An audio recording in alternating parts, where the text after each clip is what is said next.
So just for the record, I've been holding out for a hookshot pedestal for a long time, so I'd really like to see one of those come up sometime. So that's what I'm hoping to see in this race. Anything you'd like to see? I'll be honest, I've been running a lot of Link to the Past Randomizer recently, and hookshot pedestal is not something I think I ever want anyone to see. Oh, the pedestal text is wonderful. It comes with boing, boing, boing. I just want to replicate that because I have seen it once before. Right, so most of our runners are heading into Link to the Past, and Reigning Elementalist is actually going to go for the vanilla morph board check. It's pretty lengthy, and if there's nothing there, you would typically just hard reset, go back to ship again, and then go into Link to the Past. So you can lose quite a lot of time doing it, but it is a gamble. Ooh, Power Gloves and Link's House. That's a nice early start. One of our 3 items to get into early Dark World.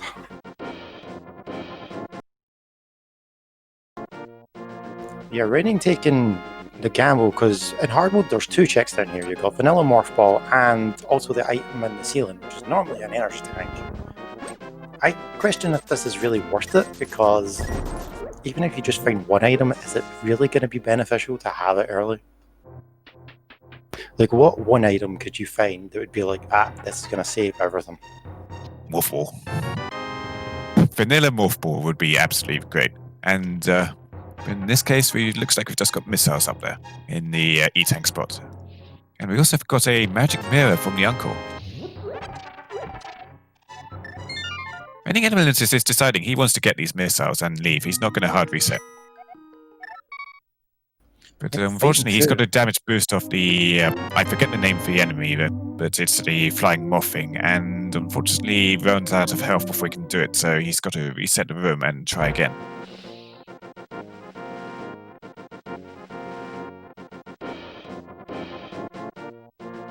We've got a bit of a look at the map from Break Jake. We've got a regular crystal at Tower of Hera, and I believe regular pendants at Eastern Palace and Desert Palace.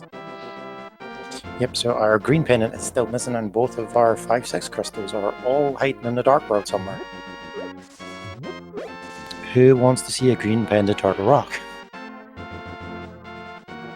Yeah, Green Pendant Turtle Rock is pretty notorious.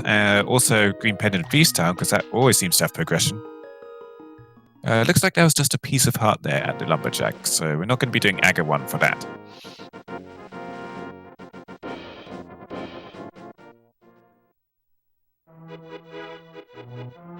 Reigning Elementalist is still going for this missile. I think he's losing a lot of time by just going for this one missile.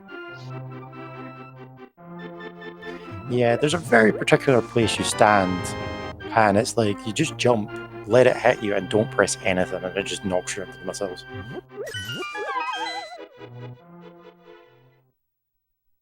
He's just leaving now. I did not see what he grabbed in the Morph Ball spot, to be fair. Did you catch what it was? Because it seems he's really eager to hang on to it. It was just a single green rupee. Oh my. Okay. Never reset, gang, coming in here.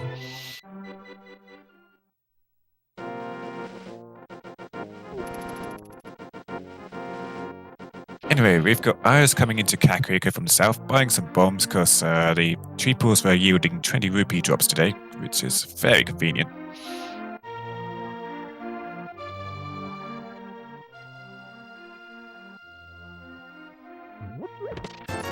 In the back of a Kakariko bar, we've got another 20 rupees.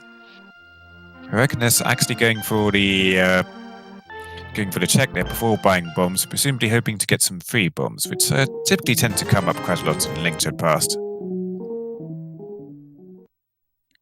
Definitely wanting to save. Just risk going to like Cackwell or Blind's Hut and getting your bombs in one of those 7 checks. Yeah, I imagine he was trying to save himself the money of buying bombs because now he's out of pocket for the bottle vendor. We have seen the bottle vendor on Iris's side, and it is just an energy tank, so you could probably skip it.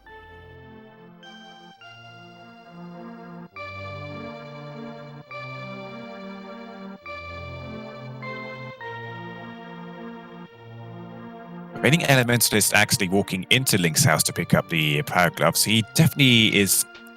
He strikes me as somebody who doesn't want to save and crit at all, so he's going to be doing this the way the game intended. There's going to be absolutely no save and quit round.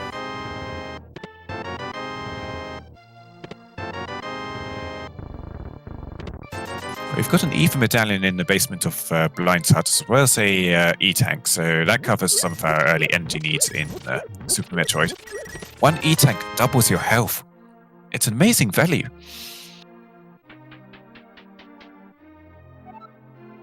Yep, it's definitely helpful for those early room navigations, though. If you want to try playing risky and maybe doing like retro blue run early, those side hoppers will still kill you fast. Yeah, and if we do find a morph ball and some power bombs somewhere, then we could be seeing early gauntlet plays, and that is notorious for sapping your health. So E-tanks, especially the first few, are super valuable. There is a flute under the water at the dam. That is a handy find. That will get you up to Death Mountain. Yeah, in logic, I must say. General quick travel is really useful. We do have Death Mountain access thanks to having a power glove anyway, but now it's in logic. Yeah, I imagine all of our runners are very confident with dark rooms. Especially that one going up Death Mountain, because that's a very easy one to learn.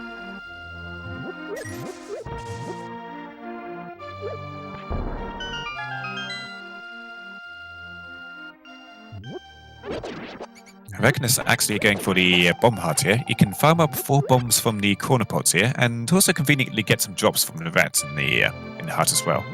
So if you've got a spare bomb and you want to top up on your bombs without spending money, then that is a very good option.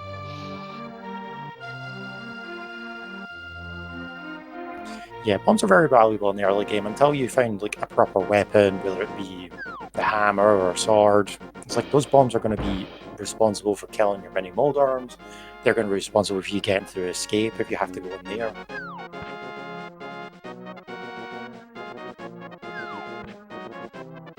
Seeing the sub 8-minute flute activation for Reigning Elementalist. Unfortunately, we didn't have his audio for that wistful flute tune.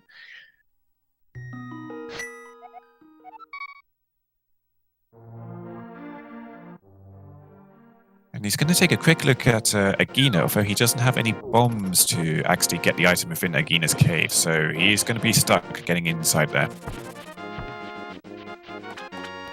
Yeah, it's not bad to get this check out of the way if you find early flip, because getting over there is not very difficult. He climbs the stairs and immediately remembers his, oops, no bombs.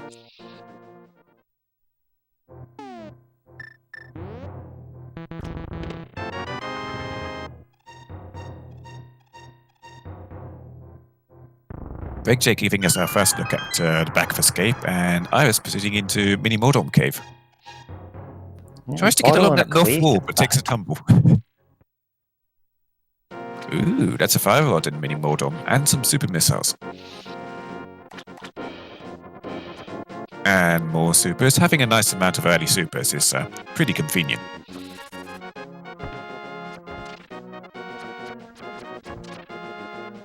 I think we've only seen one pack of power bombs. Correct me if I'm wrong.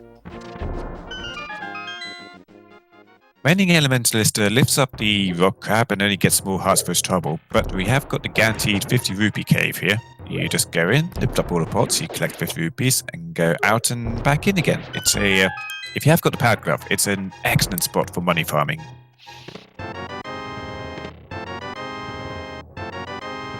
Yeah, definitely a nice way to top up, especially if you're short just a little bit for King Zora, and maybe you've already done the Houlihan strategy.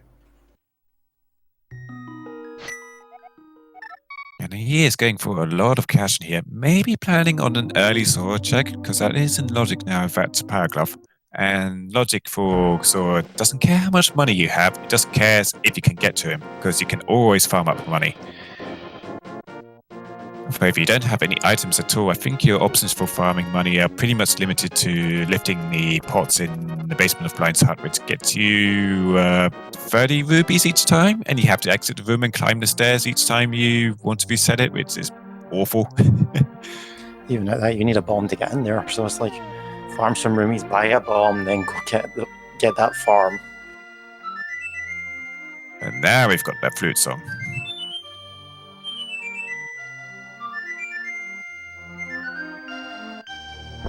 I was definitely navigating around those crabs outside of the Icefall Cave. They do 2 hearts of damage each, and that is a moon pearl there. That is indeed a nice find. And kind of convenient too if you want a fake flipper, but I think Iris has chosen not to.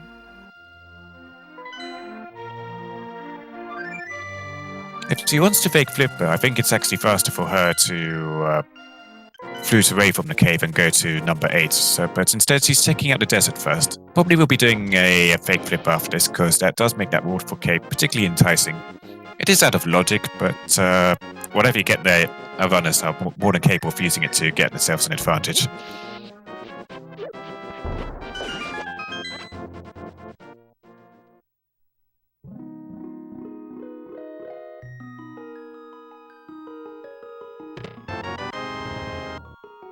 Right, Iris giving us a look now at Agina, and that is just missiles. And Breakjake unfortunately takes death to those aforementioned crabs. They are pretty lethal. Now, if he gets that flute from the dam, which he can just flute back there for a quick access back, but I don't think he actually went to the dam first. He went straight. A typical route you see people do is that they go to the mini Boredom Cave and then Icefall Cave afterwards, and then they save and quit out or flute away is possible, and then they go to the dam and Agina afterwards. I've seen a lot more early Aginas lately in races doing this kind of routing.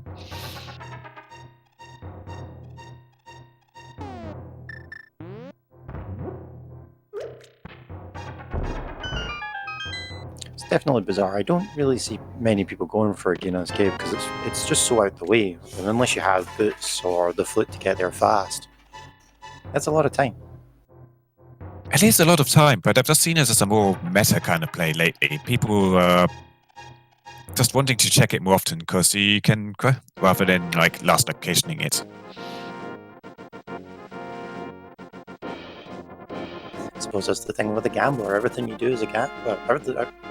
It's the thing with the randomizer. Everything you do is a gamble. Oh, absolutely. It's risk reward in a sense. I saw this described in another randomizer. You make a risk and you may just get a reward for it.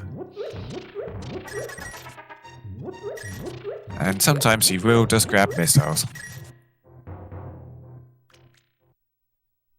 I think if I most of the find, you'll just grab missiles, but when you get that really important item, oh boy, you feel good.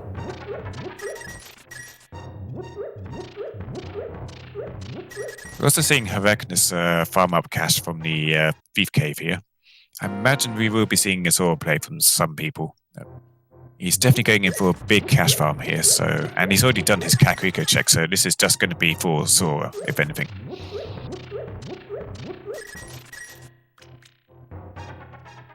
Yeah, I may find that the Moon Pearl is maybe more enticing to farm up for Zora, because it's like, well, you fake flipper, you're going to get Waterfall Cave, you may as well get Zora while you're up there.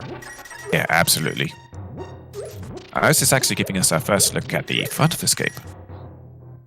Using that very convenient firewall to just one-shot guards in here, no need to play around with bombs. Yep, that fire rod's going to make short work of those guards.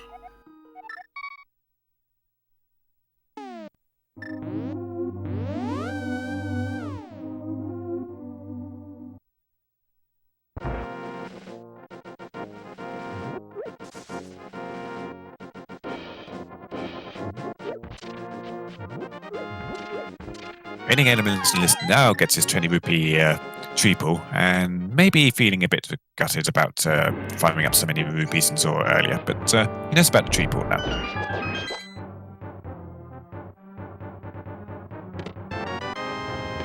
Yeah, Iris finding one of those 300 stacks of rupees in the second chest in the front of Escape, so we are really going to feel bad about farming up all those rupees. Oh yes, she saved herself a lot of time by doing that if she decides to go check King Zora.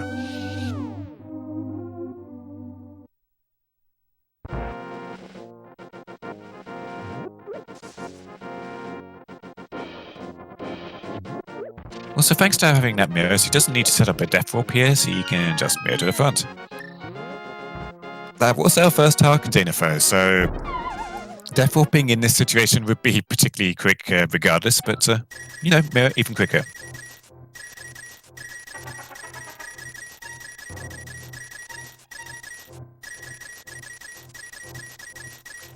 One of these things is like you don't realize how convenient the mirror is until you actually get it in one of your randomizers.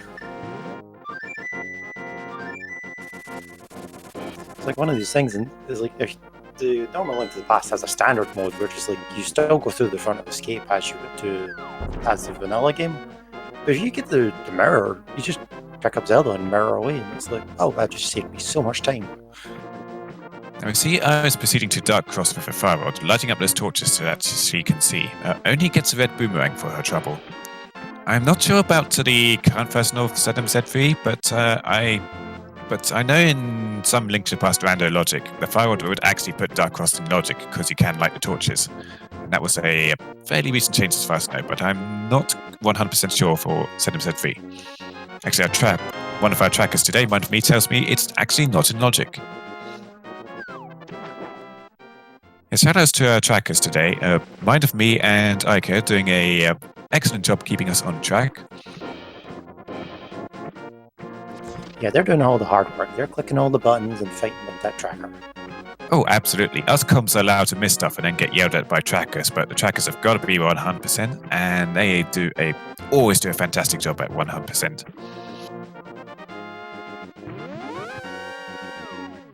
So we've now got Iris doing the fake flipper, Arachnus beating her to the punch just a little bit, going to be seeing what's in this waterfall cave first. I don't believe he actually went to the hobo, and Iris is going to hobo, on the other hand. Yeah, he did go to hobo. I can't remember what it was, so I don't think it was important. And there was a screw attack in that waterfall cave. That will get you into Gauntlet, for example. It's a handy item. That does open up a couple of things, yep. And I think it gets into Green Bridstar's world. You can just break through the blocks there. It definitely makes navigating through Super Metroid just a little bit awkward for the start because we were still missing that morph ball. Yeah, there's not many checks you can do in Green Bridstar without the morph ball, but you do have access to the screw attack, so it makes it awkward. You really don't want to be going into Super Metroid without a morph ball, because it just blocks off so much stuff.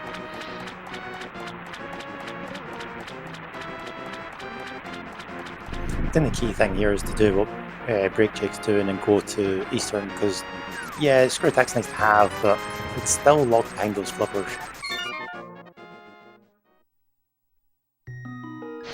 Now, we won't be able to finish Eastern, but it is a Sphere 1 check.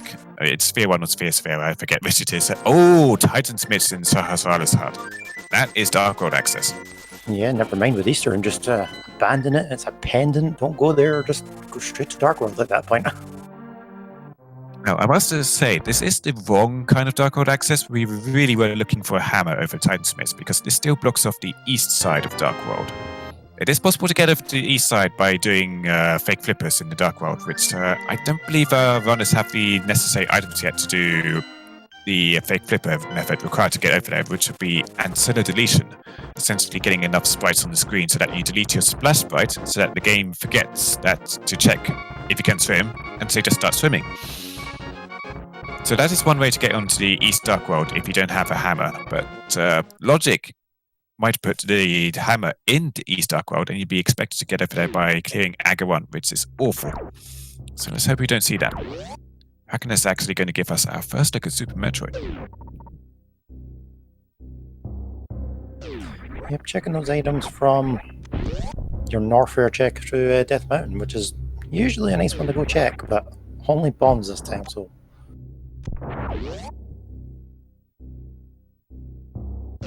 I can't actually go check high jump because no morph ball to get in there. Still got to kill the little lava creature to open the door first, and he managed to get it killed before it walked off screen. If it walks off screen, you gotta wait a long time for it to come back before you can kill it. It's like, go and make yourself a coffee.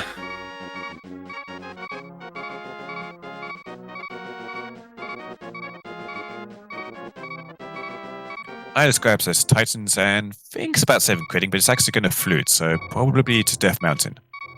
Let's see, there's just 5 missiles inside Spectacle Rock. Oh, Iris is going to that dark road. Yeah, she's going Dark World. So one thing Titan Smiths are good for are really quick Dark World access here in Kakariko, because you can just lift out that big rock rather than walking all the way around. See if she decides to go into Skullwoods for that far rod. We've got 5-6 crystals at Turtle Rock and Thieves Town, and a green pendant is Skullwoods. And yes, he's going to have a quick peek in Skullwoods. Maybe he won't finish it, but we'll probably be checking out the least fun side for items. Yeah, there's only 2 items in here, but they do tend to be pretty valuable if it's a pendant. And especially if you have like early fire rod. So Iris, I think she's making the right play at this point. Just noticed that Raining Elementals is making a very long trip up to King's Row by walking all the way there. I imagine he's probably a pretty new runner and doesn't know the advanced tricks like fake flippers and things like that. So if he did, he would undoubtedly be checking out that waterfall cave. So he is going to miss out on that screw attack for a bit. Let's point out that everything that Arachnus is doing right now is out of logic. Yeah, the important thing to remember about anything that you find out of logic is like it doesn't really matter in terms of how you're progressing. The thing you need to remember is, hey, what is locking this? Yeah. Like we know the flippers. Flippers turns out to be important in this one because we do actually need to Swamp Palace. But there are some situations where it's like, you just fake flipper into ice. You can just bypass the flipper requirement entirely. I'd say the main problem with sequence breaking is that it can send you sort of barking up the wrong tree before it's actually the time. So all the checks that Arachnus is doing right now are out of logic. He may not find anything here because and it would have been a big waste of time for him, and he should have gone for logical checks. And yeah, he's proceeding back into Link to the Past now. So out of logic checks with a screw attack, not really paying off for him so far. Ooh, I just takes a different Skullwoods. We'll likely find that our Mark Ball is in Dark Road somewhere.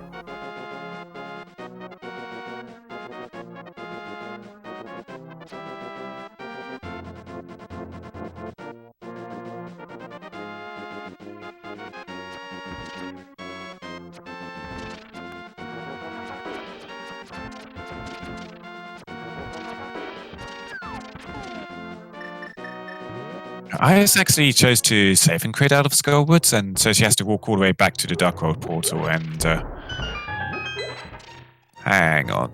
No, she's going back into Skullwoods.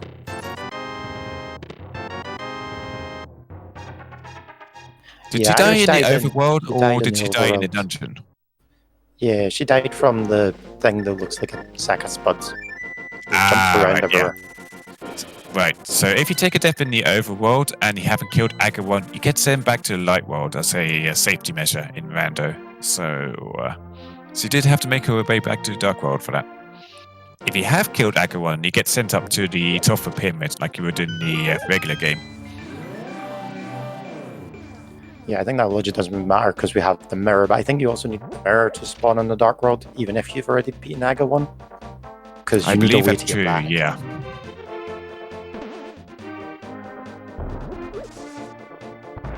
Thankfully, all these experienced beta testers thought of all these logic restrictions.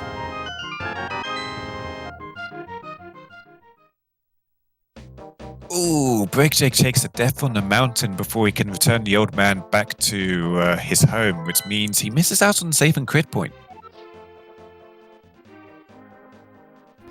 Thankfully, picking up the old man gives you a checkpoint, so it's like it has put him back inside the cave. Yeah, I was wondering about that because I've never seen anybody take a death out there and then end up back in the cave. That is something new I've never seen before. Learn something every day. Yeah, the old man has a safety, and I believe if you're just playing Link to the Past, Escorting Zelda during standard mode has checkpoints as well, so that if you die, you start at a checkpoint. Yeah. Makes total sense because when you die and save and continue like that, you keep your follower, and the old man is a very limited follower who slows you down and he can't go into most places. pair with a blacksmith who will follow you pretty much everywhere but hates a digging game. Yeah, the digging game doesn't work if you have anything following you. That sucks sometimes. Yeah, it can sometimes catch you out if you're doing a Village of Outcasts clear. You've got to do the digging game before you pick up the blacksmith.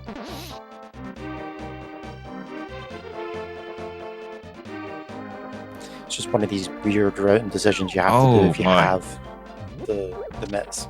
You have to go down to a digging game, go up, pick up the smith, and then either mirror, do whatever, or do the long road tour, as we call it. Yeah, Breakshake has taken 3 deaths to the falling Brussels sprouts and the dead rocks there. Really unfortunate for him. I was getting some early mileage out of her mirror here and doing a pretty early graveyard ledge check. Yeah, early mirror going through Dark World is just so convenient. Just saves you so much time. The frog escort, the purple chest escort, checking graveyard, checking K45, get to do everything on the way. It's probably a good idea to commit to Overworld at this point, because whilst we have the Fire Rod, which is great for killing stuff, we don't have anything else for killing stuff. And lacking things like a sword for, say, Blind and Thieves Town is pretty troublesome. Also, being on only 4 heart containers is also really troublesome for Dark World. A lot of things here do like 2 or 3 hearts damage. Yeah, Harangus did find the first sword inside the brewery, but as you said, like Mail, Dark World, that's a big no-no. Especially with 3 hearts. Yeah. So once Iris grabs that sword, I imagine she might be heading into Thieves Town after that. Yeah, even if you just go in and check the first 4 checks, because they're relatively quick. Yeah, it is a crystal, so we will be seeing the dungeon completed at some point. And if there's an item in the big chest, that may go unknown for some time, because we don't have a hammer. And coming back to recheck Thieves Town with a hammer in tow is like one of the worst checks you can possibly do. It's pretty much lost location for everybody. There's a hard container from Stumpy. That is useful. Yeah, scary enough, the amount of randomizer for Link to the Past I've been doing where Hammer has been in Thieves Town is shockingly high. It is unbelievably high. It's like I've got to a point, I just go into Thieves Town now, even if I don't have the hammer, because chances are it's in there. K45 is holding a single arrow, and that is being left behind, quite appropriately. I mean, Harangus still has space in the quiver. It's only got 10, could use that extra one. I don't know why he didn't pick it up. Because you can't stab people with arrows in this game. You can only fire them, and we have nothing to fire them with. That's what this sword's for. Sword is your stabby stab. Swords are for throwing or attaching to nunchucks. If you've ever read 8-Bit Theatre, you know that sword chucks are the absolute best weapon. Totally impractical, you'll probably kill yourself with them, but sword chucks, yo.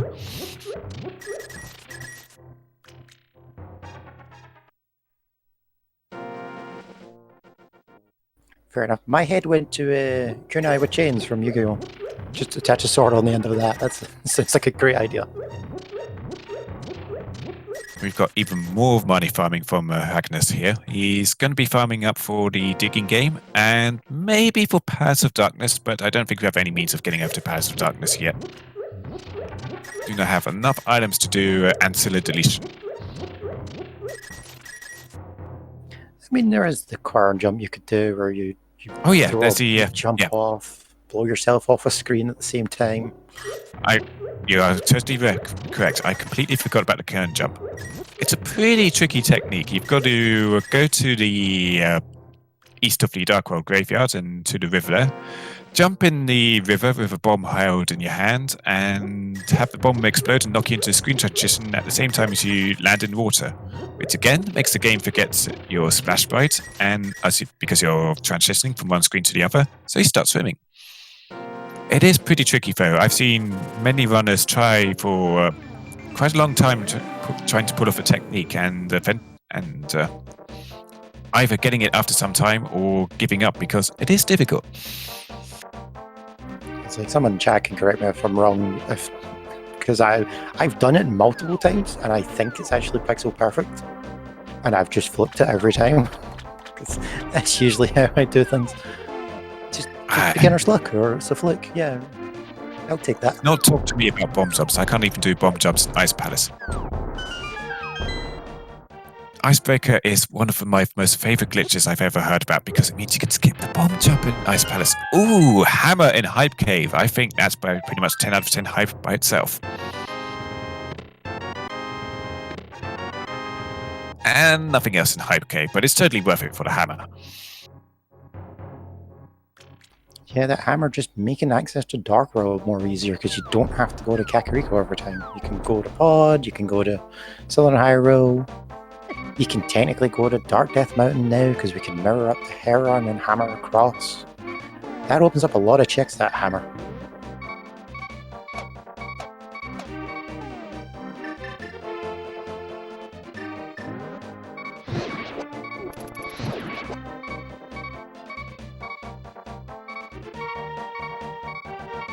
Down to 1 heart, it's time to make use of your resources and kill some annoying blue guards in your way with fire rods, because you don't want to take a death here when you're about to check out the pyramid. It takes a long time to get back here.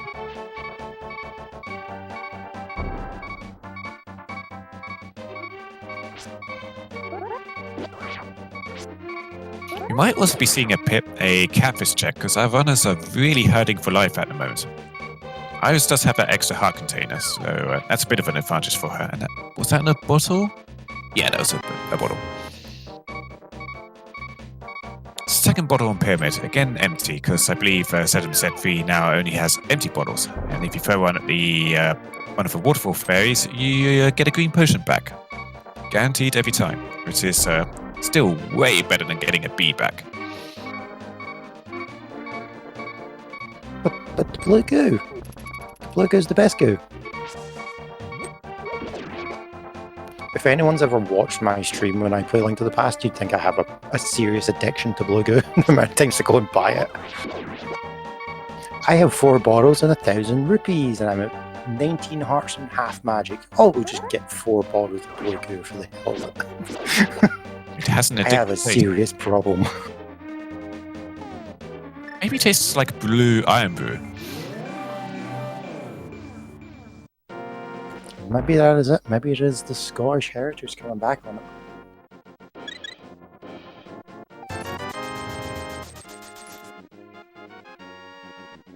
The Hackness is defying your will and actually buying a red potion, as well as topping off his health at the guy inside, because he does a free top up.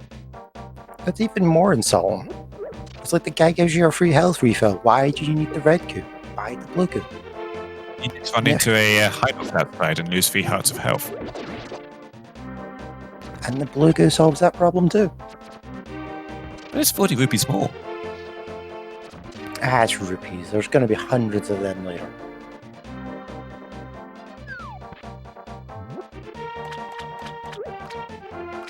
The Raiding Elemental is giving us a look inside Desert Palace. He hasn't picked up I admit I didn't see the torch room, but it looks like the small key was there, because... or the big... No, he does have the small key, actually. But he hasn't picked up any other dungeon items. So if he doesn't find the big key on the right, then... he will be stuck. Captain MD13 in chat telling us it was just a heart container on a torch, so he should be good to finish the dungeon if he chooses to. Only gets the regular pendant for it.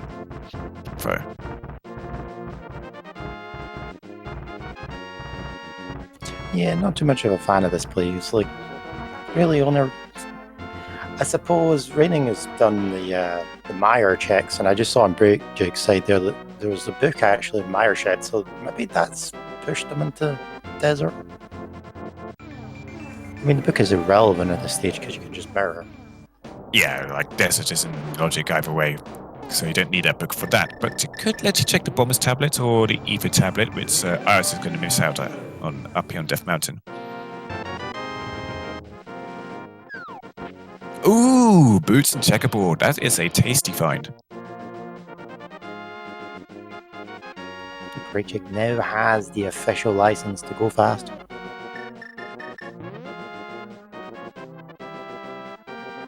Also allow him to get those 2 checks from the Bonk Rocks and the King's Tomb that we haven't seen just now. Because we saw Library and it was just a piece of heart. Reading Elemental is taking an unusual route in the checkbook cave to also grab those boots, but he is using that mirror to delete some of the blocks. That's a glitch unique to the version 1.0 version of Link to the Past, which is the Japanese version. If you use your mirror at the same time as pushing a block, you delete it. Why that happens, I don't know. But don't try that in a dungeon, because you'll just mirror out to the front. Don't remind me, I've done that too many times. Now, having those boots, Breakcheck is able to top off his health a bit more, and he is looking really healthy right now. That's one of those awkward things, because Rain did that to Desert first, and then found the boots, and it's like, that heart container, definitely worth going back in for, but it would have been convenient just to have been there first and got the boots.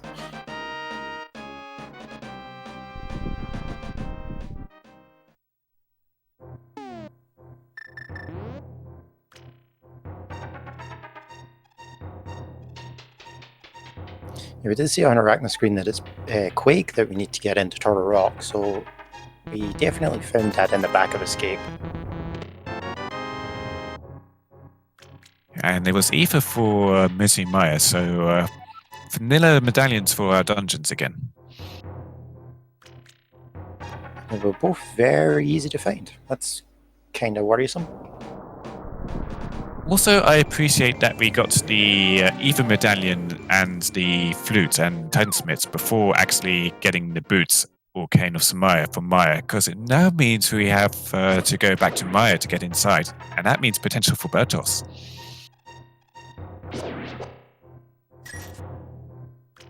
The most important trick in anything you can do in Link to the Past. Pick up a frozen bird, throw it in the water. What do you gain? Swag. You gain the respect of the randomizer community.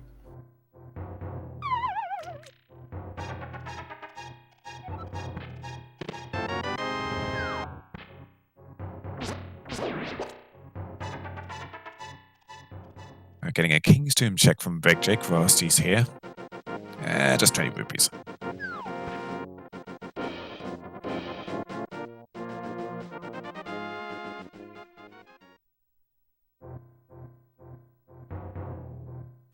And a big Mordorm coming up for Iris. She's only on 2 hearts left, so gotta watch out for those hugs, because they could kill you or they could knock you off the pit, but she plays very carefully, 3 hammer hits to the tail, and down goes Mordorm. Nothing but bombs from the Mordorm, but she does get her first crystal. And our first crystal on Restream overall. Yeah, pushing the 40 minutes mark for our first crystal. That's quite out there. We've seen a lot of checks, we've just not had much of value from them. There's that red cane there, in Paradox Cave. That's screaming to go into early Turtle Rock, because you can get all the way to Trinex with that. You can't kill Trinex because you don't have an Ice Rod. I'd say it's more screaming early Mizumaya. Because that is a dungeon you can complete. Not in logic, because we don't have a lamp for the basement, but you can complete it. And, you know, Fighter Sword Vitreous is, of course, the best boss ever. You see, you're expecting the seed to be somewhat reasonable, though, and put item like nothing required in Turtle Rock, when it's like, I would expect it to be like, alright, bow, hook shot, everything is in Turtle Rock at this point. Yeah, and there's potential for stuff inside Mizumaya too, because the only item that is locked behind the Dark Rooms is would be on Vitreous itself. So there's a bunch of other checks outside the Dark Rooms that you do have access to now. Likely won't be seeing anybody die from there for a while because of the limited loadout.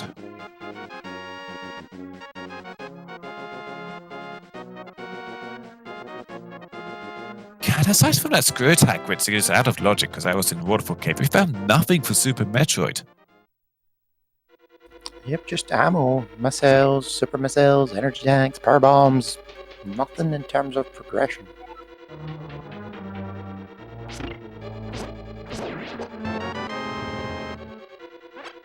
Oh, mind of me gives a good shout out that I was actually wondering about in the logic. So, in hard logic, you can actually check out the Maya portal to the Learn Warfare and check the item on need to Chozo stats there really quickly. If you haven't got any E-tanks at all, it's still possible to get it, grab the item, and get out again. I thought that was available in normal logic. Maybe my understanding of that logic's wrong. You might be right, actually. I'm not sure about that. It's been forever since I did a Super Metroid combo seed, so it's like, yeah, I'm not sure. I've always treated that as being normal logic, though. Mind of Me says it's not, so I'll take Mind of Me's word for it over mine. Yeah, I'd say because that is still a heated area. It counts as a hell run. I wouldn't expect any kind of hell run to be in normal logic. Hell runs normally only cover upper Norfair, though. If you're going to do a whole Learn Norfair dive without failure suits, then that wouldn't even be in logic in hard mode.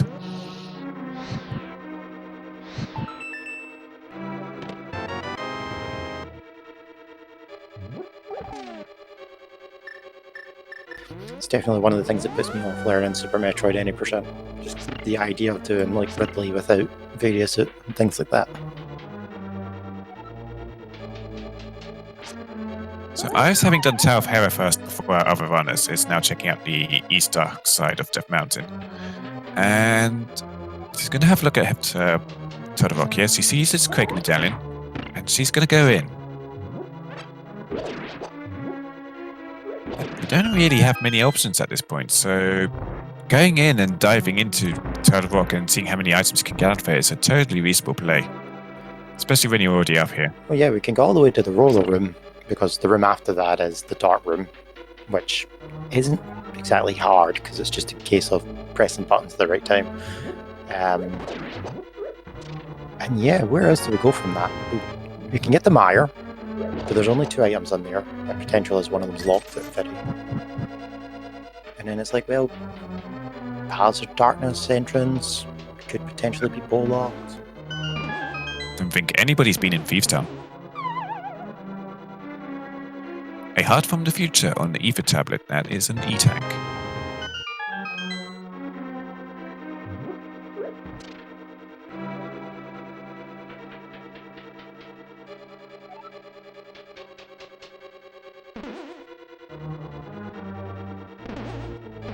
Small key in the first chest of TR, so if you came in here without the fire rod, you would be able to continue. A fun fact that I always like to bring up, because it's one of the first races I ever comped, you can go all the way in Laser Bridge in Turtle Rock and find the fire rod and ice rod there.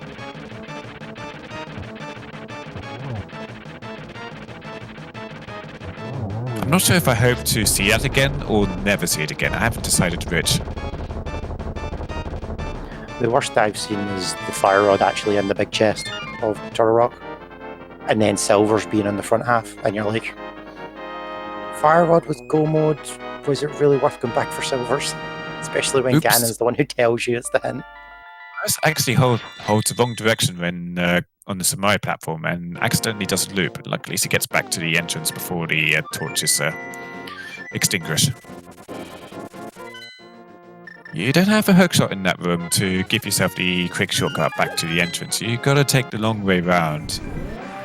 But if you hold the wrong direction when you get back to the start, then you're still lengthening it. Yeah,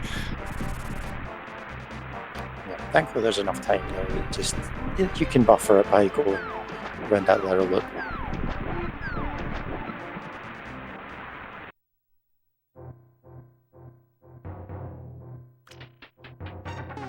Ragnar is third one, I believe, to enter the Maya area, and he actually has that Cane of Samaya, so he might make his way in. Imagine he probably checked Desert Palace for items first before actually going into Misery Maya, because it's called Misery Maya for a reason, you know?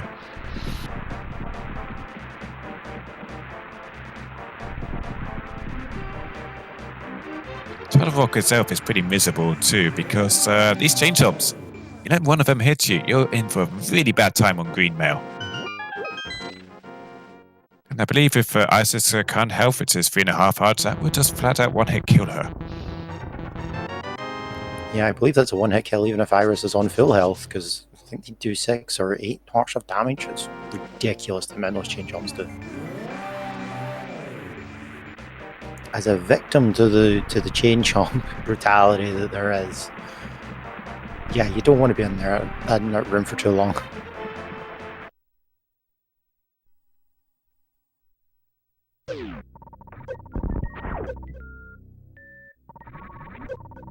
It's a missile at screw attack, Chozo. And Agnes is out of there. Yep, minded me just a little bit disappointed with that one.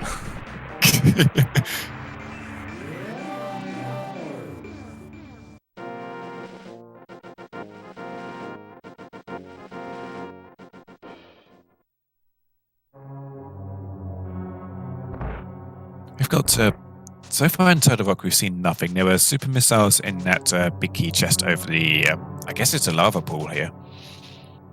We've found so many missiles for Super Metroid. And a few E-tanks and nothing else, aside from an out-of-logic screw attack. What is this? I've seen many seeds where we get like full access to Super Metroid and then we do the whole of Link to the Past afterwards, but never Link, but very, very seldom Link to the Past and then Super Metroid.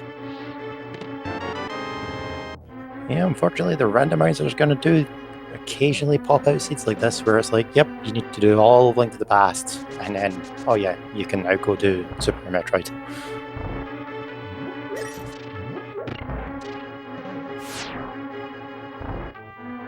Reigning Elementalist is sitting by the elevator to Brinstar, but I don't think there's anything he can check up there without the morph ball. I imagine that pause was probably to check if he could get anything there, and he's found out, nope, can't get anything, I'm not going up there. Spazer in Mimic Cave. The worst beam. I mean, right now we don't have any beam upgrades though. It's a great substitute.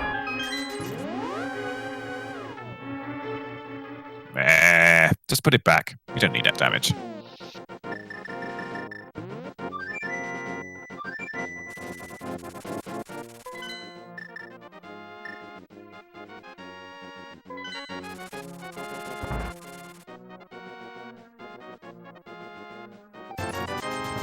Alright, Agnes is now picking up a blue potion. Are you happy now? No, you still disrespected me by buying the red one earlier. You don't make up for that. Iris grabs her last item in Logic in Turtle Rock, which is just 20 rupees from the Crystal Roller Room, and is now going out of Logic.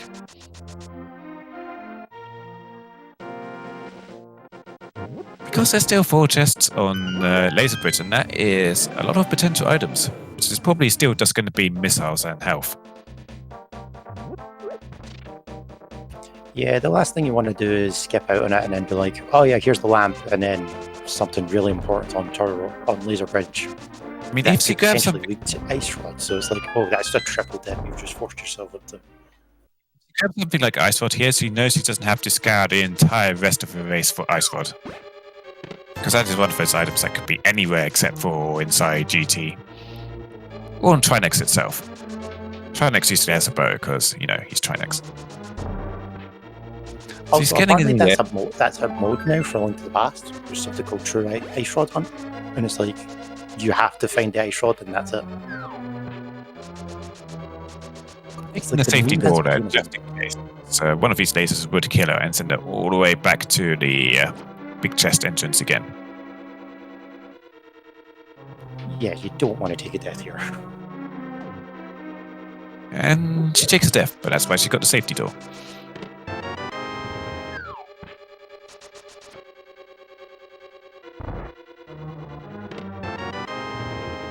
Alright, Heracles gets his big key and is going to proceed on in the dungeon because it is a crystal dungeon and he does have the hammer, so he can check out that big chest if there's an item in there. So this is totally a dungeon worth doing right now for him. Just got to be a little cautious with his health because he's only got 6 heart containers still.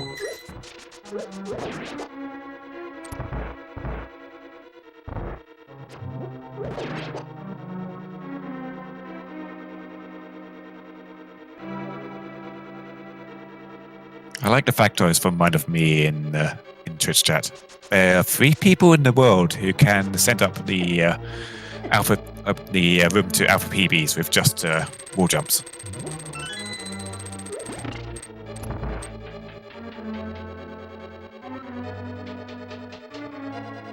Unfortunately, nothing on Laser Bridge. Just that small key for the Tranex room, I think it was. And she's out. Empty Turtle Rock.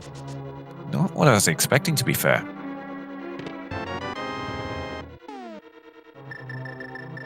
Got a map. This is why I don't race very well. So you've got the big chest, the maiden's chest, and blind himself remaining as potential items. Raiding Elementalist, I think, is going to give us our first look in the back of Skullwoods. This is one I forgot about, actually. Rain unfortunately never picked up the sword, so I'm not going to be able to get through the vines at the back. Oh, yeah. So he's only got one item that first check. Grab. Yeah. Yeah, he wouldn't be able to go to Morphler, and I don't think I'd want to go to Morphler in this place on only 5 hearts anyway. You'd be fine as long as you had some blue goo.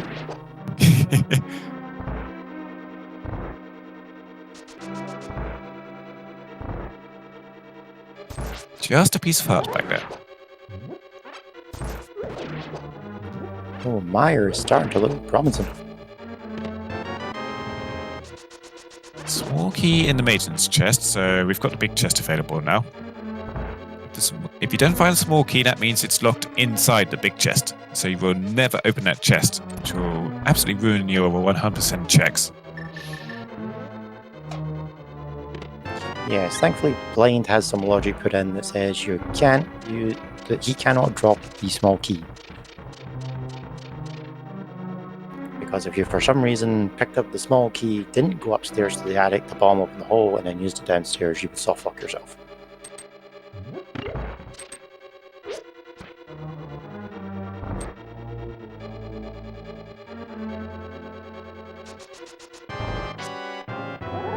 So that big chest had a heart container, and now our health is looking quite a bit better. I was just grabbing those boots from the checkerboard cave. Maybe taking a dip into Mizumaya now, because she's already done Turtle Rock.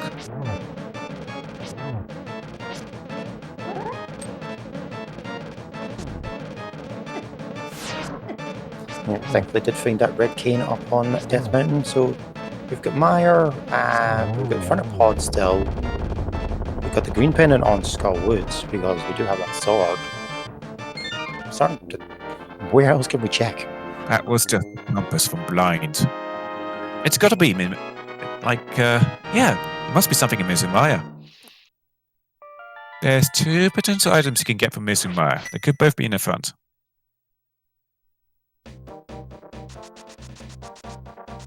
The chat brings up Spike Cave and Hammerpegs. Hammerpegs is definitely in Logic. I think Spike Cave is in Logic with having 2 bottles because you can just brute force your way through red potions. But I'm not 100% sure now. Yeah, I definitely need to read up on the logic on Spike Cave because I can never remember what the heart requirement is for it. Yeah, you need a certain amount of hearts, and bottles also put it in logic. I just don't remember if it's 1 or 2 bottles. And of course, a safety item like, or invincibility item like Cape or Cane of Burner definitely puts it in logic.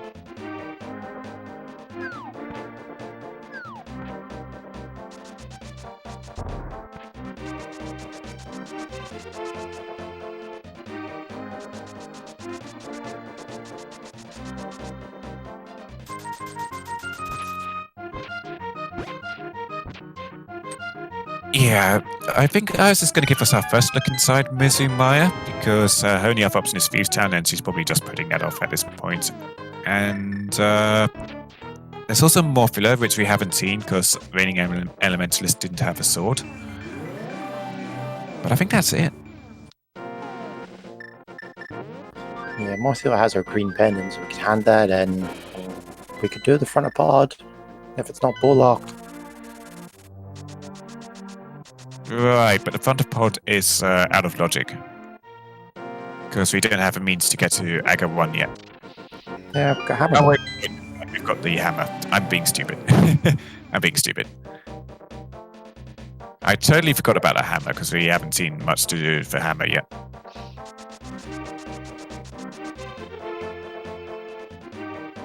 Yeah, as we said earlier, it's been a while for both of us being sitting in the calm, so expect us to forget some things or just completely miss things.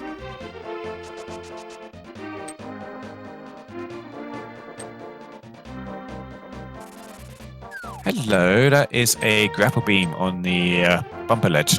Not going to be able to get that just yet. I don't think we'd be seeing too many people go out of their way to get that. Maybe if they're still like really lacking items for Super Metroid.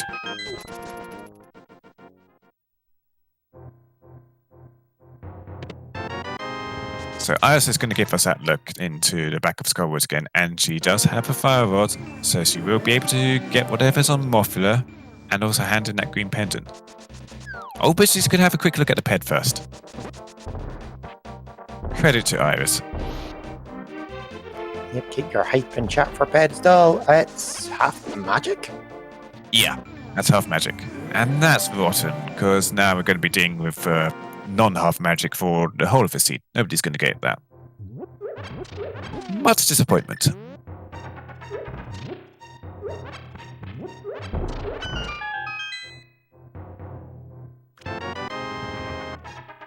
At the very least, if there's something mean on Mothula or behind Green Pendant, then we could be seeing that come up soon.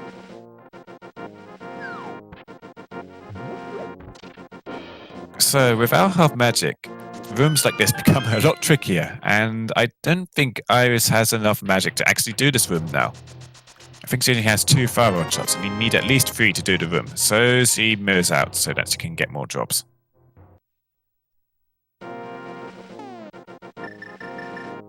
Yep, you can't just be firing the fire rod like that. You have to pay attention to your magic, unfortunately. Yes, he's making sure to pick up all the magic drops in here, and she's got to play careful with these Gibdos, for I imagine she will just be hammering them. Did she fire a fire rod out there? I think she fired one into the doorway by mistake. But a hammer makes fairly quick work for these Gibdos, and she'll have enough magic for the torches here. Even without the little 2 small pots in underneath her skull pots. So you'll typically see the 4 firewall shots done here, but he can walk over to the right of this torch or to the left of the left torch and just use 1 shot to light 2 at once. It's like we do have Ragna's going into the front of pod. Go to see if the bow is going to be hiding somewhere, or are we going to find keys? I mean, I've seen Bo pop up in the first chest here, and the runner did a double take and walked out for dungeon for, hang on, I can go back in again and do the Burlock side. Now, Ragnar does have a red potion. That gives him access to the right side through use of a bottle glitch. So since he just picked up a small key here, he might be doing that.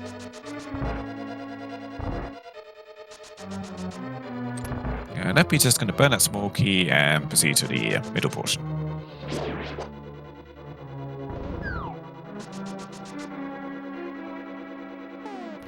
Great chicken. Unfortunately, Blind giving him a bit of a hard trouble. That is unfortunate, and that makes Blind a bit harder on the retry because he starts off already activated in the room. Reading Elementalist was giving us a 58-minute race game check. I don't think I've ever seen a race game check that late.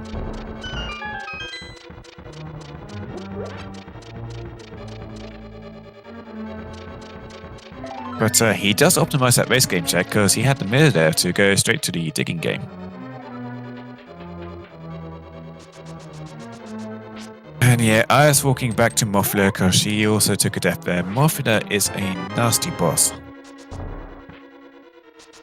Hello, so he's going to make use of an Ether medallion here. So this should freeze all the Gibdos, and then she can... Oh, it just one-shots them. Never mind. That's even better.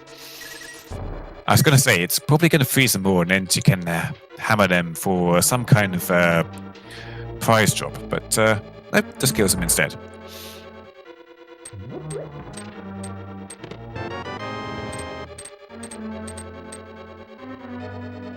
Just a map in Harmless Hellway, and I had to burn a small key for that. I can burn enough a small key to get into the darker maze here.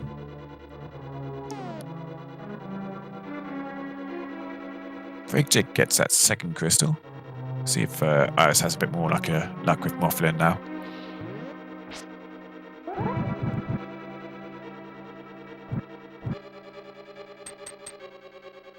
She's being very careful with her movements and using spins of her swords to hurt him.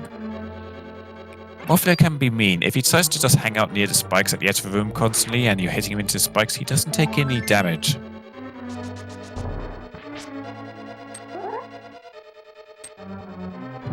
Yep, the fight was not already hard enough with moving floor and moving spikes. They were like, yeah, we'll just negate the damage from the spikes because we don't want the boss to accidentally die from them. So, more fun facts. If Mothler is coded specifically to be immune to spikes, and spikes, if you hit any other enemy into them, they will take damage as if they were taking damage from the gold sword. So, in the vanilla game, if you hit Mothler with a gold sword, he doesn't take any damage. That is specifically fixed in Rando, so that he will take temperature damage instead. But fun facts, unless. So there was the map there was there on Mothler only. But there is a green pendant, so that is one extra check for Iris.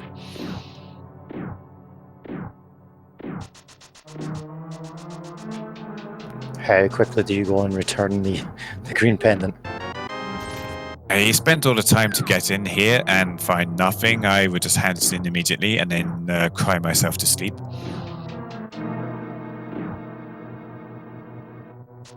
But there is a pretty good chance he gets something from the green pendant.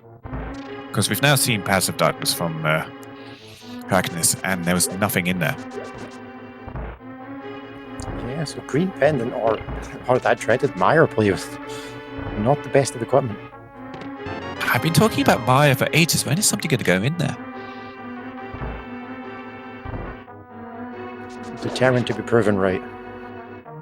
Yes, he's handing in that green pendant immediately. I imagine after this he'll probably go and do Thieves Town, because that's just a crystal dungeon, so you can clip 100% clear. Then maybe she'll do the pod play first. So he hasn't been in Eastern Palace. He has done Sahasrara's hut though.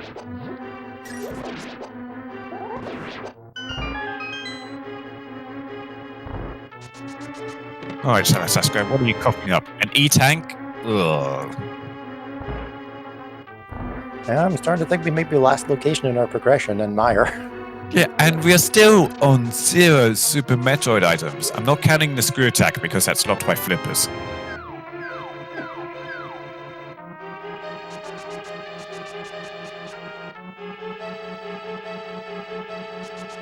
Yes, he's just going to go into Thieves Town now. Wow, this seed is awful so far.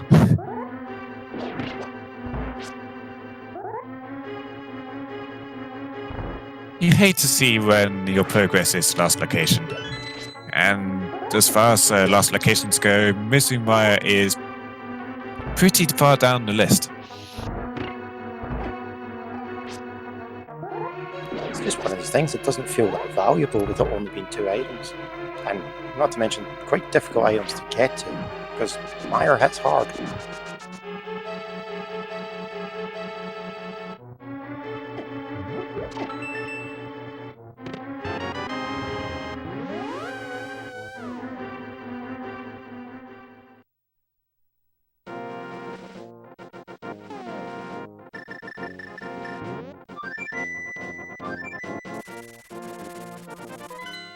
Jake also making a Morphia play. It's not going to pay out for him, but you know, our runners are hunting for items at this point, so it is a play.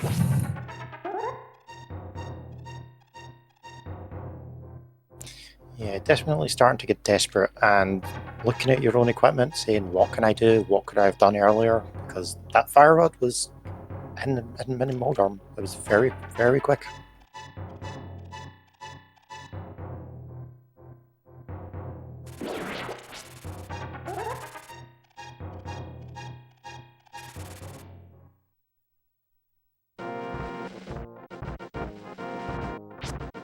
Breakjack decides he doesn't actually want to do Morphler and is going to have a quick peek in Super Metroid.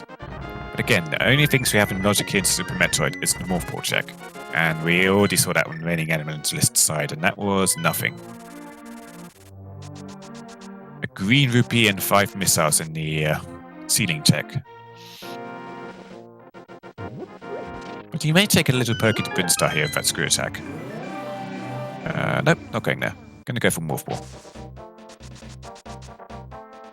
And definitely something that would be eating on the back of your mind, because it's like, they're 2 checks, they're yeah, from the start.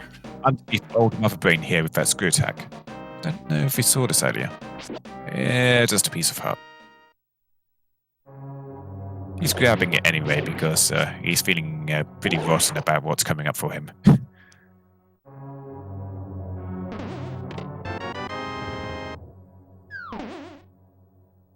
Yeah, personal standpoint is I like to aim for about 10 hearts before I start questioning if I need hearts or not. I think once I get to 10, I'll stop picking up heart pieces, but I'll still pick up containers if they're on my path.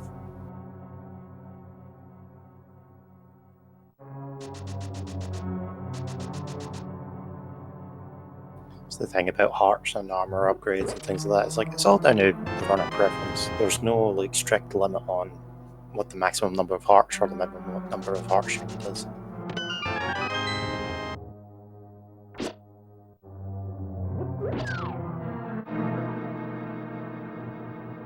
Yeah, as mentioned in chat, we also have the gauntlets open with the screw attack, just that first item in gauntlet, but it's still one of those out of logic checks because that screw attack was blocked by flippers in the waterfall cave. We got no idea where flippers are. We are going to need them because Swamp Palace is a crystal. I think the worst thing that will happen is you go to Mire and it's like, oh yeah, here's flippers. And you're like, should have done the screw attack checks earlier. And then that will send you into Swamp Palace hunting for items, but it's not a dungeon you can complete also because you don't have a hookshot and Who doesn't love some hookshotless swamp? Never mind hookshot-shotless swamp, hammerless swamp. I've seen the hammer pop up 3 times in SMZ3 seeds in that first chest in swamp.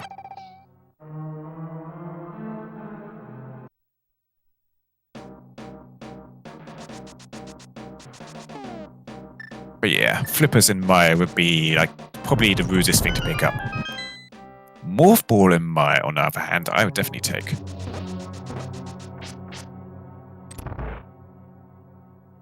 I think at this point you're desperate for anything that would give you some form of progression.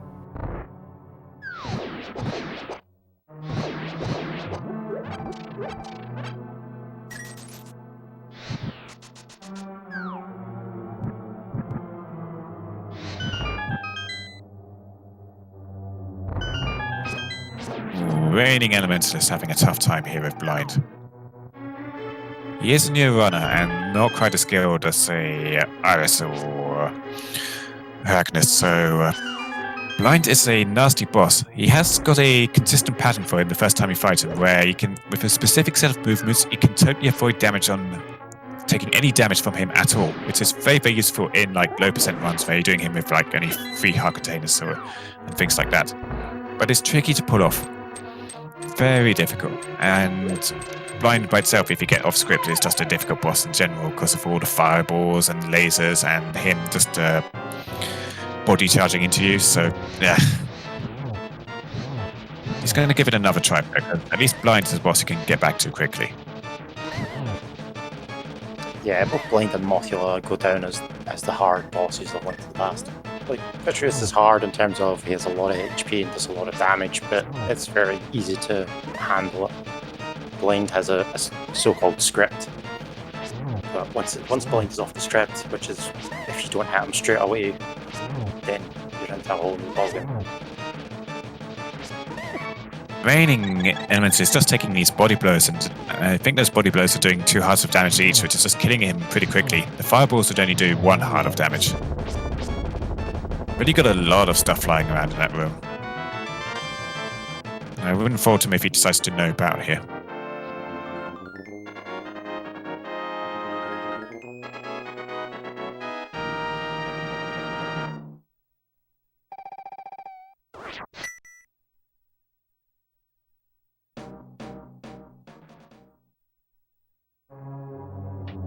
Chad is just fishing for the worst possible items that could be in Maya. I'm seeing bow and ice rod.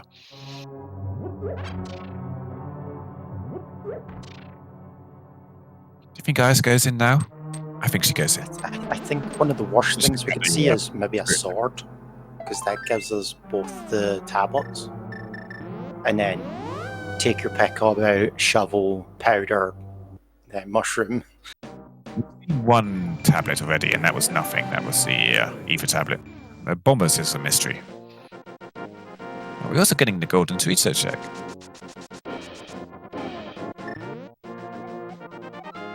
$5 hours and 300 rupees blocked by space jump. Wow!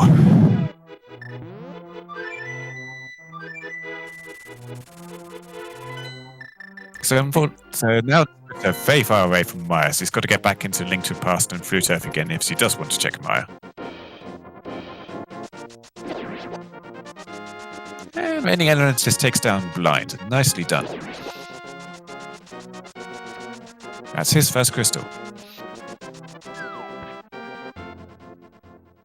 Have you noticed what's good for him? There's nothing useful in Skullwoods or for Mothla and the Green Pendant, so he should just stay out of there. It'll save himself some time and pain. No, I don't think Rain can hear you. Rain's going straight to Skullwoods.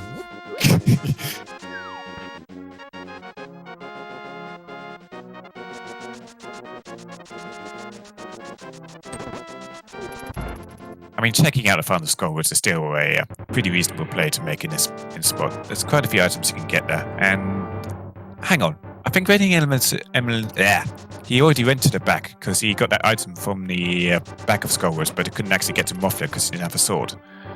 So that means he is heading to Mothla. Oh no.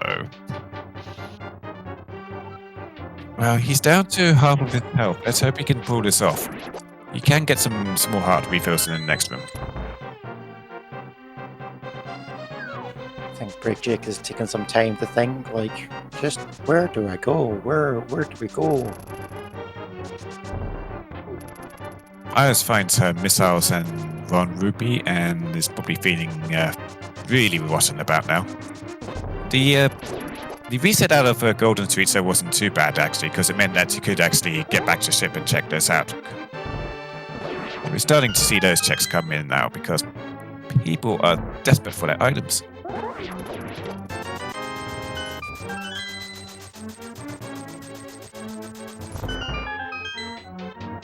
Where is the morph ball? Do we have another morph ball try next? Because I see way too many of those.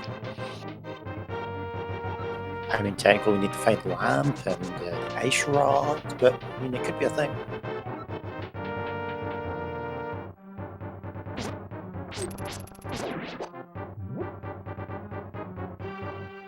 Oh, Breakjack's doing it. He's doing the play. But he gets hugged by Gipto and takes a death.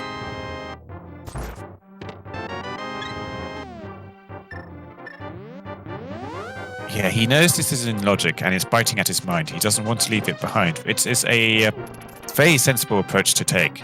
You don't want to leave too much stuff behind because the stuff you leave behind may just be the stuff you need to advance. But this is difficult. Oh. Iris is going into Maya. The bird is there. The bird is frozen.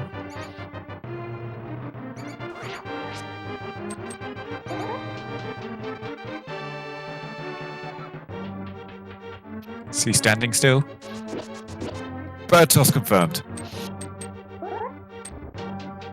Iris now favourite to win. I mean, I'd say he's favoured of our restream runners anyway, because he's first to go into Maya. We've got new content.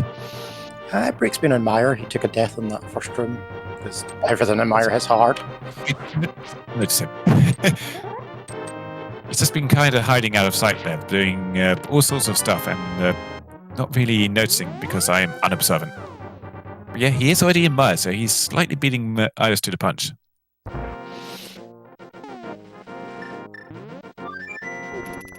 So this is probably going to be a big key here. Nope, just a small key. There is no Cod Meyer today. If it's in the next chest, it also counts as Golden Mire. Because typically, if you grab the big key there, you then go to this next chest to grab a small key.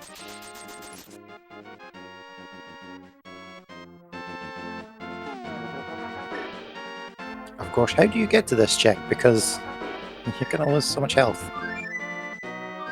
Yeah, Jake has 1 heart left, and that will just kill him if he walks on the spikes now.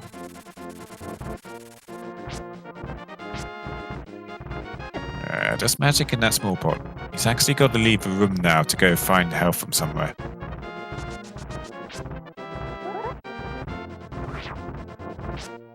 Meanwhile, Irish just picked it up and I had no idea because I wasn't looking. Well, they're on opposite corners of the stream, so you look at one and then you miss the other. Our trackers are keeping track though, because they only pay attention to 2 streams at once. So that was just a small key in that chest. Trackers keeping us on track because we are rubbish, unobservant commentators. And there's the big key there in the crystal block chest.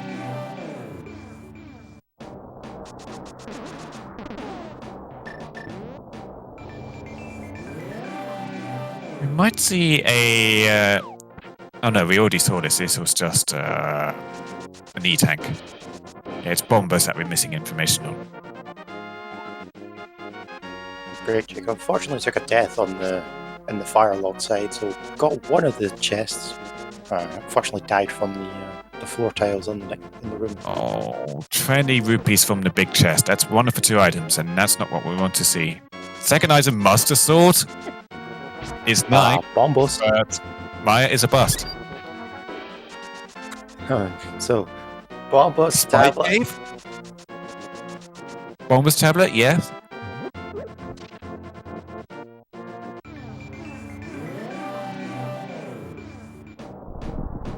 I was having a little think there, yes, he's going Bomber's tablet.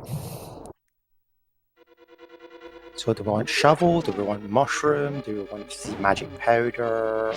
Pick your troll. Pick your flavour of troll for here.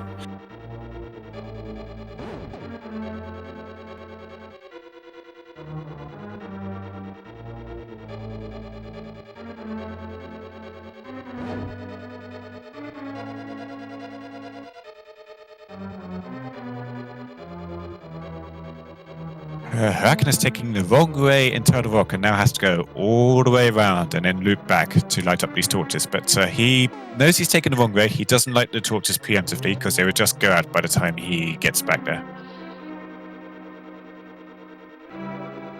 Yeah, sometimes the muscle memory just kicks in and you're like, oh, it's too late. Alright, Bomber's tablet. What are you giving us? Flippers! Okay, we were calling flippers in Maya, and this is right by Maya, so... Ew! So that puts the screw attack in logic, and the screw attack doesn't lead to anything unless we've... No, we haven't seen Grinstar, have we?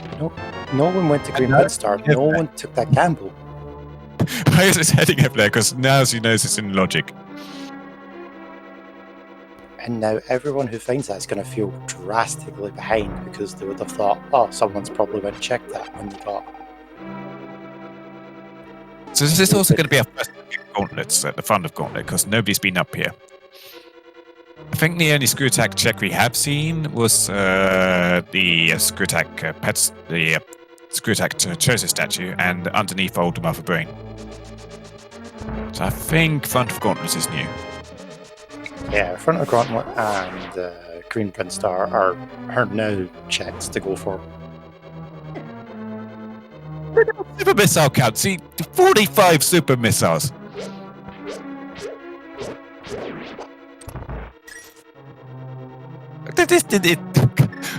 Oh no, there's power bombs at Gauntlet, and yes, he's hard resetting. 45 super missiles before you even get Morph Ball.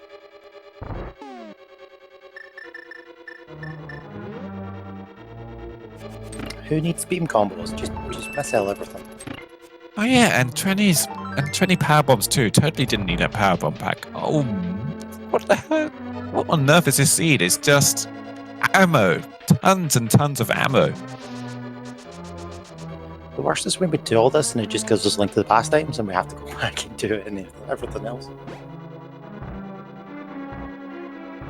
Or we just find more ammo and health, because that's been like the general theme so far. Well, there's your first bit of health. We get a look at the back of gauntlets here. No look at back of gauntlet. I mean, if we don't find anything here, then it's... Well, Spike Cave has to be the answer then.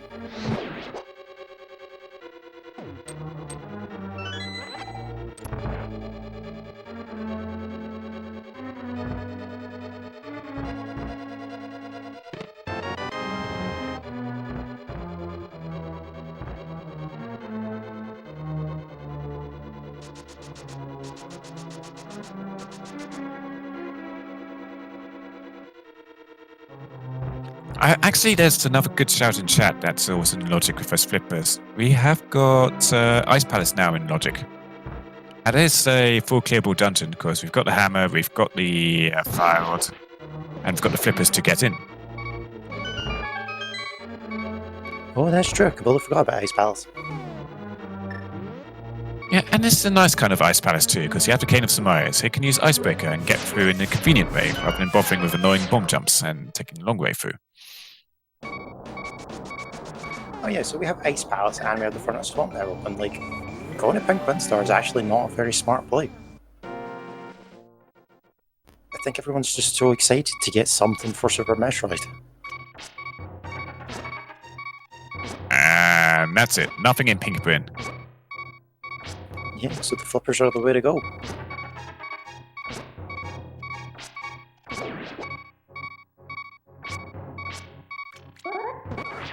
We've got our other Super Metroid item coming up here on top left. I reckon this is about to get the worst beam in the game. This is playing the song of my people.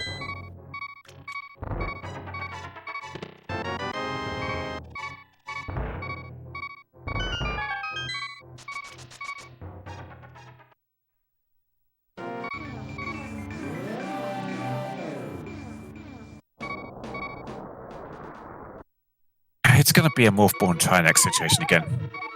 I'm expecting either Morph Ball or Bow on him at this point. Iris is going straight to Ice Palace. Yep, so he's realized, so he had a look at the map and realized, yep, it's fully in logic now. I can full clear this dungeon and get a crystal if nothing else. Let's go do it. And Hurricane is resetting his health there to get rid of that low health warning. Yep, Ice Palace has 3 items. I think Hookshot the Swamp has 3, 4 on a best case scenario. It's like you're really playing the 50-50 gamble at this point. Yeah, but Ice Palace is a full clearable dungeon, and it's and you get a crystal out of it if nothing else. So this is definitely the better choice to do first. Unless you just really hate Ice Palace, which is understandable.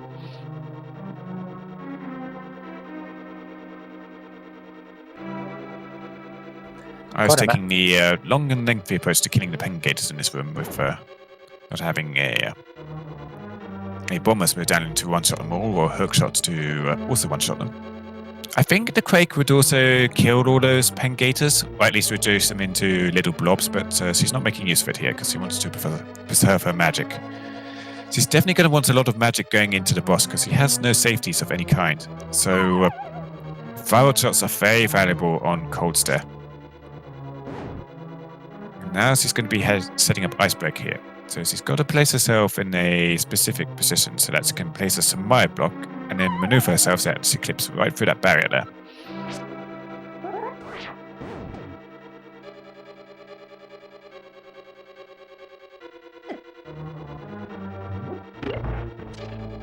And with a bit of effort, she manages to get through.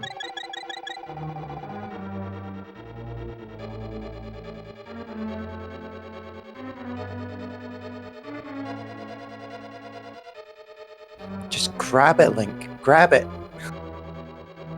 Don't be scared of the statue's nose or tongue. Just grab it. I think it's a tongue. Why on earth statues have pullable tongues? There's very astute. Metroid Fusion, that would actually protect you from cold attacks, so I'd say it's quite appropriate. It's just a pity it doesn't really unlock anything.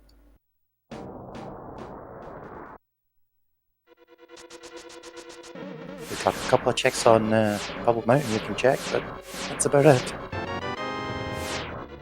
Do we get anything else in Lower Norfair? I think you need Mothball for everything else.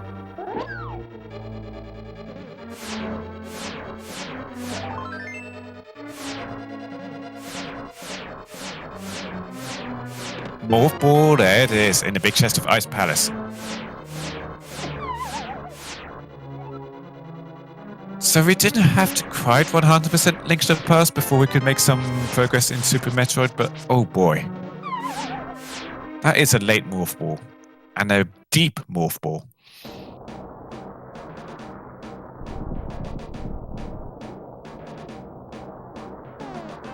Yeah, thankfully Ooh, Ice running low on health here. You do not want to take a death just before getting to Ice Tea. And she has no safeties, so it'd be really costly.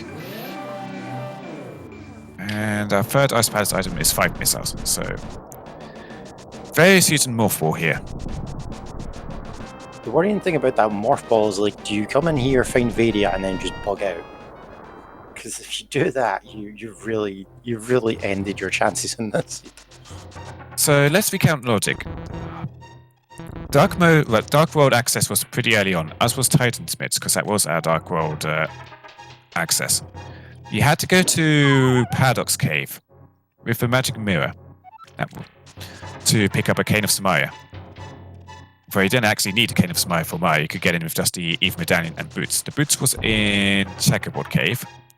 So you're expected to go into Maya to get your Master Sword, to get the Flippers and Bombers tablet, to go to Ice Palace to get your Morph Ball.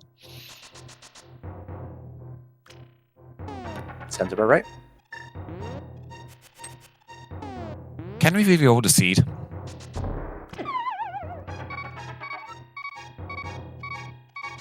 It's important to ask us who's responsible for this seed, and then ask that they never do it again. Hello, there was another sword in Hookshot Cave. Oh, so we don't even need to go into Mire. Yeah, I totally forgot about Hookshot Cave, but yeah, that was the thing. First chest of Hookshot Cave, available with Boots. And that was our third sword. Okay, so Maya Dip unnecessary. That's actually fantastic for Agnes.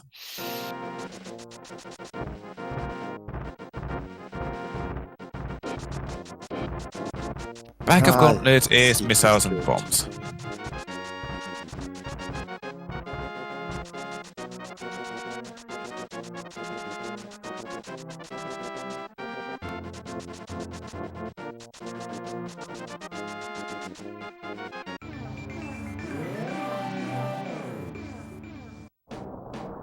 Yeah, Ice's Super Metroid sprite is unfortunately looking pretty grayscale at this point. She's mostly lost all the pink and blue that's on the regular Parasuit sprite.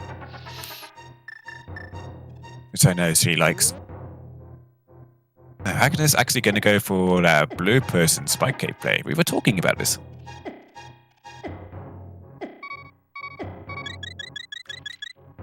If he finds another sword here, I'm just throwing the seed out in the bin.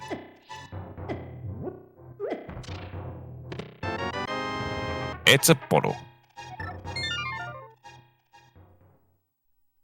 Use bottle to force a bottle. Yay. Speaking of bottles, there's the fourth one on Iris' side.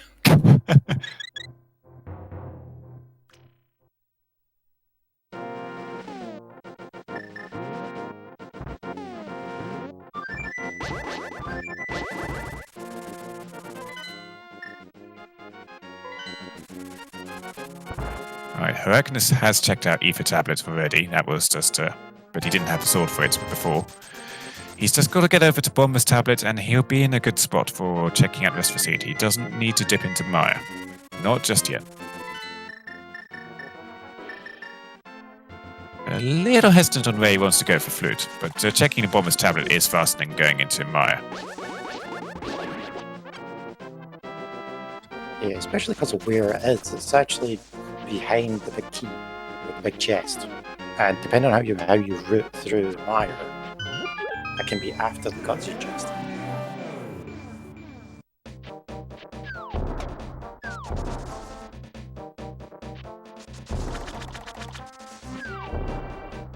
And yeah, we could actually finish Mizumai if we wanted by going through the dark rooms, but nobody really wants to do that yet. Because it's annoying and slow, and most people going into there had Fighter Sword.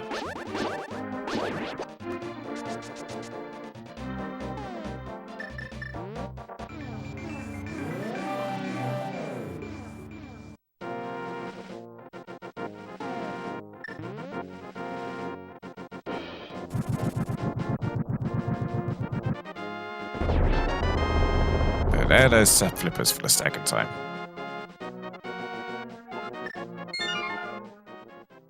Let's see if he has a bit of better luck in Ice Palace. Oh, no, he's going Super Metroid.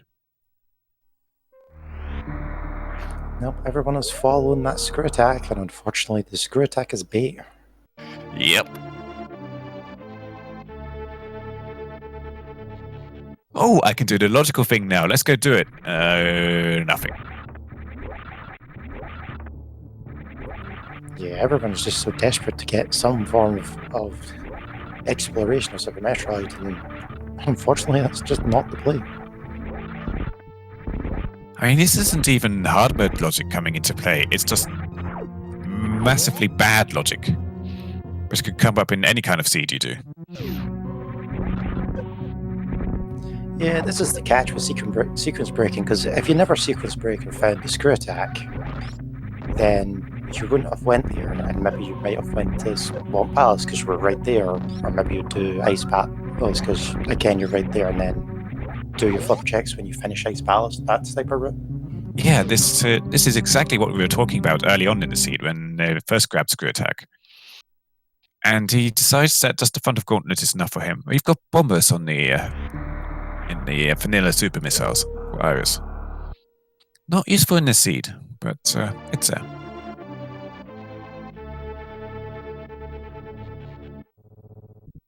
Reigning Elementalist gets his second sword, also from Hoaxor Cave.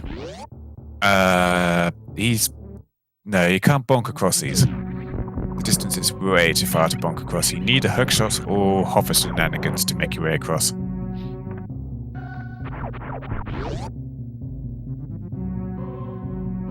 He's actually going for the floating island. I don't remember anything actually being on the floating island, but it might be a heart container or something of small use. I don't think it was anything valuable, so.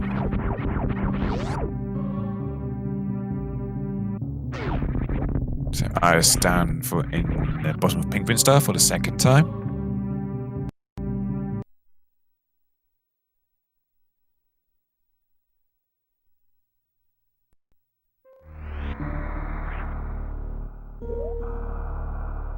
Iris picks up blue mail.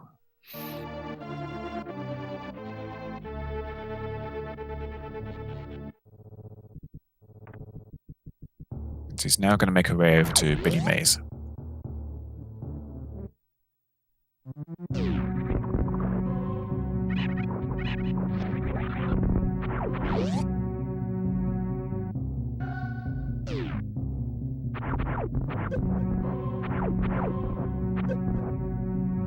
Iris just burning super missiles because, you know, it's called 50. She has 50 super missiles!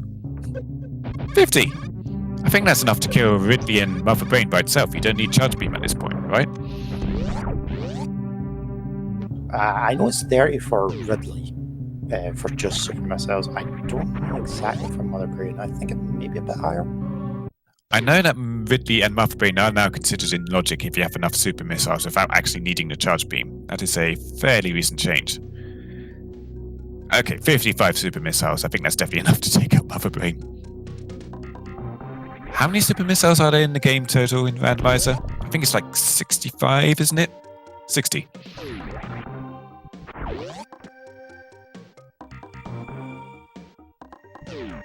We've got a much nicer beam in. Oh, is that the last super missile pack in the game? I think that's the last super missile pack in the game. Ridiculous!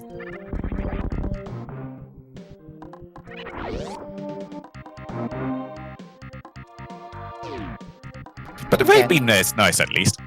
Who needs the plasma beam or the charge beam? We just have lots of super missiles.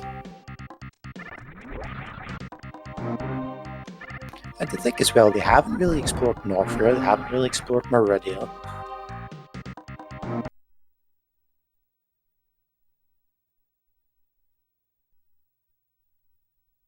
And there's Raknus unfortunately getting the bad news that screw attack doesn't mean anything.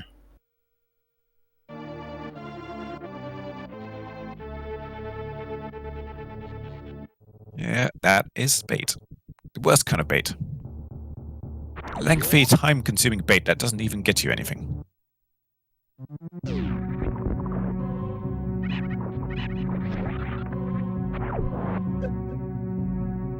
Yeah, imagine when runners find that morph ball in Ice Palace, there's going to be lots of frustration coming in.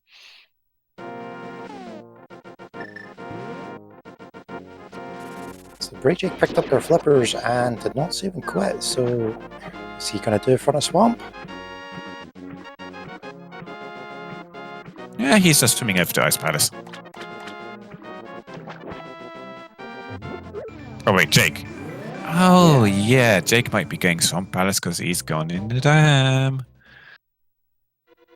Yeah, Jake did not follow the screw attack logic there. I mean, he could still find something here that will get him progress.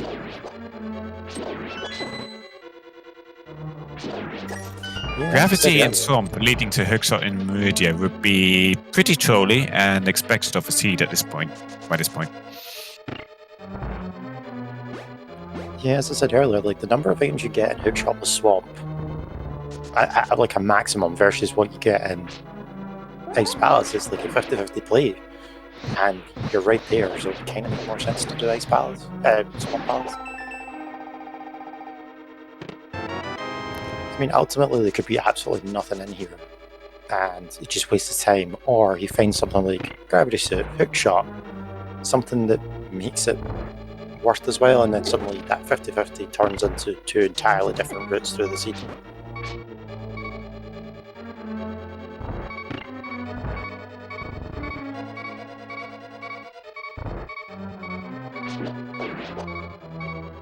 The argument, however, would need to be made for the fact that we know Morph Ball is in Ice Palace, and that is probably the more valuable item out of everything.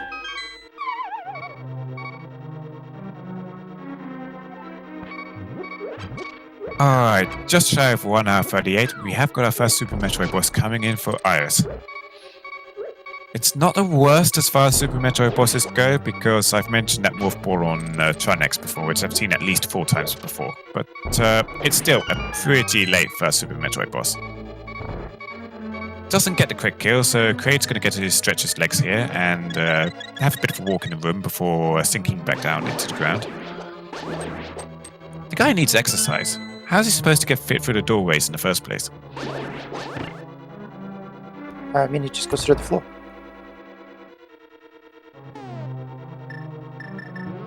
You don't need doors when you can just walk through the wall.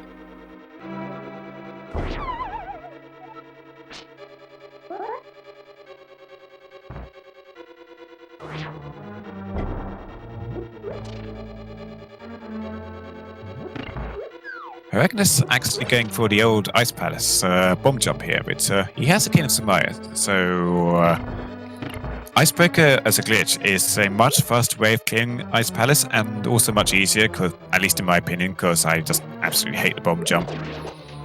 But it's just such a nice trick for routing through Ice Palace. It gets you all the items and even gets you to Ice Tea in not too much time. It saves you a lot of time in here.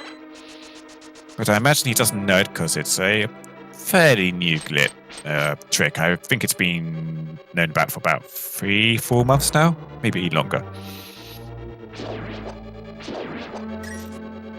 Yeah, I think it was last year it was sort of brought to the table. Last year? Yeah, I think it was. Yeah. I mean, 2020 is a great year for completely losing track of time. Yeah, time is no concept this year. Things just kind of stopped in February this year and not really progressed since. Much like our runners. Yeah, Iris is giving us all the news here in Super Metroid now. In Ice Beam, we've just got a hard container.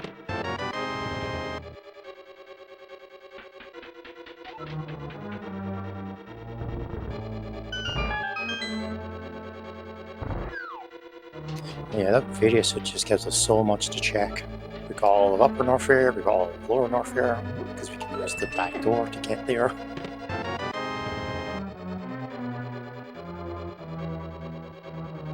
Compass on left side storm for Break Jake, and because he doesn't have the hook shot, he's got to go all the way back around again, climb the stairs, drop down the upper pit.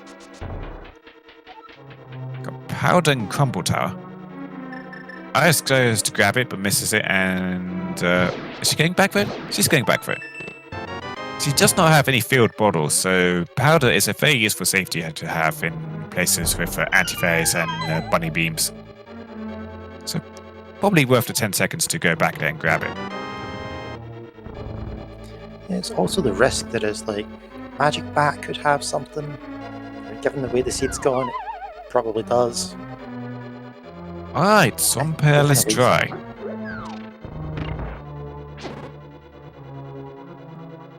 Quite ironic, one of the wettest dungeons in the game has no items.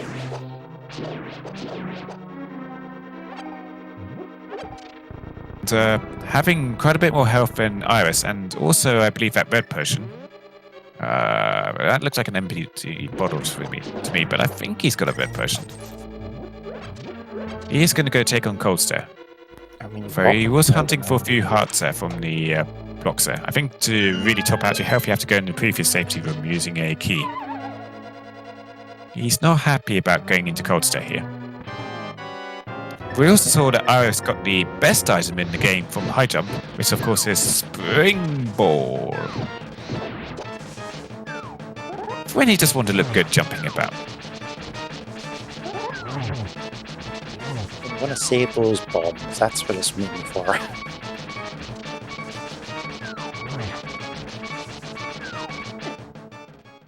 Oh, Cold Stare gives him a hug and he takes a death. And it takes time to get back to Cold Stare, especially if you don't do Icebreaker, so he's just leaving. So Cold Stare remains a mystery. Well, we know Cold Stare doesn't have an item because the third item was 5 missiles and iced tea. Yeah, rather just finish the dungeon, get Cold Stare out of the way, and get that crystal. Cane of Burner in Cathedral.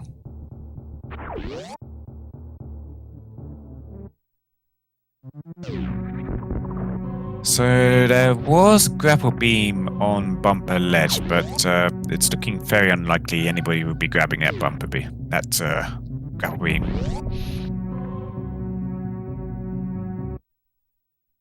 Unless we find a cape anytime soon, probably not. Right, but if we find a cape down here, we're just going to continue in Super Metroid and probably won't even worry about using the grapple beam to do grapple checks.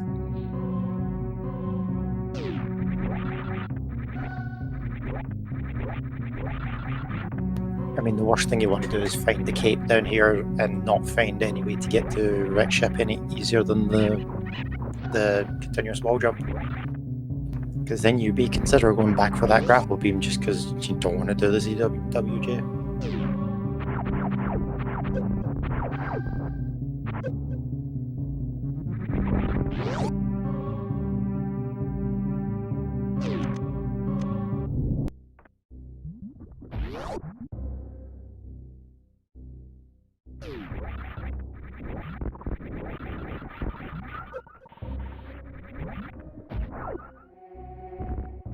Oh, here come our reserve tanks. I was wondering when those going to start popping up.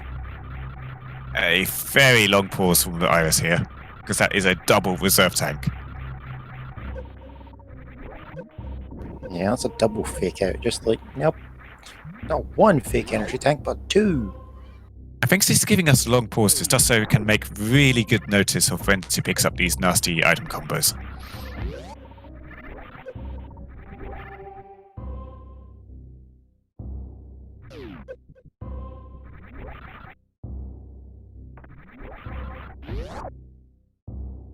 So we were talking about the wall jumps up to alpha power bombs and how it's a really difficult trick done by only a few runners practically in the world. It looks like Raiding Elementalist was actually trying to give it a try. Possibly not knowing that it is one of the hardest tricks to do in Super Metroid, but he's given up on it now.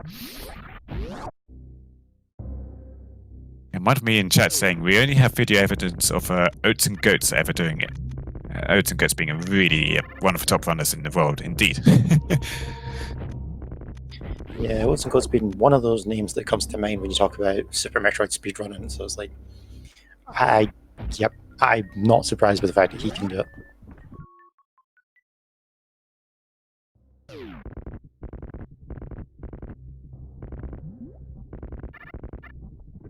It's one of those things. It's like I don't think it would ever be like that much of a benefit to do it. So I don't think anyone really bothers to learn it. Also, I think we were wrong about the 60 super missiles being the max in Super Metroid, because Iris is now on 65 super missiles.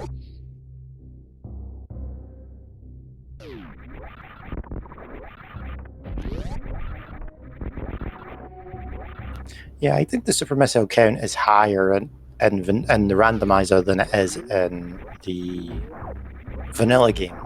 And I think I think it's definitely higher in randomizer from what I remember. I just don't remember the exact count. So probably pick up the menus at this point. Oh, Raiding Elementalist takes a game over somewhere in Super Metroid. I didn't catch where, but he was pretty close to the red tower, so I don't think he's lost very much by taking a death there. Of course, he doesn't have that morph ball, so there's nothing practical he could have picked up that he would have lost. Yeah, I think Raiden was using it to do a quick return back to Norfair. Perhaps. That would make sense. Accidental or not, Super Metroid is not the place to be until he's got his second sword and flippers and gone into Ice Palace.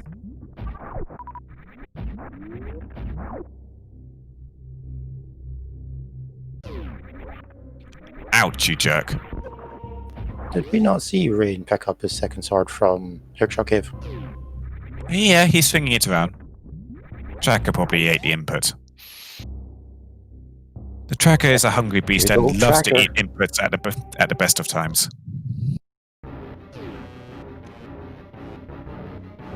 So we have the best boss in the game coming up now, after Iris got the best item in the game.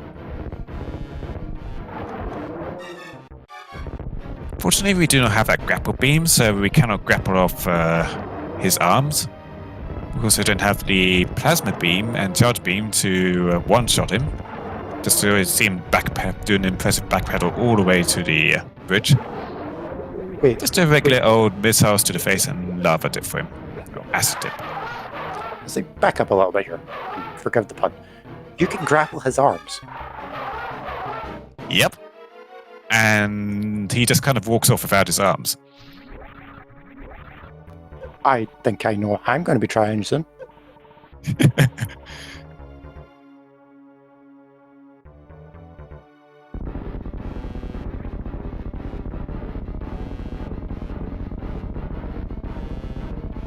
Raiding Elements is actually going back into Desert Palace. He got all the items that he could get in the front. I'm guessing he's going to go take on Landmolus. But he could get to Landmolus quicker by taking the Dark World portal and mirroring to the ledge. He's got those flippers from the Bomber's tablet at any rate, so as soon as he gets over to Ice Palace, he will be set.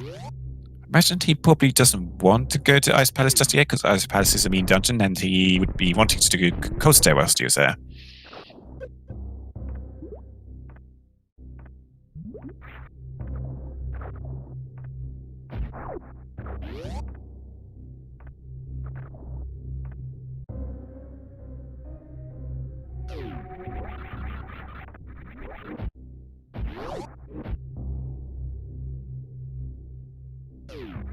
Speaking of Grapple Beam, we will be seeing the vanilla location for it in this room on Iris' side.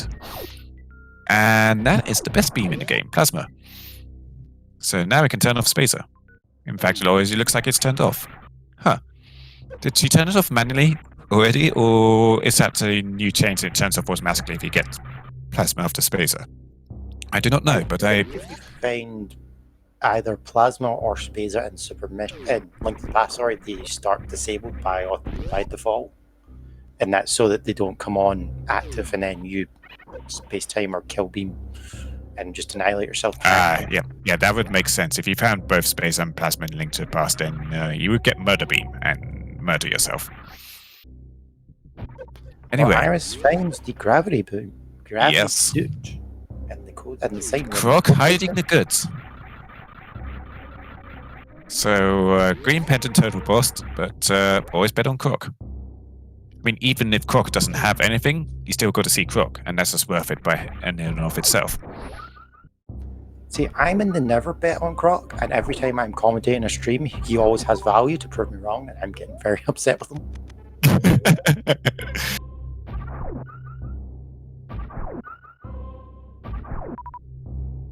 Iris farming some health now. She's going to max out those 2 reserve tanks.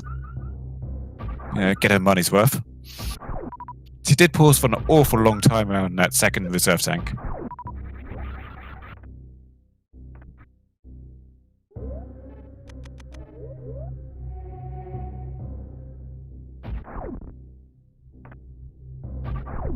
No, Irish, you made it.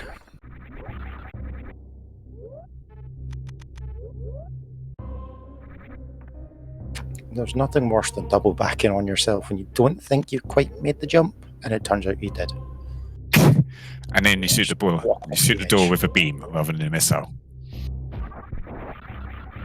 Oh well.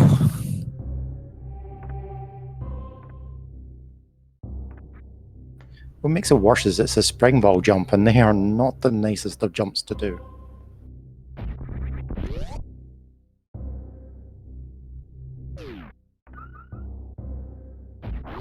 Just an E-tank for troubles, but she's looking pretty good on Super Metroid health now. Oh, I think we just got shaft supers from Hyrcanus, but I missed what it was. Did you catch it? I think it was a piece of heart. So nothing too valuable.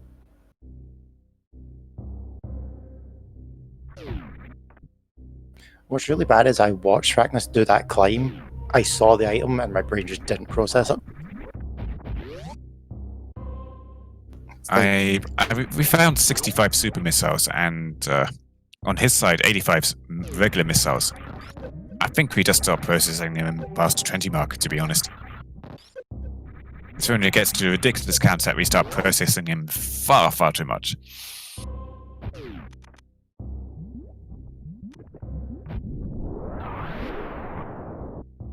Looks like Iris is going to be going into lower Norfair. So we'll probably be seeing her do a gravity jump here. Just going to jump off, take off her gravity suits to start getting the momentum that you would get from jumping in water, or hot lava in this case. We'll jump off the wall and the enemy there, and get it done really quickly. Very nicely done. Yep, much quicker than the alternative of going all the way back to Meyer and going to the Dark World portal there. So he doesn't have the space jump or high jump, which is a bit annoying for low Norfair, but having screw attack is pretty nice nonetheless, because you can just one-shot all the annoying space pirates down here with the screw attack and bulldoze through the walls with that screw attack. And you've got so many supers for Ridley as well. It's going to be a pretty comfortable low Norfair. Yeah, and along with all the the invincibility frames you get from screw attack, yep, you're just Lower Norfair is going to be a breeze. And as chat is asking, yeah, a lava dive into lower Norfair is totally in logic. If you had to do lower Norfair without the barrier suit, that's not in logic. That is an extended hell run, which you would need a lot of E-tanks to do, and it's never considered in logic in hard mode. But lava dive, certainly.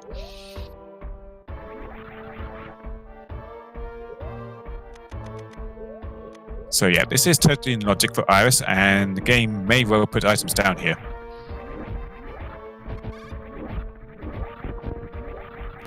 Yeah, the other thing to point out is because we have those 4 cross world portals, we can get to Lower Norfair without the lava dive, because you could just go to Misery Mire. Yeah. Just use that portal to get to the screw attack pedals. But this is the better way to take since he is already in Upper Norfair, and he can go to places like Mickey Mouse Room here quite a bit easier. But yeah, if you're just fast tracking to Ridley, then say like if you're in Go mode, for example, then absolutely take the Mire portal. That is the definitely the fastest way to get to Ridley himself.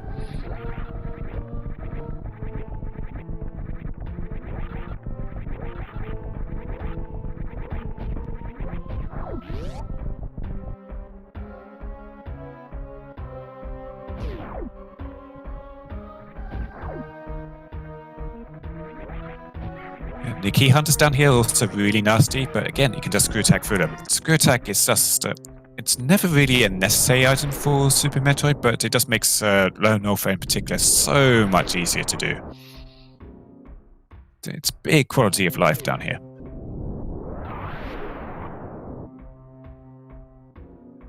Yeah, you run Lower Norfair with screw attack so many times, and then it's like, the one time you have to run it without it, and it's like, oh boy, you miss it.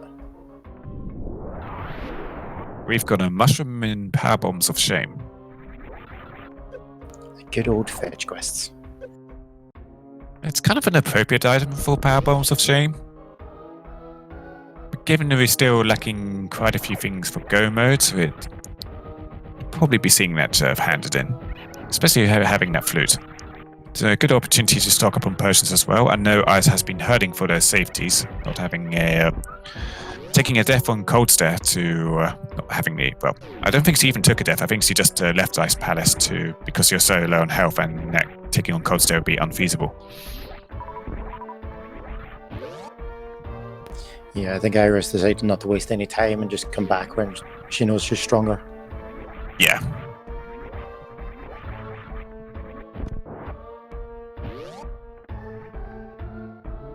But she is plenty strong enough for Ridley here. She's going in. She used quite a few super missiles back there. She still has 51 super missiles left, which is plenty for Ridley.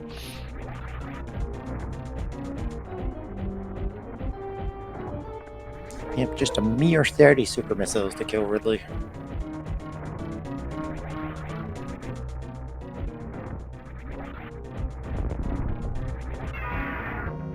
This is one of two super missiles, but she's got so many super missiles to play with that it doesn't matter. You can be very liberal with your ammo here.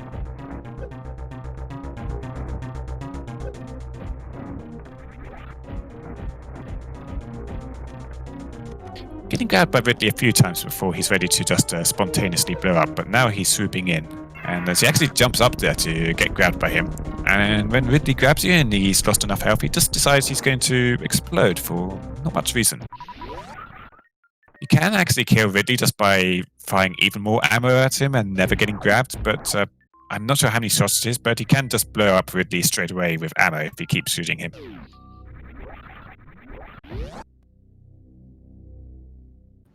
Yeah, he has like a minimal health threshold that if he grabs you afterwards, then he just dies, or you just survive for however long it takes after that for him to die.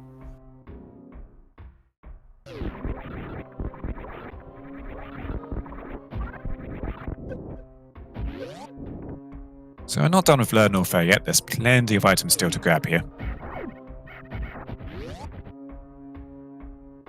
And after this, Iris will probably be heading over into Meridia because we have quite a lot available there. Although it's pretty... a bunch of it is pretty difficult to navigate around, not having space jump, high jump, or... So you will mostly be relying on gravity jump, or even the speed booster, so you'll mostly be relying on gravity jumps to get around there. We don't even have the morph ball bombs for infinite bomb jumps, which is just like the slow and annoying method of the can fly flag. If you have space jump or morph ball bombs, the game tags can fly on you, and then you can fly, as it were, to any place, location, or item you so choose to.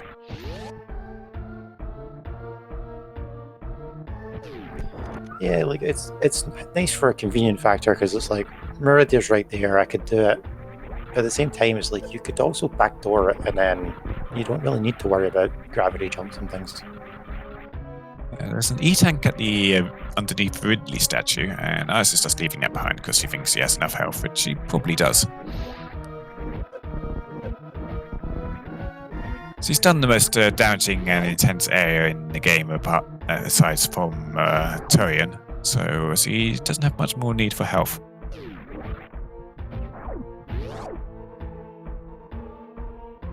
Reigning Elementalist grabs his screw attack from Waterfall Cave, now having those flippers, and is probably not going to fall into the same screw attack bait that everybody else has. But he does need to go to Ice Palace fairly soon.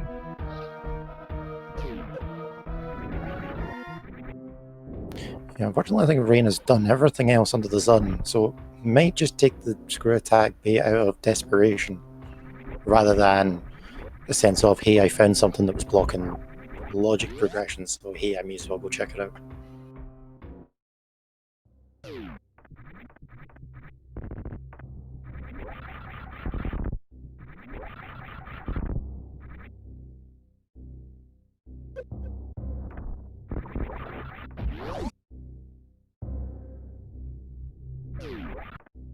Right, Iris is done in Norfair, so he's given it a fire clean out.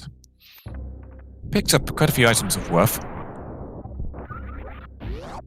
So she's just going to be on her way out now and probably heading into Meridia.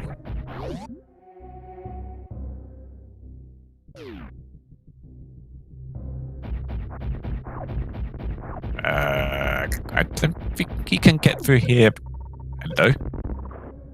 Okay, that's not a trick I've seen before. Do you happen to have seen that before for us? Nope. Okay, I am utterly clueless. Perhaps Jack can fill us in. I'll be honest, I wasn't really looking, because it appears that Breakjake is trying to do the CWJ to get to wreck ship.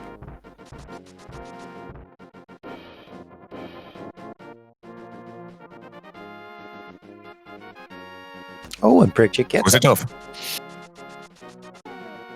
Yeah, so now that he's done this, Vexship is probably going to be totally dry, because Vexship is either stuffed with items or dry. But good job that he's done this anyway. You'll probably find at least some safeties of worth along here. Yeah, it's just unfortunate that we found the gravity suit elsewhere. It's like with Varia, gravity, and Morph Ball are the only real thing you need in Super Metroid.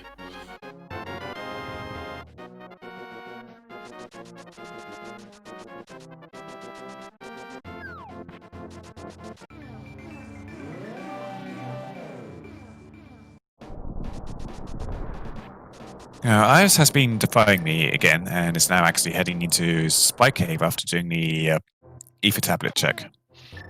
Which of course was just a heart container from the future. I feel like Iris should have already knew that, though. Was it Iris who checked it?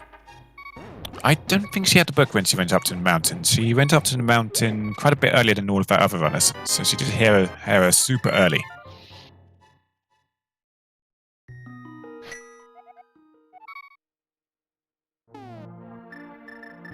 It just feels strange that she left the energy tank underneath at the Fireflies, and then chose to go to that one. I was like, I thought Iris was the one who checked that. Yeah, she definitely didn't have a book when she was up her first time on Death Mountain, because he would have left that behind otherwise. Oh, we've got a kook man. Hello, hookshot. So is that technically a hookshot of shame, because the mushrooms from the power bombs are shame location? Hookshot of extended shame and regret. So that's a nasty location for that, though.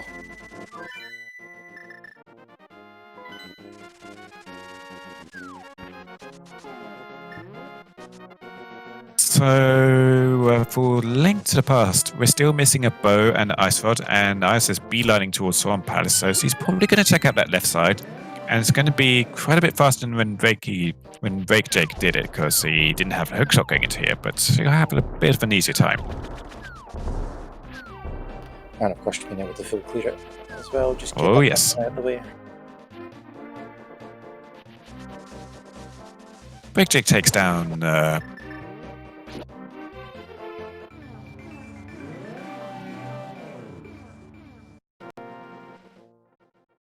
I did not even see that Phantom kill. That must have been a quick one.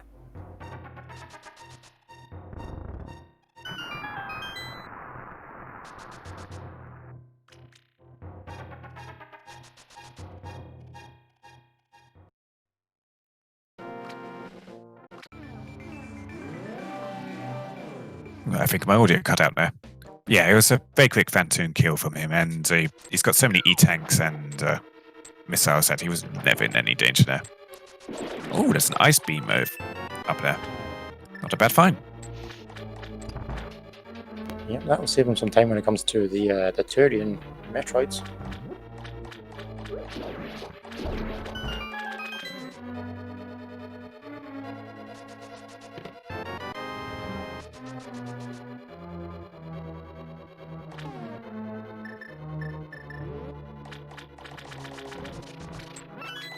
Raining elements listed using ether strats on the pen gate to see an ice palace, and I didn't actually think Ether Medallion worked on them being icy creatures in an ice palace, but it does.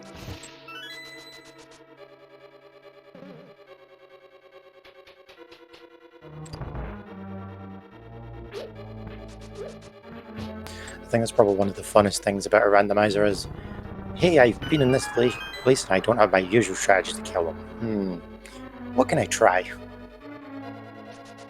You just get to experiment.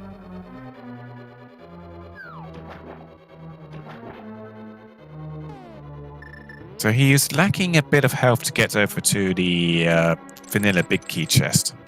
He went across and opened the chest that was already in the room, so he drained a lot of his health a bit unnecessarily, but he is going to get his morph ball from the big chest here.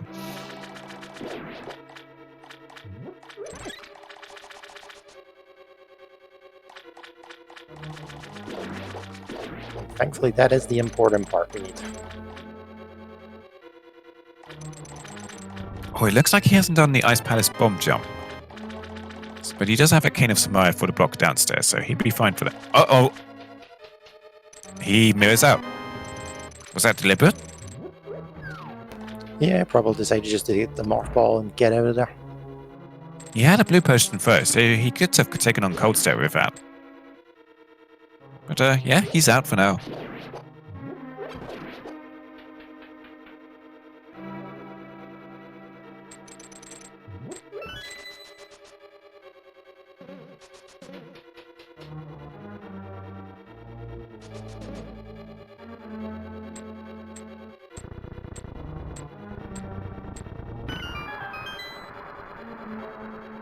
Oh, what's that on Break Jake's screen? That was a bow. A bow locked behind the energy tank and red ship. So that strangely gives Break Jake an advantage for, doing the CWJ over there.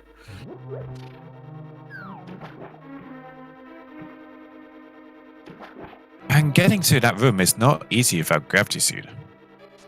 The spiky room of death is notorious for causing death. Yeah, it is aptly named because even with both Varia and gravity suit, those spikes will kill you very, very fast.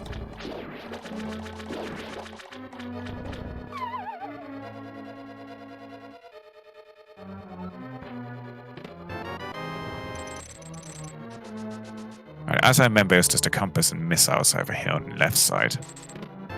Yeah. But we now have the tantalizing back portion of Swamp Palace. This may have items. It's not going to have a bow. Might have silvers, but it doesn't benefit Iris too much without a bow. Unlike Link to the Past, I believe SMZ3 still does separate bow and silvers. I completely forgot about that. Yeah, there's no progressive bow in this, so that bow is even worse. This is what happens when you pull out the password trouble when you forget these things.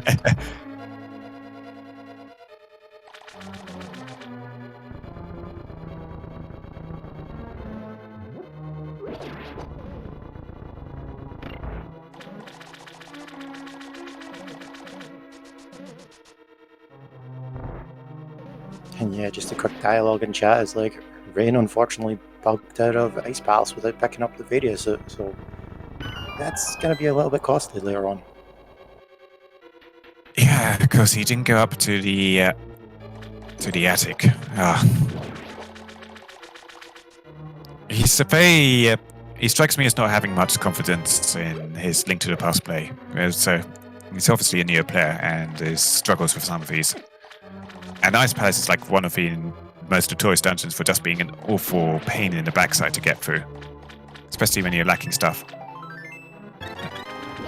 Now, if I remember correctly, that blue mail was in Upper North there, so he's not going to be able to get that to have an easier time in Ice Palace, unfortunately. There's Green Hills. The blue mail was on the Green Hill. Oh, Green Hills. Okay, yeah, the, Green Hills. Okay, so we'll be able to get that.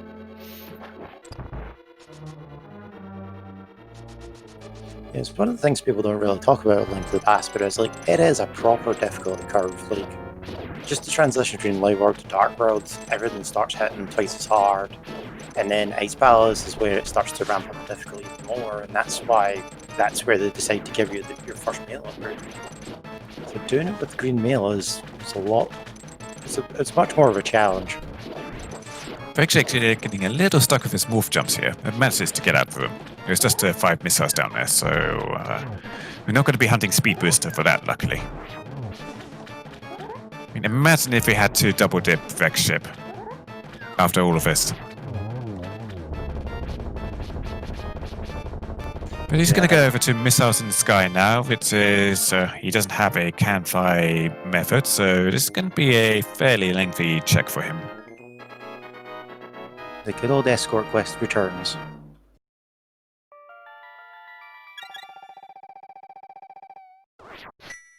That's the second shield down there. He's not going to pick that up. First shield being, if I remember correctly, the big chest in Eastern Palace. Which I think pretty much everyone has grabbed because there wasn't much else to do.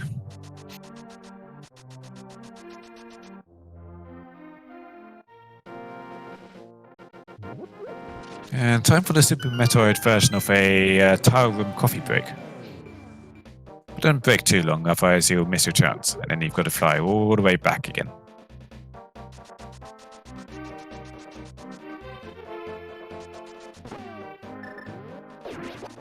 Yeah, Missiles in the Sky is Missiles in the Sky.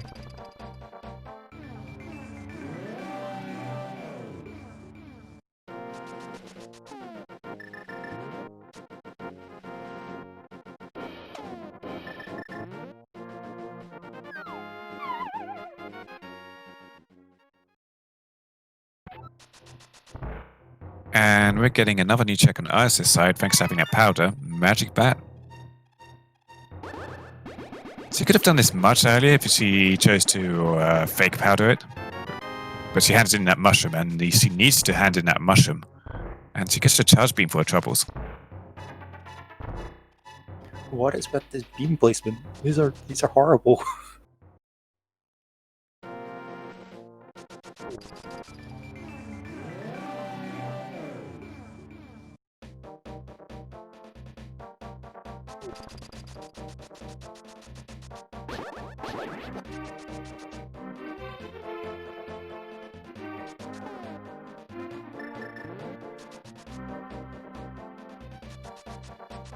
Yeah, so Iris found a cape in Swamp Palace, so gonna go grab that grapple beam, and if it goes to Rig Ship, can pick up the ice beam, and that gives Iris the full crispy beam. I cannot remember if CWJ is a hard logic check. I want to say it is, though. I'm pretty sure it is. The grapple beam is going to put Vex Ship in logic either way, regardless of difficulty settings.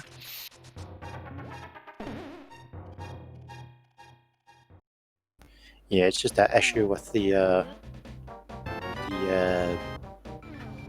hook shot being in that placement.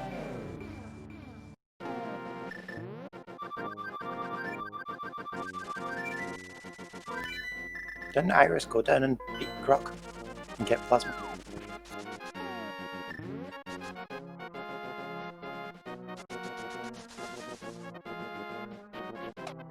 I feel like Iris would still have plasma because she's got gravity suit. Yeah, Plasma was in the vanilla grapple beam location, and she got gravity suit after that. It was the both of us were behind Crocomire, so unless she also lost her gravity suit, she would still have plasma beam. And I don't think she's taken a hard reset in Super Metroid or anything, so she wouldn't have lost anything either way. And she's going to take the back door into Meridia now.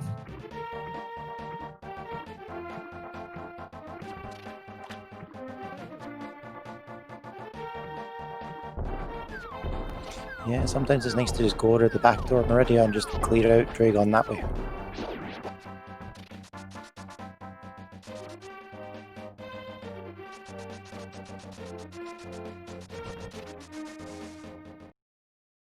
I imagine with this, he's thinking of rooting in Shaq Tool and the Plasma Beam pretty early. Since he has both Grapple Beam and Plasma Beam already. Yeah, just when you said that there, that would be a very optimal reason for picking up the grapple beam before coming here.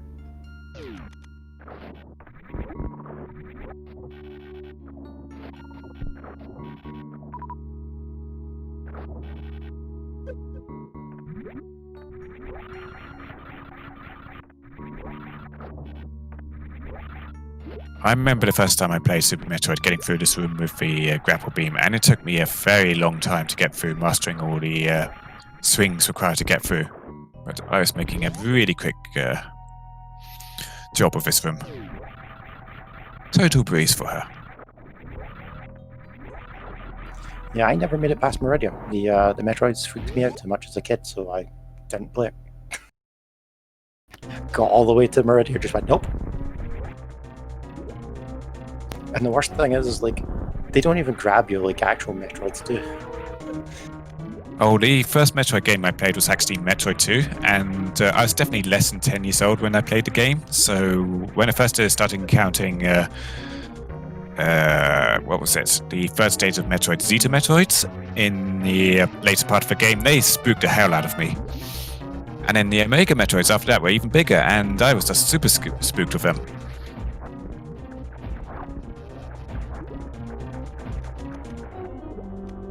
I actually think Samus 2 was the first Metroid game I actually finished.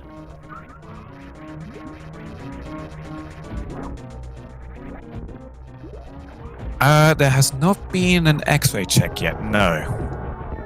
Nobody's wanted to go over there, because no can fly, no grapple beam. And when they were going through Red Tower, they weren't in particularly healthy spots to go damage boosting for all those spikes. And I know you can go damage boosting over to the far end using the those little zigzagging creatures. I forget what they're called.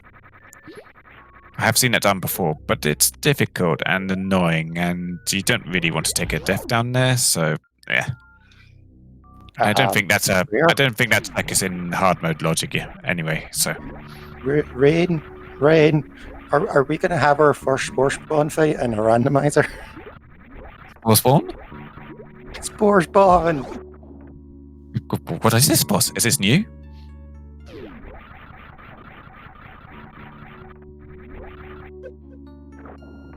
We are discovering new bosses right here in Super Metroid. Never seen before. This must be a fan patch or something.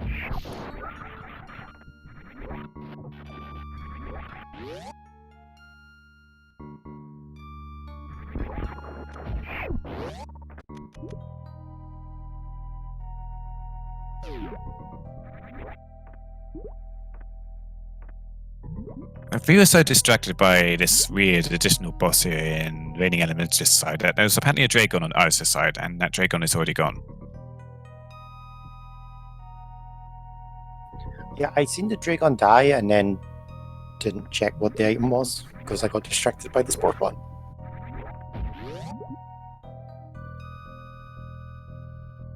It's just such a shock. I think there's just missiles down here, so... well, if you don't know how to do the super missile clip, then... oh no, it's bombers down here. So, useless, but it's something for the tracker. Yeah, if you don't know how to do the super missile clip there to break the block, then yeah, you've got to go kill Sporespawn. And meanwhile, Iris is going for another kind of clip, this snail clip. Yeets her way up for those blocks in quick time and finds multiple bombs and space jump. Well, both the canflies are on the aqueduct. What? Just as well I didn't take a drink. I may have done a spit take there. Alright, where's speed? Probably a plasma beam or something. This is the thing, I'm pretty sure the snail clip's in logic on hard mode. And Iris did a very long pause there when she got the space jump again, so he's probably doing spit takes herself.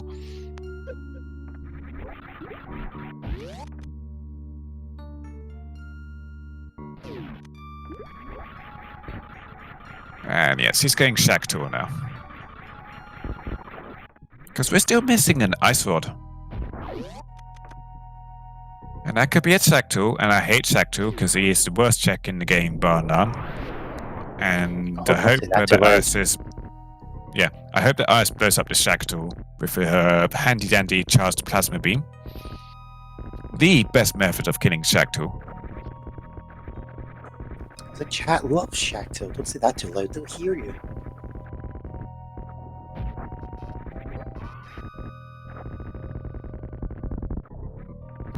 Damaging Shack Tool a little bit with the Morphle bomb drop there. I forget how you do that technique, but there's like lots of little secret techniques like that.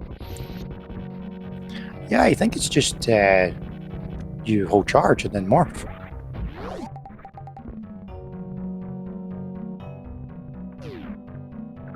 And the most famous first tricks are probably the X Factor and the... Oh god, there's Ice Rod. I'm done. I'm out. See ya.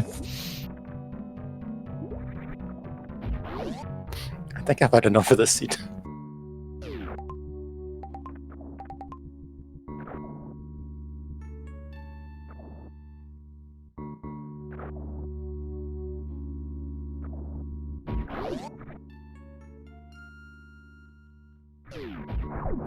Iris, I think, saying a little prayer to Shack Tool as he passed by. For the ice rod. Well, we do see it can be anywhere, and that's why.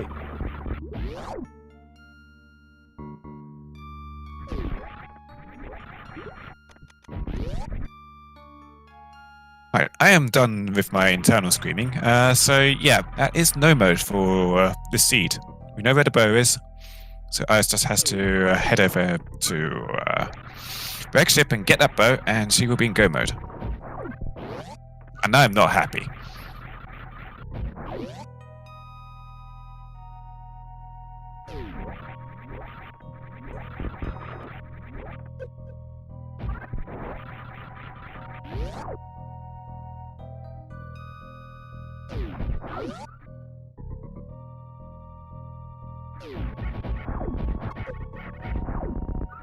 Now, the one nice thing you can say about this seed is that the pendant dungeons were all totally useless.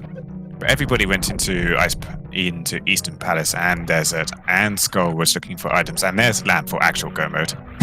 I mean, technical no mode. But yeesh.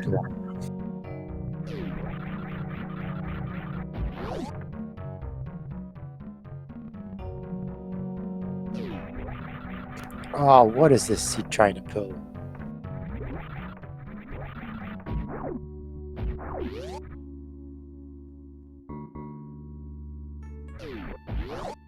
Yeah, I've seen Hitaka pop up a few times in chat, and I bet he is super happy about not playing this seed.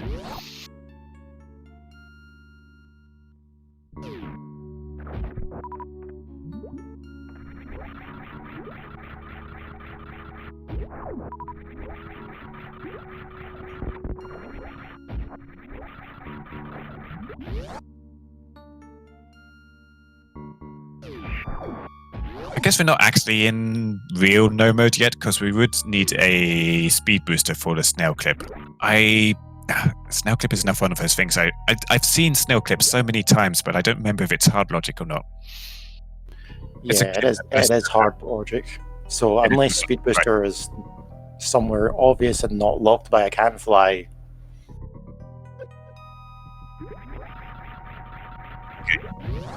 Yeah, snail clip is a pretty common trick at this point done by most people. So it's good to know that is in logic. And oh man. So Isa's still going to be hunting for a bow here in the second sand pits of Meridia. She's not going to find it here. She might find silvers if she's lucky. But once she grabs that bow past Spiky Room of Death in Rex ship, she will be in go mode, and she can forget about the rest of Rex ship. So it's not totally awful. Oh, that's quite nice too. A tempered sword in the second sand pit.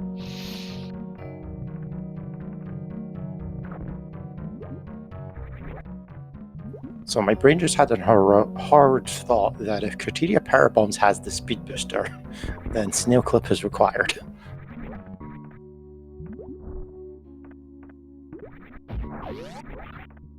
Yeah, I have a feeling that we will not be seeing the speed booster at this point unless Raining Elements list happens to come across it.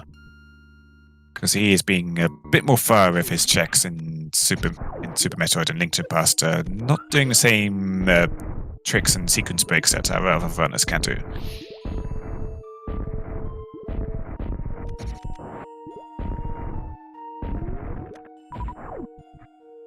I think the other snag with the Snail Clip is Speed Booster could technically be in GT because you don't need it for anything else. Break Jake finds a double reserve tank, tries to avoid both of them, but accidentally picks up one. Time lost. Was that silvers on Main Street, or was that just an arrow capacity? I didn't get a good chance to see it. I wasn't looking. Tracker says silvers, so yeah, Speed Booster for silvers, even better.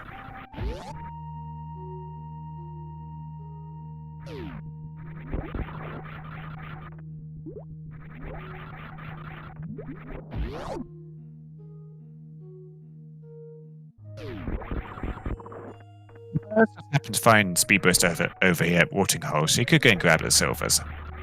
And this will be in a really comfortable position after that. But not having silvers for Ganon isn't a big deal at this point. She's got a third sword, which is a much bigger deal than silvers. That's Red Mail there.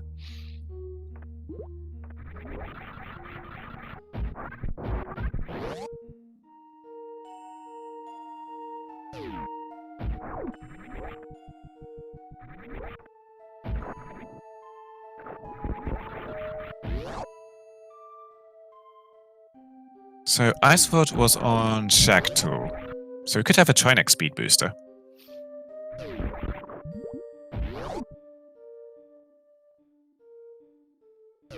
Yeah, Speed Booster could be anywhere, including GT, because it's GT only locks like main progression for Super Metroid, so it's like Speed Booster isn't technically main progression now. Because the Snail Clip hits those two can flies in logic, so it's going to be interesting to find out where that Speed Booster turns up.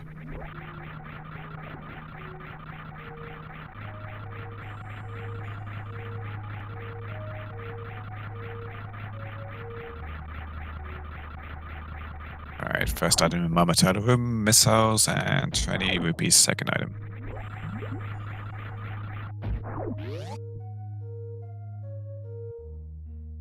And I think that's it for Meridia.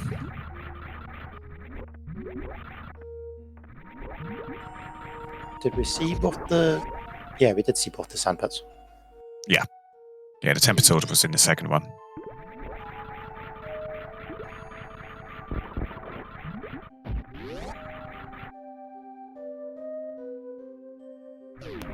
This is really convenient as well, because this takes her right to the top of Red Tower, and then she can just go straight to the Rex ship from here.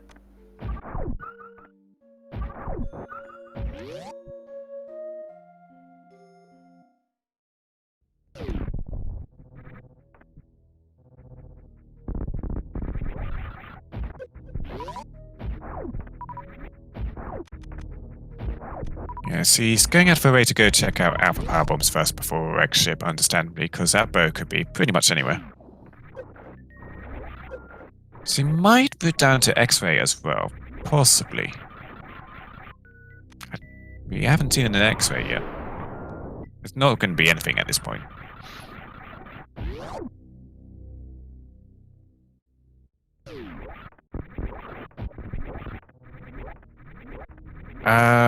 So Grapple Beam would put X-Ray in Logic. And we got the Grapple Beam from Bumperlet. So where was the cape again? It was in the back of Swamp. Back of Swamp. Okay, so we didn't need Speed Booster could be there. That would be the ultimate taunt, I think. But she's not going over there. She's heading up to Rex Ship now.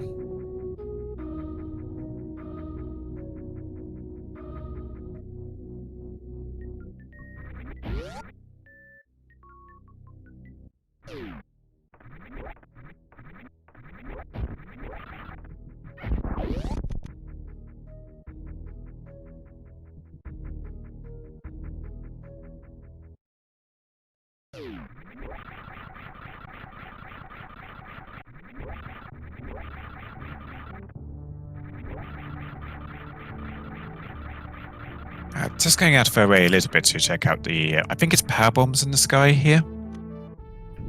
Yeah, this is Kateria Power Bombs. This is Kateria power bombs, yeah. if the speed booster is here, which is not, thankfully. So the speed booster was available somewhere. So I don't think nothing Speed Booster could be requires there because there's hard no way to get up to this room without multiple bombs or space jump. yeah, but the snail club is available. Oh, in yeah, the yeah, hard yeah, mode, yeah. So Yeah, I've got, yes. So with that, then there's nothing in the seed that says you have to do it in hard mode. This could actually have appeared as a normal mode seed.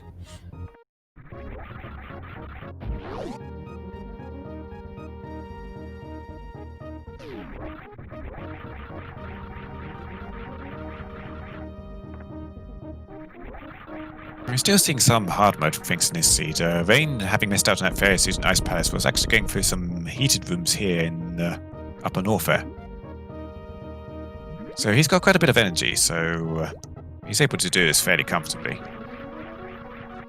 There's not too many heated rooms if he chooses to go down to Crocomire, which he honestly should do, because there's juicy stuff down there. If he can grab this powder too, because the powder was actually...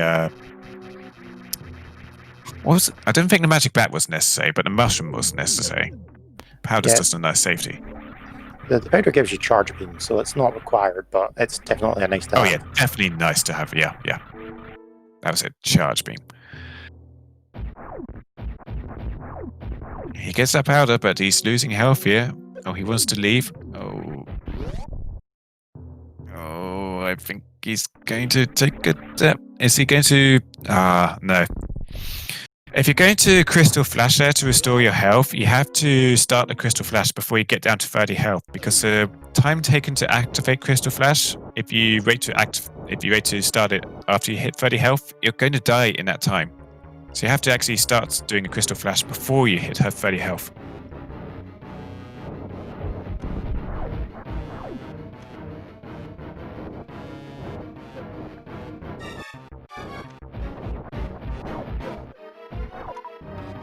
I was taking on Fantoon, and she's not using Charles Plasma shots. She is actually. But she's also mixing in some missiles as well. Yeah, we don't have that all-important X-ray to do the microwave strats, so I think missiles are probably the next best thing to go.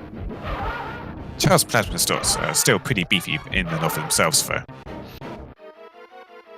And they do not enrage Fantoon like super missiles. Yeah, I think you only get one shot though, and then he closes his eye. So if you buffer it with the normal missiles and then as a finale fire a charge plasma, you get a lot more damage output.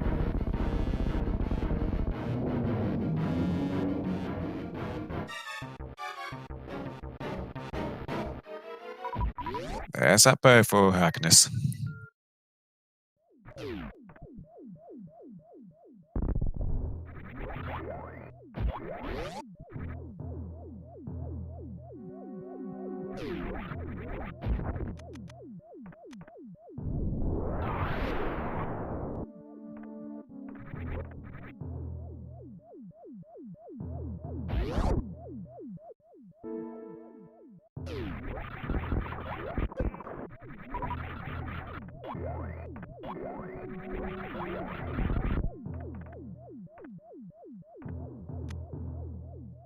Iris grabs her full beam combo, and now she's just got to go up to a spiky room and get a bow, and she will be in go mode.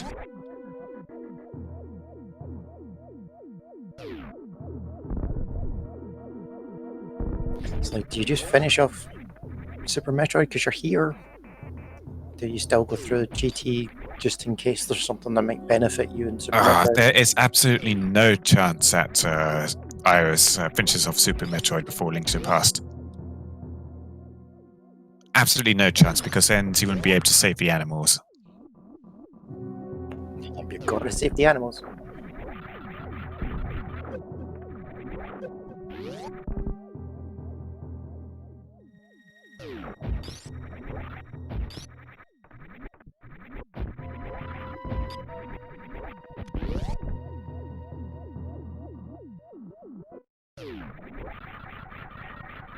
Unfortunately, we are lacking timers on the right side, but so at 2 hours, 36 minutes and 35 seconds, Iris is in go mode.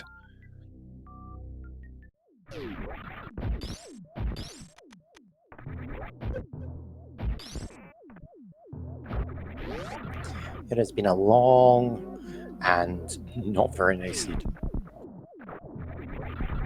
But we are starting to see progress.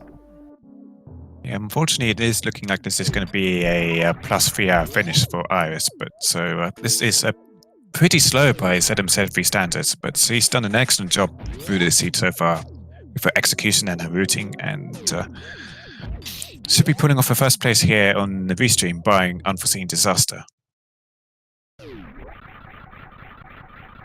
Yeah, I think this is Iris's race to lose at this point.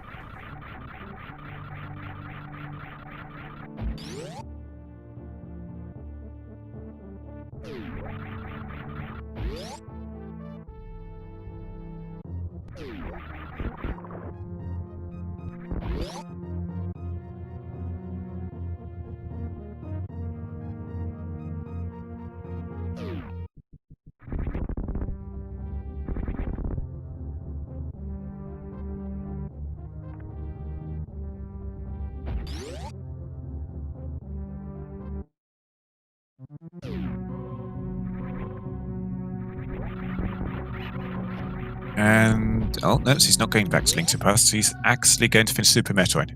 Okay. I guess she ain't saving the animals today. She's had enough. She just wants the seed to be finished. I don't think I've ever seen Iris not save the animals. This is a very unusual behavior for her. I think it just shows how bad the seed's been. It's just like, nope, I want her over with. She just won't save the animals, even because it's just been that bad.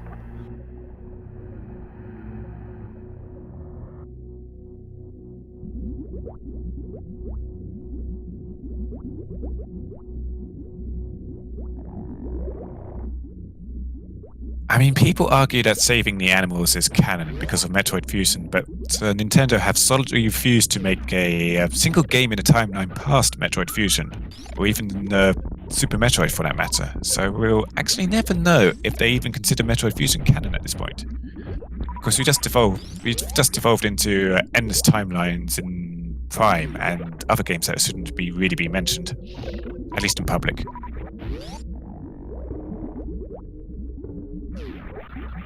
Some people whisper about the baby, but I can tell you that it's all lies.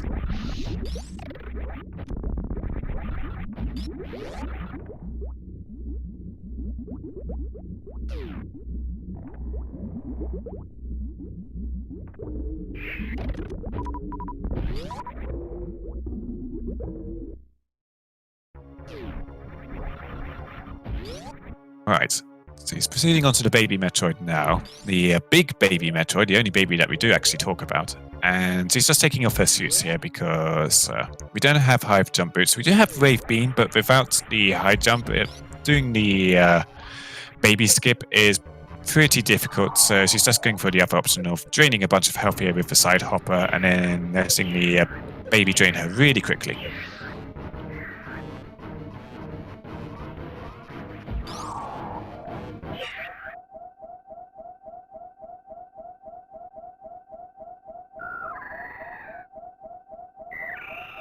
Remember to face right face right when the baby Metroid attaches too.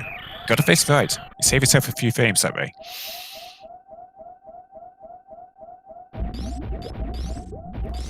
All those frames make the difference. Especially when you're racing and you have to go fast.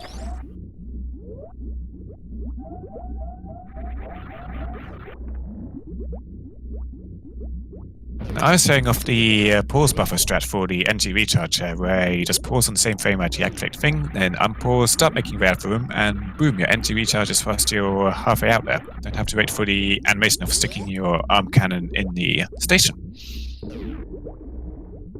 Not a trick you see particularly often, but nice usage of it. It saves a couple of seconds. He's definitely going fast at this point. He's definitely taking the conscious decision to save the frames here rather than the animals, so having a little trouble with the zip-tight clip though.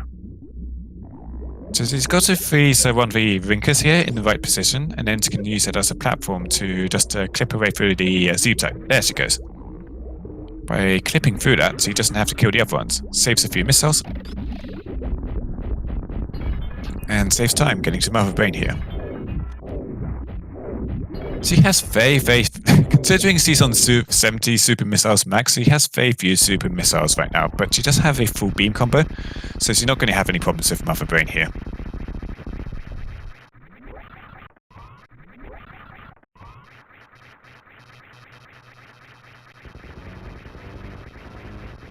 I imagine, given the amount of energy, we'll probably be seeing her try for a stand-up glitch too.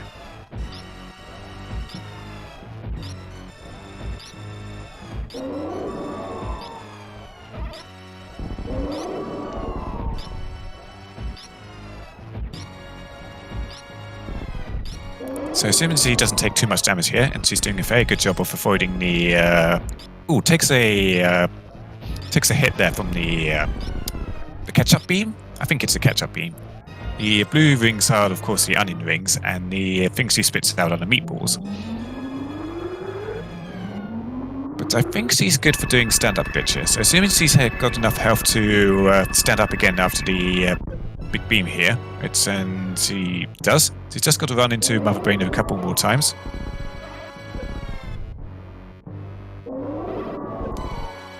Although, hang on. Okay, she's down to her last E-tank now. Yeah.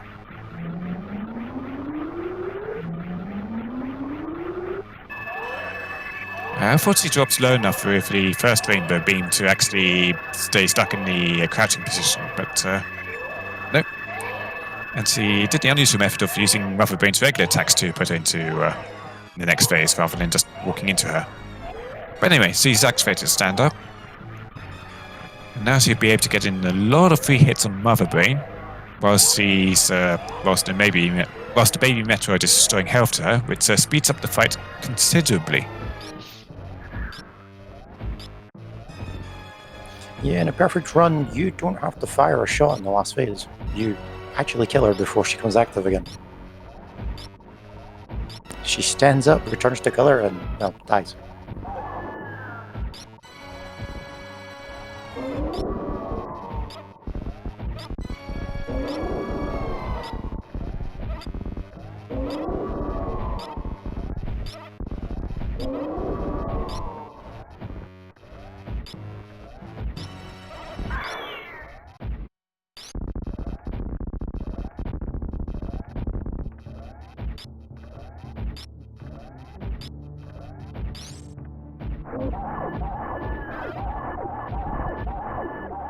So much fewer hyper beam shots than normal takes down the Mother Brain. actually spent a little extra time blowing up than he normally does. He sort of stood at the back there and bobbed her head up and down for a bit without walking forward to properly explode. But anyway, other brains down. And because Iris has completed Super Metroid first before Link to the Past, there's no time on the screen. Tyrion's going to blow up, but the rest of the planet is going to be preserved. And assuming she wants to mess around in Super Metroid for a long time, she can take the Hyper Beam wherever she wants to go. Also, we've got to do the slow version of a Tyrion escape, because no speed booster.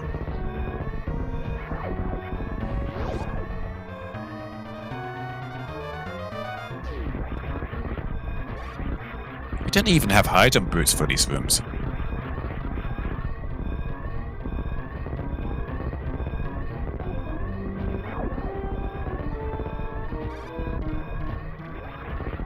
Yeah, I think everything else is lurking somewhere in Link to the Past. I mean, they could all be in Ganon's Tower. Yeah, I have seen Speed Booster pop up quite a few times in GT.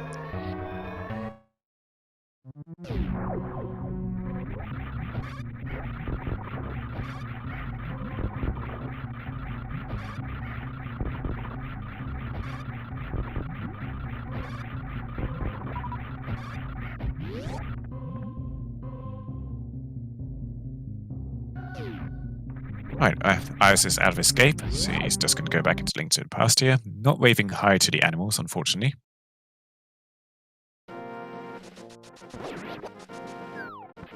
The good thing about that is it brings you straight out of Ice Palace, so you can just go finish that. Yeah, it is a little unfortunate that she wasn't able to finish Ice Palace in her first trip through. But she has got a very strong loadout for Cold Stare now, so she shouldn't have any problems here. And she is stocked up on blue potions as well.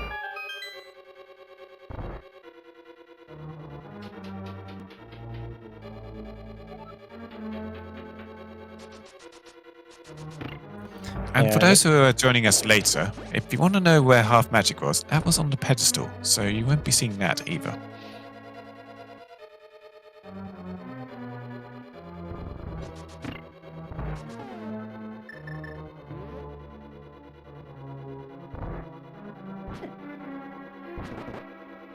Yeah, it appears Rackinus decided to stay in Link to the Past after doing his Super Metroid run and decided to clear off Ice Palace.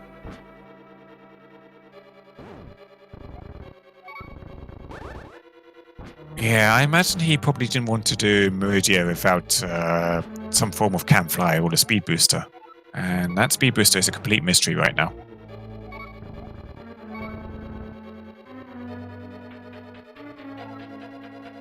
The Ice Rod is behind Shacktool, so he's not in Link to the Past Gobert.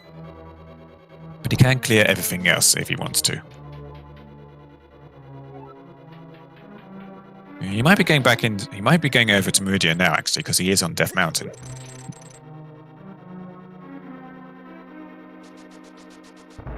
Meridia takes you to North. Death Mountain takes you to Northville, though. I'm sure you would prefer to go through the other door.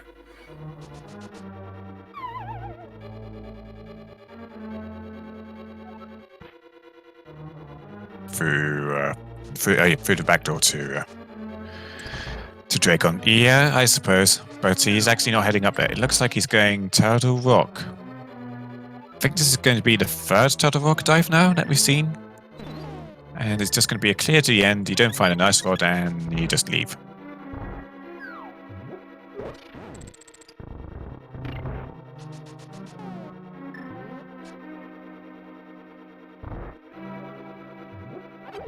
Oh yeah, a tracker mind of me points out he could be actually doing the rest of Hookshot Cave.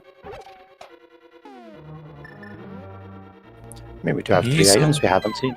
Yeah, he's on 2 swords, and there was a sword in the first chest of Hookshot Cave, so he will get that.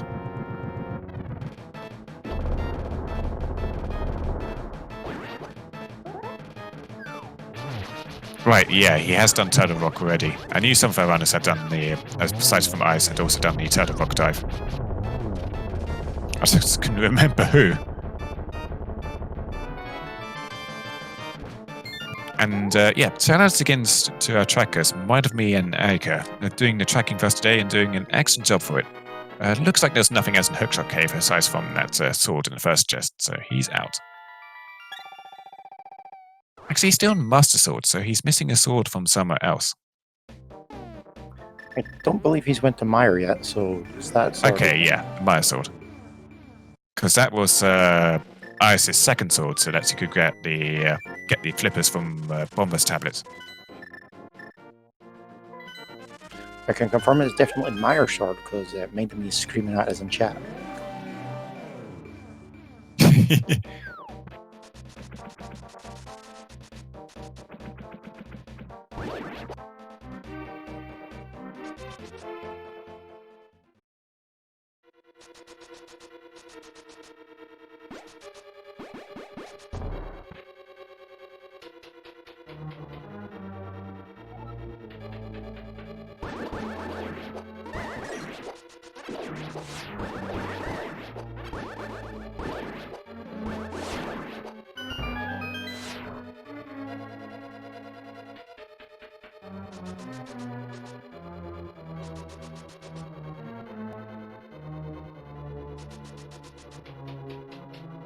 Looks like he's going to be doing the swamp dive now.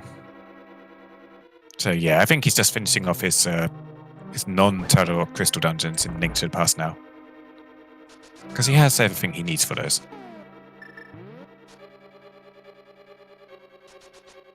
Jake lacking that hookshot is going for the Super Metroid approach.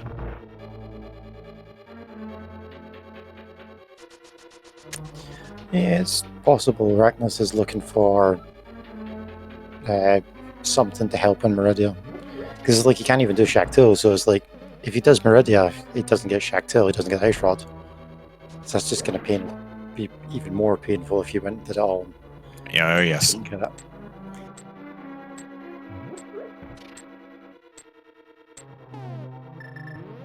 He does have the Ice Beam, so he could do the Ice Clip to Shaktil. That's really difficult for her. Yeah, it's true. And I do believe it's in logic as well, though, so... Actually, can he even get up to that ledge without the high jump boots? I guess he could do a gravity jump up there.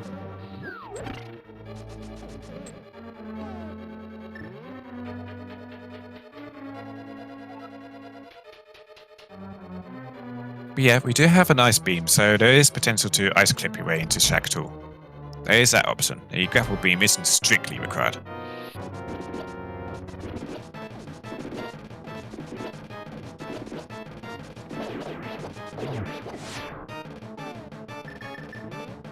And Ice going for Cape Dash strats on Fiddy. Gets all the little eyeballs down in 1 magic meter's worth. And just 8 hours finishes off the big virtuous eyeball.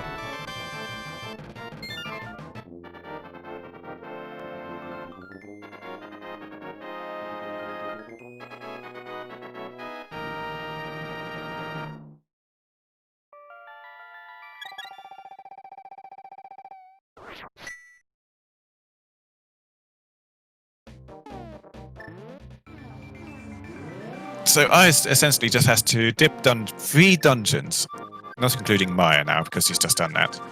So just 2 dungeons, but initially coming back here, so he had to go into 3 dungeons that he already had cleared out just to go back and beat the bosses. That is not a good feeling. Luckily, I don't think he's even been in Paths of Darkness at all.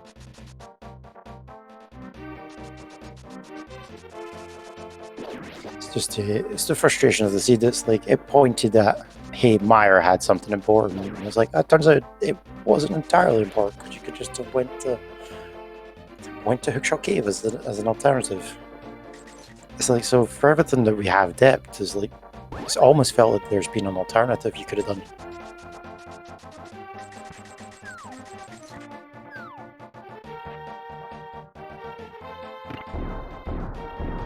It's like we do have Raining Elemental, and Meyer, who's picked up his 3rd sword, who's like needs to make the decision to go back to Ice Palace.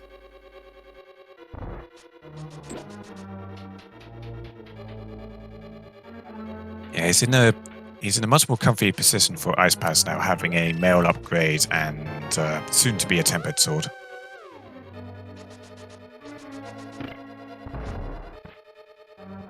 So Ragnus is not actually that far behind as well. He's like just needs to get that grapple beam off of the bumper ledge, which the cape's in swamp, so that might push him up there, and then go to Meridian and get that ice rod from Shakto.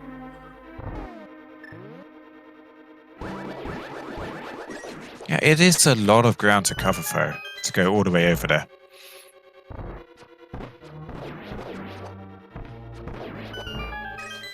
Depending on his route in Meridia, he may decide to take the Powerbomb Tube first and then go do everything else before Dragon and then just do Shakto as his last check. And that'd be particularly lengthy.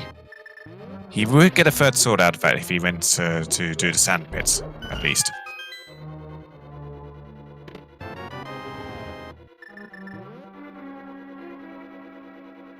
Yeah, you may still look for a third sword because you don't want to have...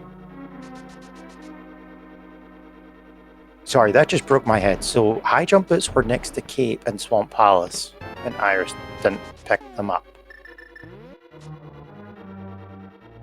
Huh. Okay.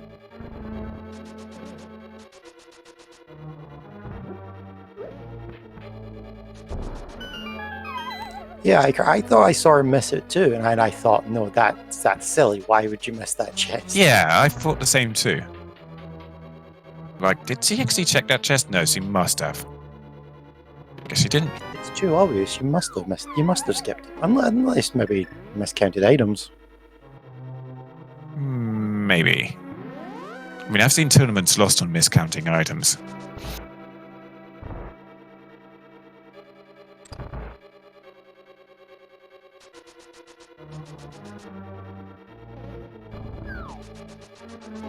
That is definitely a question only she can answer.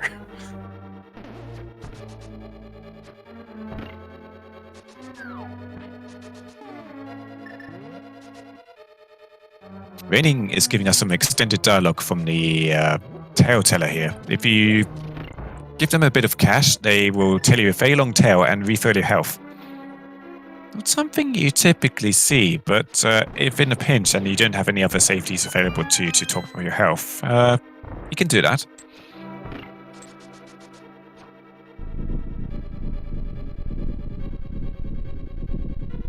I think he's looking he's kind of thinking of what he wants to do next.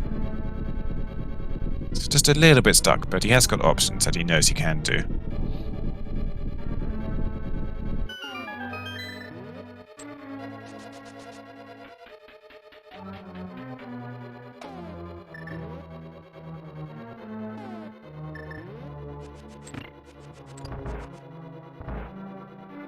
The worst of it, I think, for Raining is he did go over to that right side, he opened that chest and then backed out of it, so maybe subconsciously in his brain he thinks he's already checked all of right side. Yeah, not an unusual thing. I've actually seen that kind of situation pop up quite a few times in races this week, in fact. You go over to a certain side of an item where you think you checked both items, but you can only check one, and then you just completely neglect the other item because you've just mentally pocketed it away as, I've checked this side, I've done everything I can there.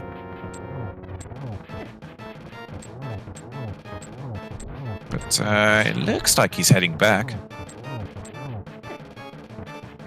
Yeah, that's definitely a good sign. Oh no! Break Jake takes a fall in Mickey Mouse room. Yeah, that's definitely not a fall you want to take. Just waste so much time having to run all the way back around.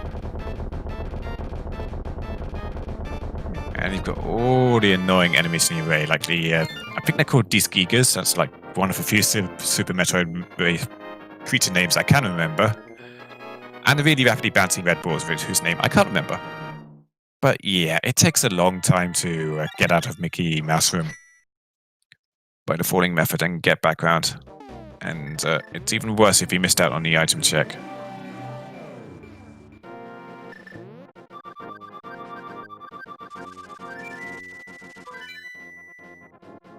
So Breakjake's in kind of the same loadout as Agnes, except he's missing that hook shot. But you still got to get his bombs and space jump from Meridia, as well as the ice rod too.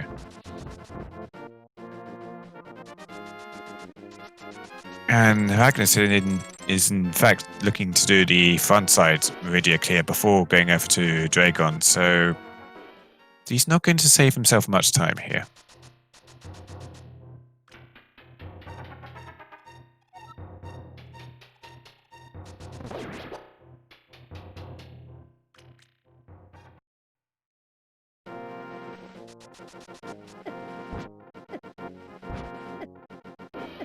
I generally do think that going through the back door Meridia is still like the more efficient way to route through Meridia, even if you get like space jump or high jump boots. Breakjake takes another fall in Mickey Mouse Room, but he did get his super missiles this time. At least he got to hit him this time around.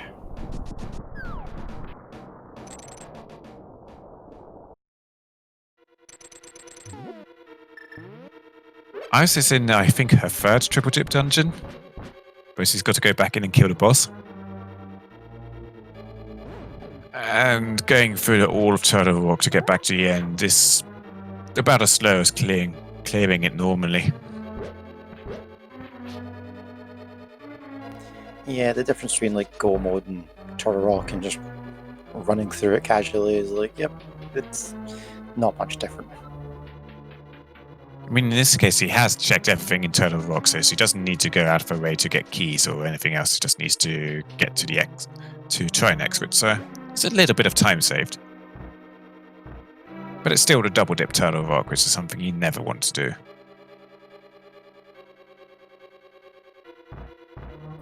Yeah, you're 3 hours in at this point. You're gonna hope the muscle memory doesn't start taking over and you just go in the wrong pipe or go through the wrong door.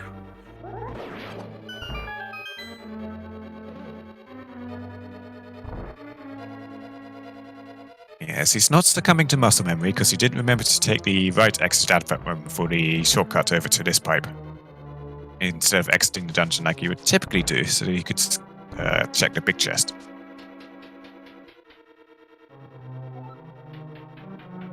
Alright, Reigning Elementalist is... I think he's just grabbed his fairy suit from the chest in here. Yeah, he's grabbed it. I couldn't remember if the fairy suit was the chest above or the chest below, but he's got that chest below, and he has it now. Right, it's nail clip time for Arachnus.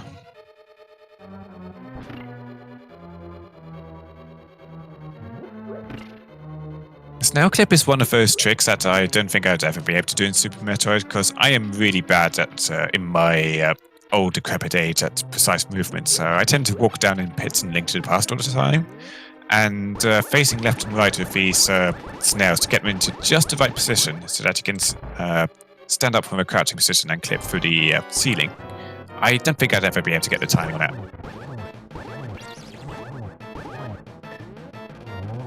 Yeah, I think it's one of these like pixel perfect setups you have to have.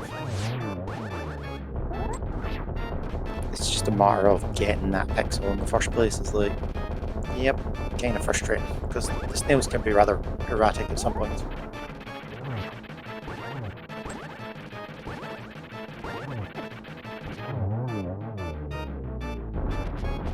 Alright, Ice takes down Trinex, and it's not going to be long until she's in GT. So we play a little game here, and you're going to have to get your guesses in quick. Guess where the big key in Gan's Tower is going to be. I'm going to go for my regular guess of 19, because honestly this has been a pretty awful seed so far. So it's going to be late.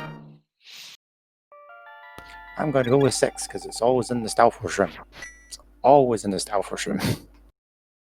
Speed Booster is always in the Stalforce room. Yeah, bonus points if you can guess what the Speed Booster is. I mean, is this pretty likely to be in Gan's Tower? I think we have seen everything else in the seed. We've got 100% on Super Metroid checks, and pretty much 100% on Link to the Past as well. So yeah, it's got to be here in GT.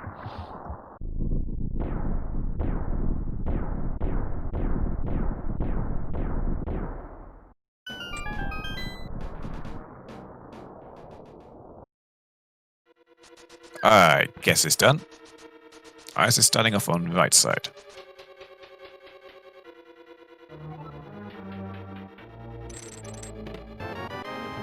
First chest is a small key. And she's going to take that to the left side.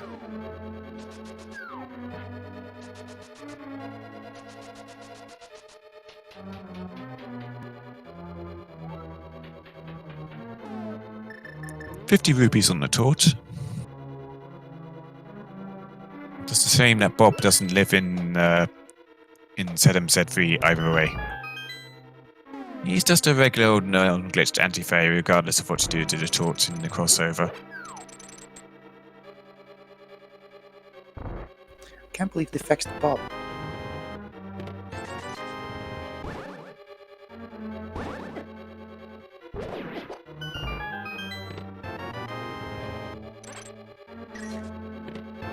Stealth's room does not have a speed booster. So yeah, I guess one of my guesses.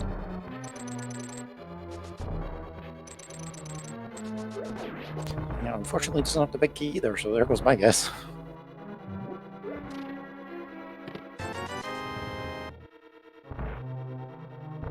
Oh, and Erectus gets the snail clip, so both morph ball bombs and space jump. The combo fly.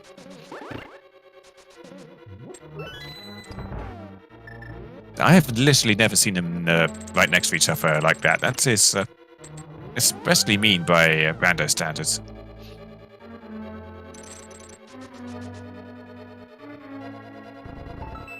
And considering that speed boost is probably here in GT, and thus GT items are normally never required for logic completion, yeah, we can say that hard checks were required for this seed, for the snail clip. Yeah, but would you actually need can fly for anything?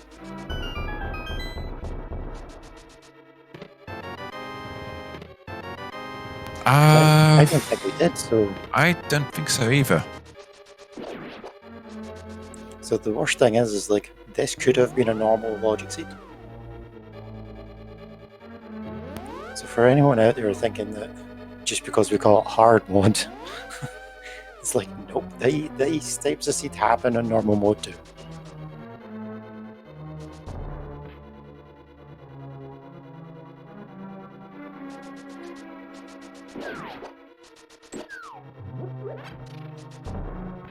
My personal favourite from normal mode seeds is where they send you to Fantoon with like 2 energy tanks and no suit upgrades, and you're like, this is going to be fun.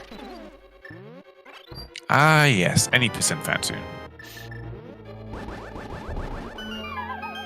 I was exhibiting her upset with Bob's chest there.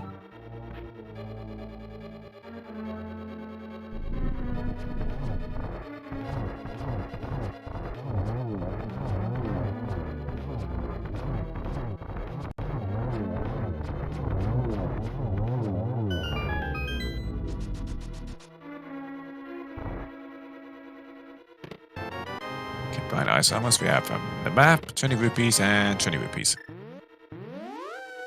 To right side we go.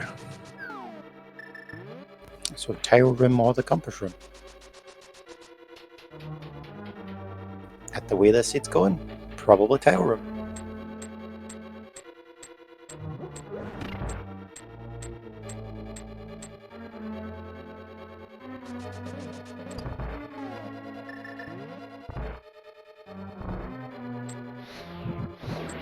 Not taking the gamble today.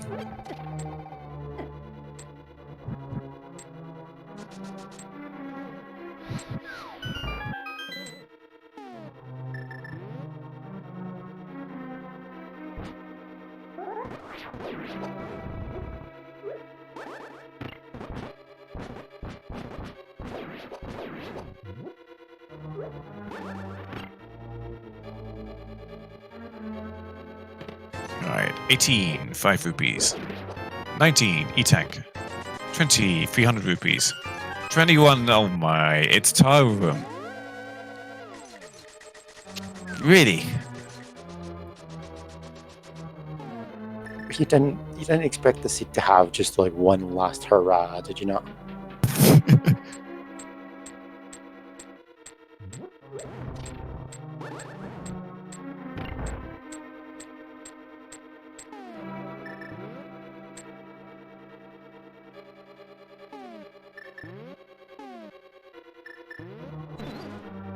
So we might as well now say that for anybody who gets 22, you are the winner today. I mean, 21. Looks like we do have an exact guess of 21 by Desalan. So, GG, you win the opportunity to watch other people suffer through this race and not run the siege yourself. A very worthy prize. Isn't there room 22? Yeah, they're 22, yeah. I keep second guessing myself. Still the closest guess though, because nobody guessed 22. There's that big key. Yeah, the confirmation we already knew about. The key was definitely in tower room. I could see us opening up the rest of the chests here just out of spite and maybe find out speed booster. If it's not here, then I don't know where it could be. Could be on the big chest in GT. You know that thing we. Did we get all the items in Eastern and Desert? Or could there be items on the bosses? I think we got them all in Desert. I don't remember Eastern. Mind of me says we got them all. So yeah, it has to be in GT somewhere then.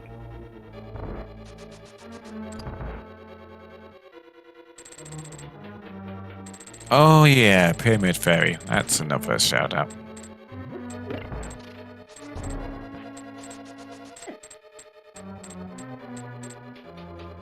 Second 5-6 was Turtle Rock, so absolutely no chance of checking that.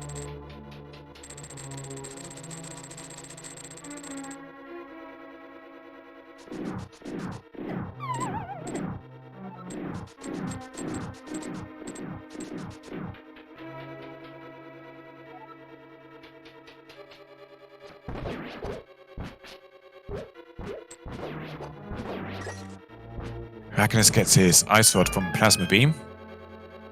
Not Ice Rod, Lamp from Plasma Beam, and now has to get his Ice Rod from Shack Tool.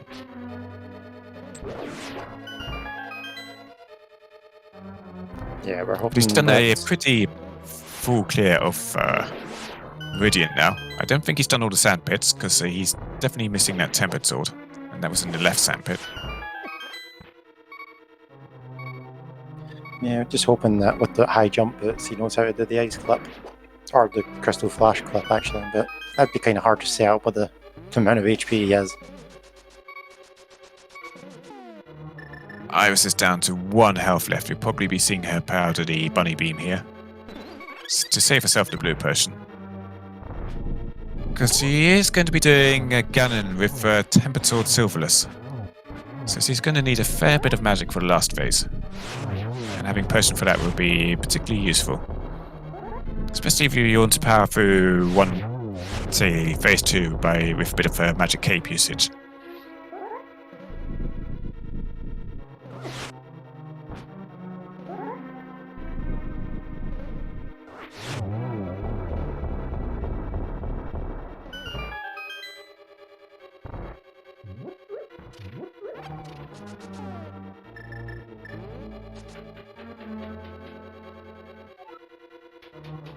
Big Jake is doing some strange dance maneuvers over here in Upper North there.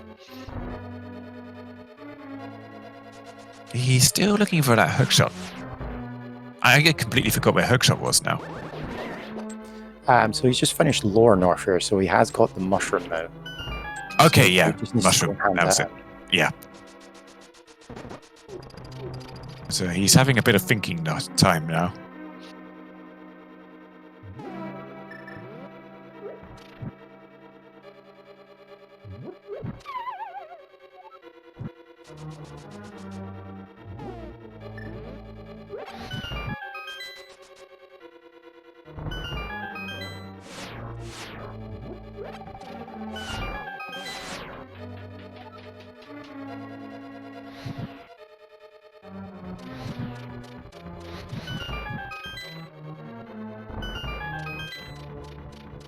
Nice, a pretty clean execution here for GT. She's not going for extra chests.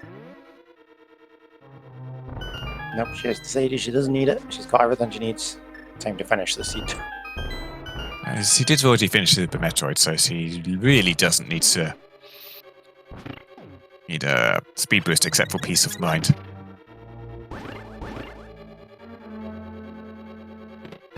Unfortunately, Oh, there's a shovel.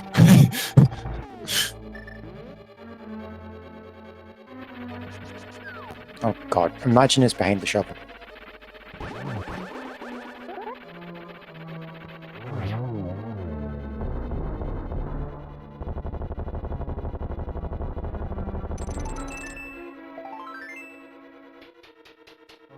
And a piece of heart in Moldom's chest. So if Speed Booster was here in GT, it was either in those two chests that I skipped or in the big chest. But our other alternative, shovel.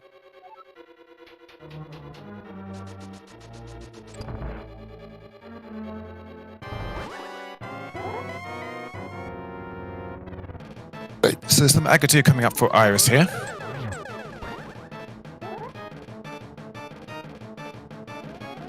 This looks good for a double. Yeah, there we go.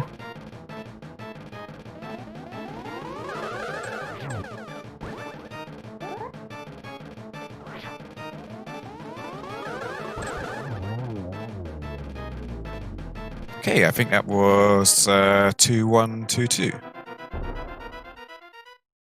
That was a very nice kill. Not 2-1-2-2, I mean 2-1-1-2. Anyway, so he's now got to take on Ganon, and he's pretty well loaded for Ganon. No save for ours because we don't know where Speed Booster is, and that will just remain a mystery forever. But it's having that temperature backup from the sandpit in Meridia just makes this much easier than it otherwise would have been. Yeah, I think the notion of doing Master Sword Salvolus at the end of this seed would... You'd be desperate for anything at that point to help this fight go quicker. It would just be salt in the wound.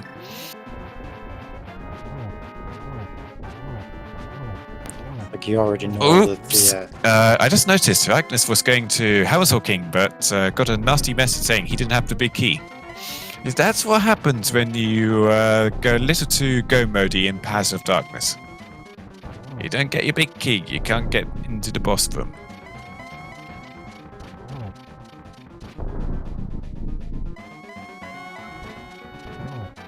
Ours in Meridia. So, well, yes, we did find them. Didn't pick them up though. Fair yes.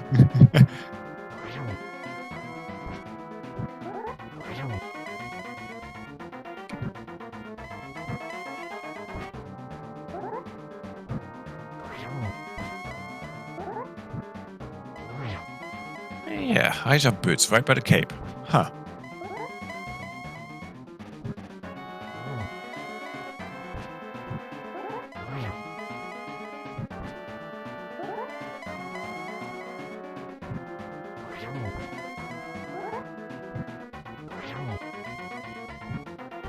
So lots of spins coming in for Iris here. So he's been using her lamp for magic efficiencies. Ooh, nearly took a fall there. So he's been using her lamp for magic efficiency, and he did get the torch glitch, so that means he only has to light one torch at a time. I think he's got one more lamp usage.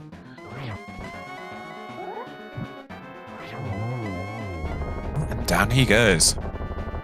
Very clean Ganon kill.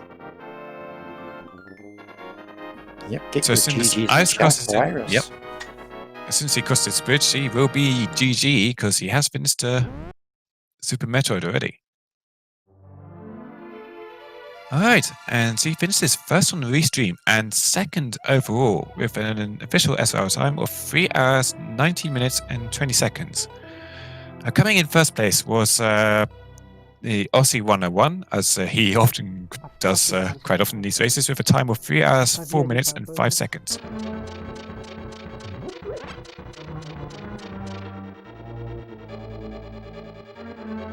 So he should be joining us for an interview pretty shortly.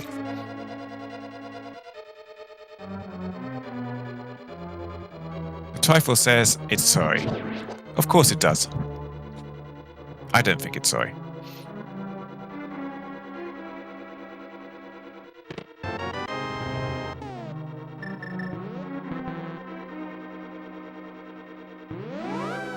Oh, Ozzy says in chat you found speed.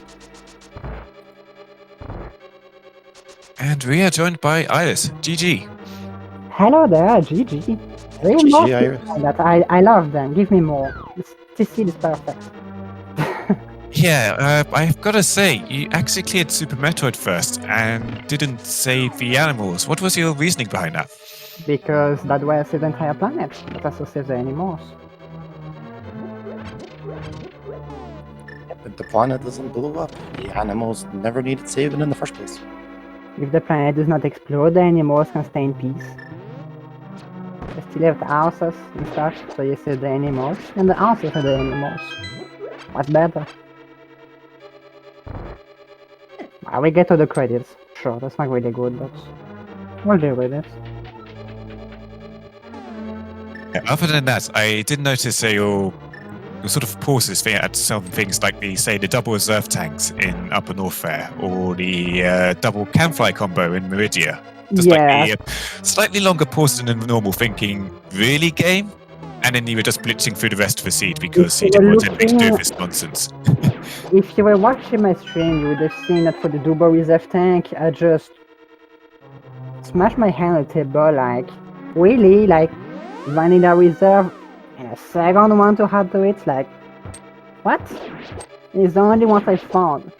And then the double can fly, just... I moved too strongly and my headphones fell, so I had to get them back. But we're fine. Just, what is this seed? Like, the double can fly combo, Ice Rod on Shack Tour, with Grapple behind Cave, which was in Swamp, like, this. If it was not for that Ice Rod, I don't think I would have won anything. Speaking of Swamp Palace, I don't think you picked up the high jump boots in Swamp Palace. They were in the flooded room next to the cave. In the flooded room next to the cave. How did I forget an item in Swamp Palace? That's very weird. You mean the room with two tracks? Yeah, Iris, we thought it was strange. You went in, skipped the first chest, got the second one that turned into the cape, and then walked out again. We're like, I took a double take on it and just thought, nope, that I didn't see that properly. On the item boots then, because wow. I'm gonna watch the VOD because I don't even believe you. Like, what did I do? What? It's weird.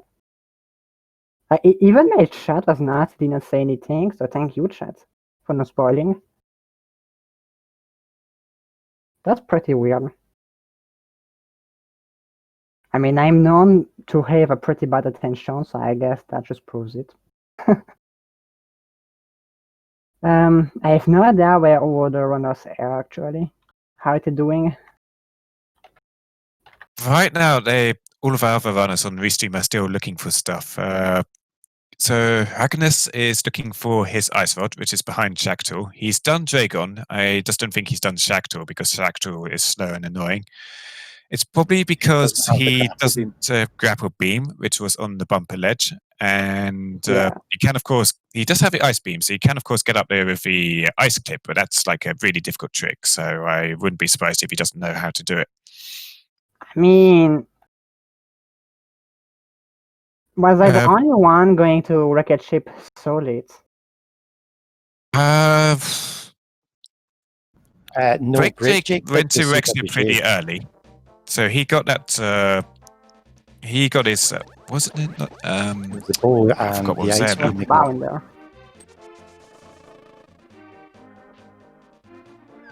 Cave is in a really inconvenient spot for getting grapple. I mean, if you're not a memer, would you go get that grapple? Like in my case, I get it because, of course, I must meme, I must go to Shack Tour. And it was rewarding this time, but if you're not a memer, when would you get that cape? Like, seriously. Like, I do not think it would be, like, reasonable ever, so...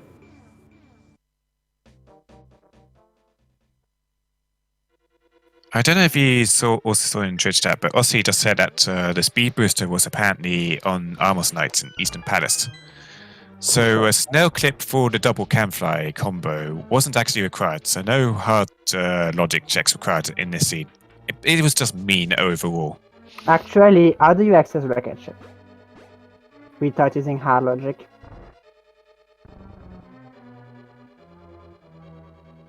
I see Raining Elemental is struggling with that, and it's true that Grapple was behind. Actually, no, it could get Grapple. Could get Grapple if he really wants. So yeah, actually doable without any hard logic grip.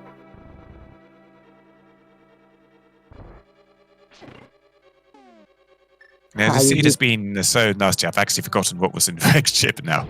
I remember the flippers were on Bomber's tablet, and the two swords that you would have, one for your sword upgrades would have been either Mizumai, which was what you got, or in Hookshot Cave, which was your third sword. The bow was on the wreck ship energy tank. Yeah, there was a bow. That was it. And there was Ice Beam just below.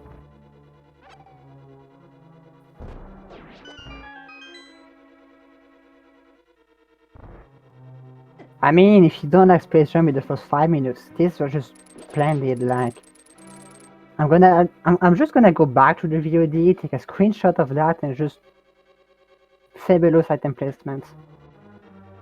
The double reserve as well. It's just that kind of stuff I love to see in Randomizer. Just extremely stupid item placements like that that just have fun to like the trash seeds and stuff. Like, we can't say it was a good seed, sure. But that kind of stuff, that just makes it super fun in the hand. I love this kind of seed, I'm actually serious. We were just having really impressive takes at the amount of super missiles you had when you went into a Super Metroid for the second time with the screw attack. I think you were on 50 super missiles at the time, and then you went up to 65 super missiles. When I had Morph Ball, I had 65 super. And then so it's like, with this ridiculous amount of super missiles, you never need to find Charge or Plasma Beam. And then, of course, you find Plasma Beam and Charge Beam. I was still happy to find Charge and Plasma. It just makes stuff easier. And that avoids a refill at the ship before Torian. Which I would have gotten given these really, really bad Metroid drops.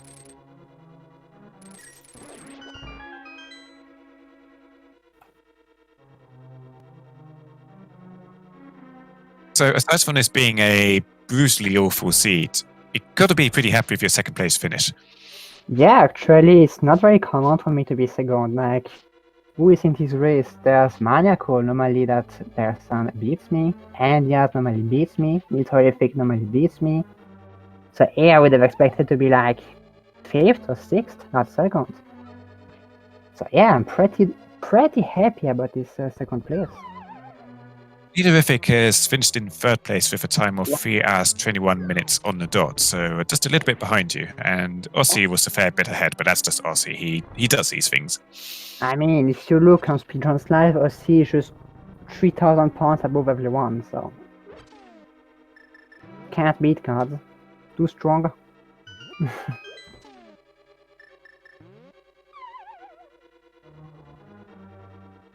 So yeah, I do really commend you on the second place finish here. It was an amazing achievement considering just how nasty the seed was. You showed really good execution all throughout. I believe actually I have better chances to beat people when the seed is nasty. Just because most of my knowledge actually is pretty obscure tricks.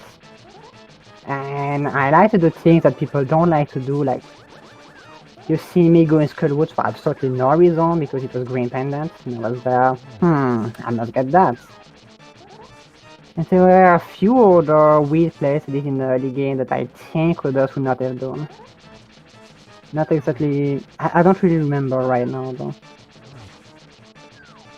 But it's just the kind of stuff that I try to do to get an advantage when I have trash seeds. This seed was great, just that was a seed for me. GG's once again. Thank you a lot, thanks for commenting. And thanks for clicking buttons. I didn't know who's the tracker. Let's check quickly. It might have been. It's might have me and okay doing the tracking today. Okay, it's Acre. Okay, Yeah. yeah. Mine of I'm very good at butchering name pronunciations. It's one of my specialties. Right, thanks for commenting, thanks for clicking buttons, everything. Talking of buttons, I saw a cursor passing break Jake's screen. That's pretty funny. And of course, thank you, Iris, for putting on an excellent race for us to see today. I have a recipe to do that. That's also the good thing with bad seeds. The sea runners do stupid, complicated stuff. They're just nice to see.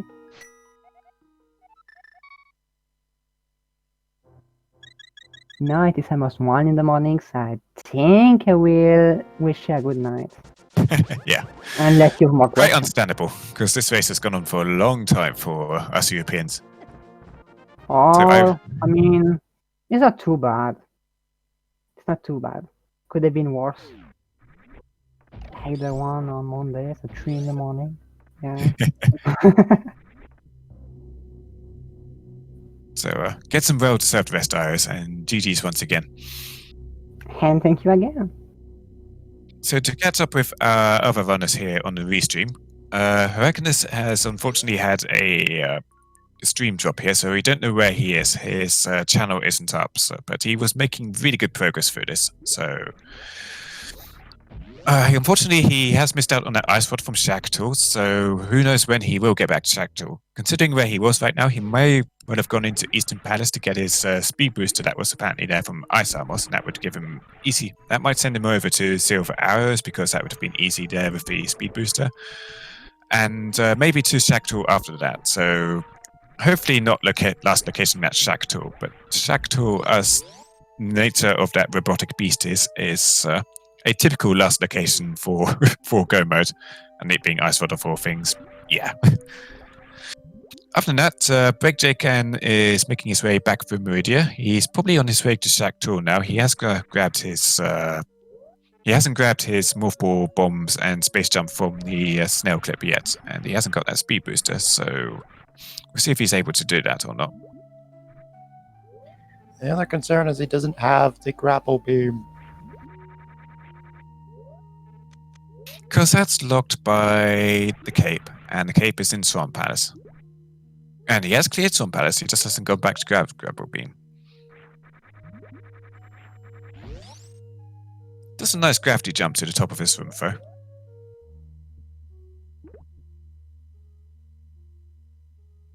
You can see the advantage of doing it with high jump, because you just crash into the ceiling. So you could do that gravity jump without high jump, and it's like you barely make the platform. It looks like Reigning Elementalist is on his way to Vitreous now. At very least, he's taking the shortcut portal. He's on 2 swords at the moment, so I assume he's got his second sword in here, and he's missing out on the 3rd sword from Hookshot Cave. Oh no, he's got a tempered sword. Yeah, he's got 3 swords. Okay, so he should be pretty good for taking on Vitreous here.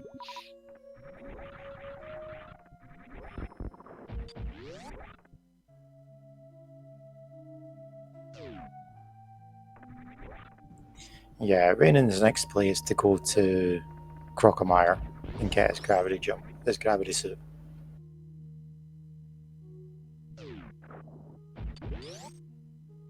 And it wasn't just gravity suit over, it was plasma too. So every single, well, we didn't know what X-ray was, but it was obviously useless and not speed booster. But most of the notorious checks in Super Metroid, Crocomire, and Shackle, and Rex Ship, also paying out the goods.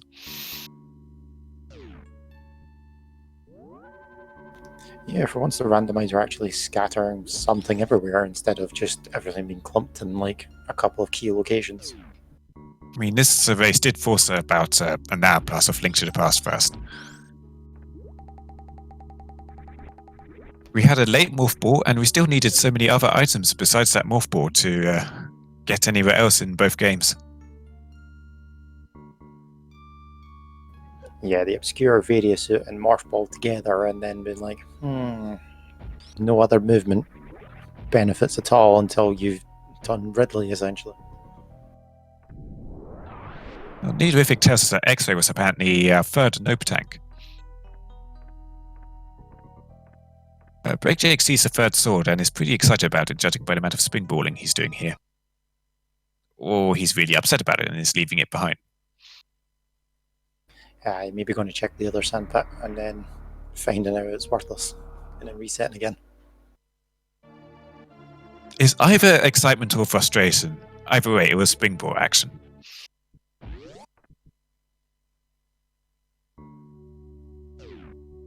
We've just had Maniacal come in 4th place with an official time of 3 hours, 34 minutes and 35 seconds.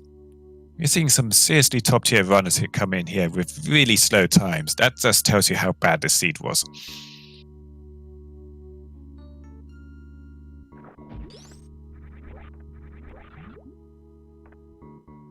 Now, to give you an idea of our other runners in the race today, we have Jax Vrock, Johnny June, Maniacal, who's just finished, obviously, Metroid MST, who I think just goes by MST these days, NDS, Fornito, Tracy M, and Wordspoken.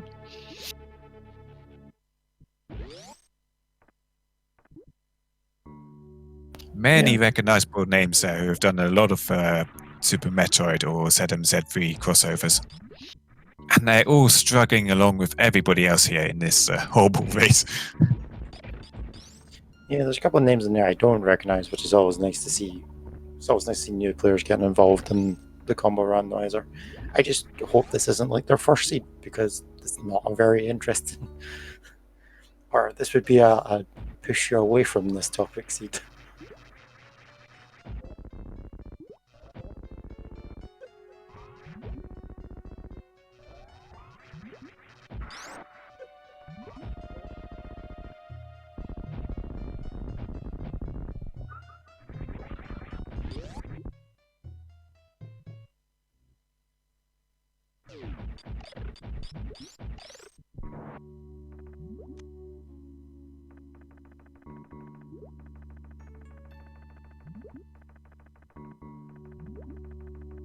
Getting more springboard value there in the, in the E-tank just before Dragon. You couldn't see it happening, but you could hear the springboard jumps.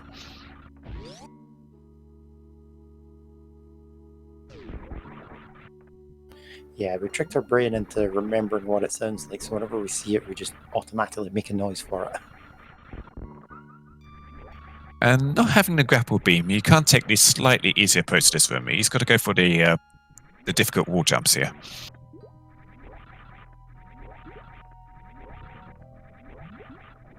Yeah, the high jump boots make this a bit easier, but it's still quite frustrating, especially if you land in that sand for too long.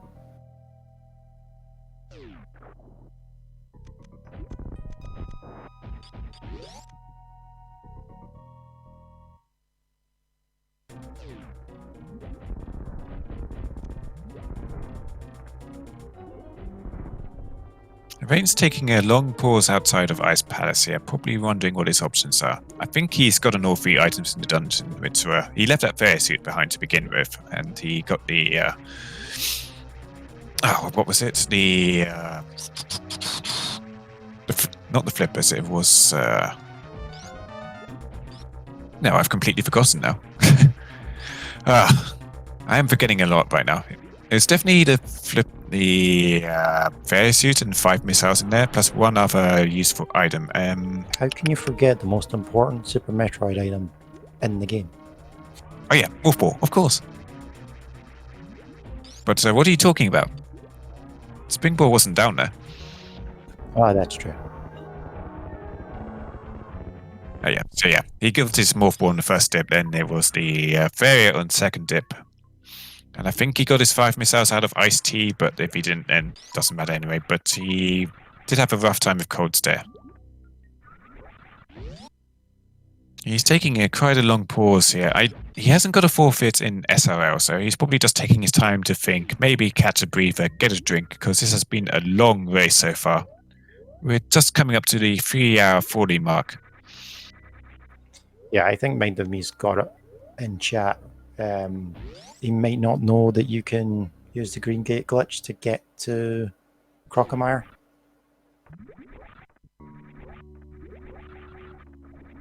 In fact, that's his only access to Crocomar because we don't have speed yet. Right.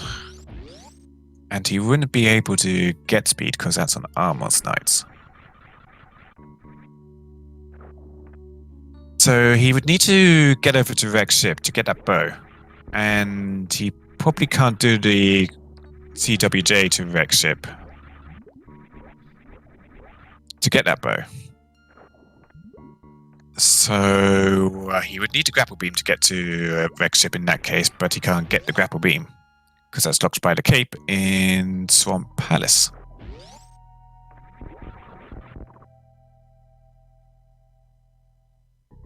Yeah, I saw him trying to CWJ earlier too, but he wasn't having any success with it. I would imagine he is pretty much stuck at this point and thinking of what to do, and taking that long pause is probably trying to search up what can I do with these items, where can I go, what can I do with these items, and try and find some progress in his seed.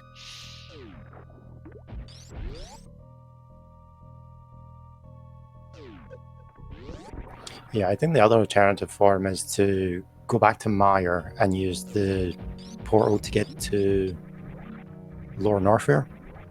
Go through that to get your mushroom, which gives you your hook shot, which then allows you to finish Swamp and get your grapple beam. And then that allows you to get to Rex ship. This seed and its logic is absolutely dumb. Yeah, I think he's taking a good long look at his tracker there, because now he's heading into Dark Cross. Which is in logic, I think, with a fire rod. I know it's in logic in Link to the Past Rando only, but I'm not 100% sure on SMZ3. I think it is in logic though, but regardless, he's going for it. And I know this wasn't anything to begin with because we saw this quite a bit earlier. And Breakjake is about to get the item that would ordinarily be required for there, right here on Plasma Beam. And hopefully heads down to Shack Tool now. He's got to do the snail clip to get his, well, he doesn't have to get the campfire, I suppose. But at the very least, he's got to do Shack Tool to get his ice rod.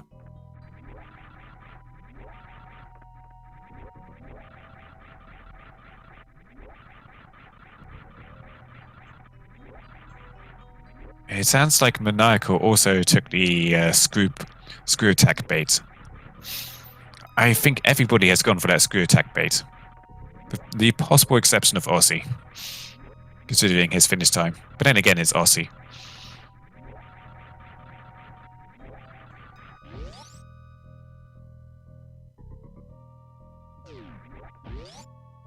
So, with a lot of attempts, Breakjake manages to get out of the plasma beam room. It's very difficult to get out of it if you don't have a Canfly or speed booster, but he manages to get it done, so shout out to that. And keeping the lamp. He could probably forego the lamp, but he's continuing on in Meridia here. And he's taking the tube back down below out of the plasma beam area, so he's probably on his way to Shack Tool now, which is good for him. Yeah, we are hoping he can do the ice clip, but he's going left. You need to go right. No.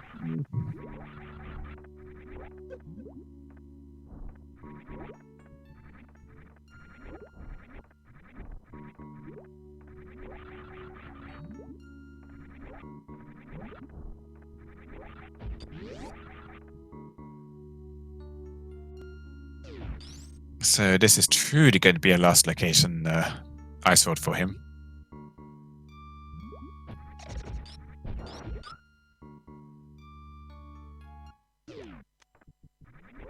But of course he doesn't have a grapple beam, so it would be very difficult for him to do Shack Tool, because he would have to do the ice clip to get into there. And that is a difficult trick. Yeah, I think you've only got like 1 or 2 pixels to work with when it comes to the ice clip. It's like you could also try it in the Crystal Flash, but with the health pool he's got, like setting that up is going to be a pain in the butt.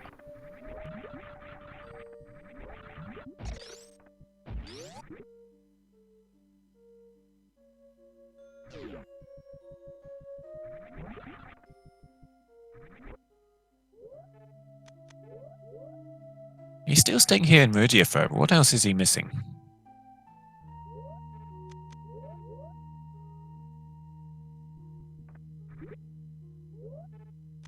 Perhaps he's going to give a try at Snail Clip now.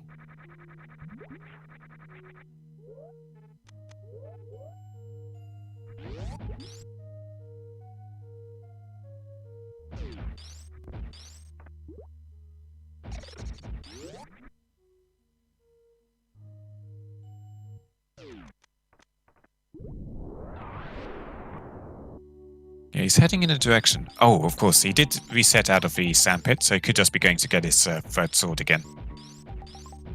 Yeah, he's just going for the sword. Never mind.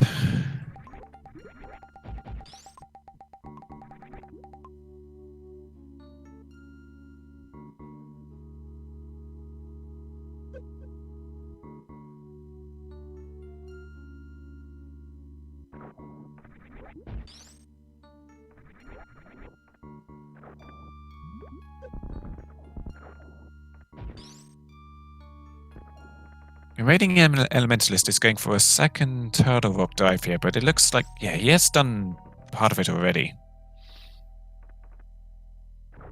So he's not going to get very far in here, because of course he's also lacking that ice rod.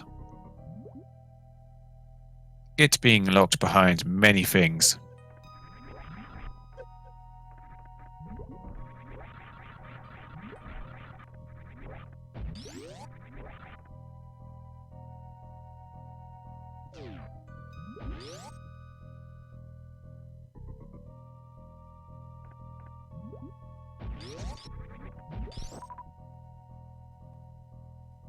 We still do not have a update on Hyrcanus, unfortunately. He has dropped out of his stream is offline, and he's dropped out of IRC, so where his internet is probably completely out. And if we do get him back online, we will get his restream back, obviously. But for now, whatever he's doing is a mystery.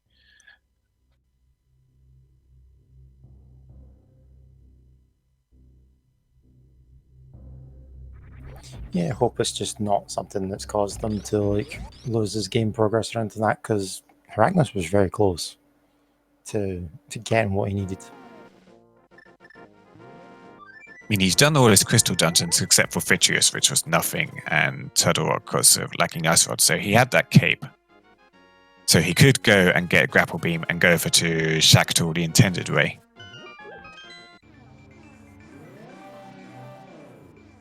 I'd say that judging by where his screen froze, he was going to Ice Turn, so he would have got Speed Booster that way, and then probably he's already been the wreck ship, so yeah, I don't know where we go from that. Check waterway. He might have thrown him for a loop for a little bit, but ultimately would have to have came back for that for the grapple beam.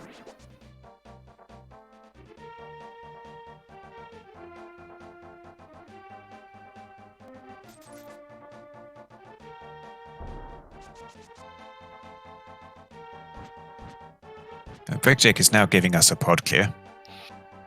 He's not going to grab anything in here, but he is going to get a 1+1 crystal at least.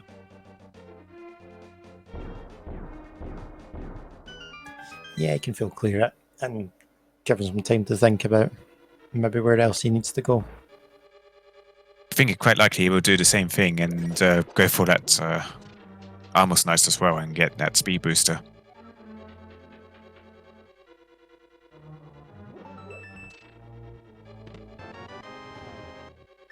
Right, Raining Elementalist has made it to Laser Brits and taken the safety door. So he's going to go for the items here. None of them were of any worth at all. It's just yeah, there was the map, and the other things were just like ammo upgrades and health.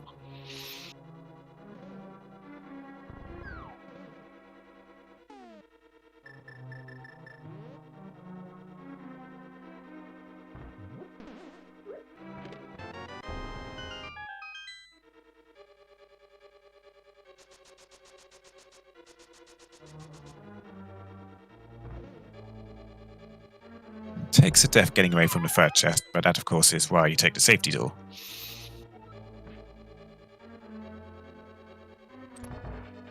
Yep, nothing worse than having to rerun the entire dungeon again.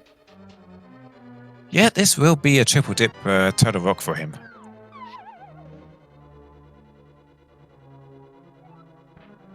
And he is looking super stuck right now.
Elementalist checking his map. He sees a abandoned remaining in Eastern Palace. I might send it over to that speed booster. Yeah, but Reina doesn't have that bow. Oh yeah, he doesn't have the bow, because that's in Rex ship. And he can't get to Rex ship because he doesn't have the grapple beam. And presumably can't do up the continuous wall jump. So yeah, he's looking real stuck at this point, because he can't do the green gate glitch to get his gravity, apparently. And he can't do the CWJ to get to Rex ship. Yeah, so he would have to go to Lower Norfair, get the mushroom, which gets him hook shot. Let's get some cape. Let's get some grapple, which allows him to then go and kill out Rex ship to get the bow. To get speed booster, which would allow him to go to Croc to get the gravity suit. And if you're still awake after that logic, it's horrible. We've said this many times, but it needs repeating just to drive it in. There's X-Ray. X-Ray was in the pod big chest.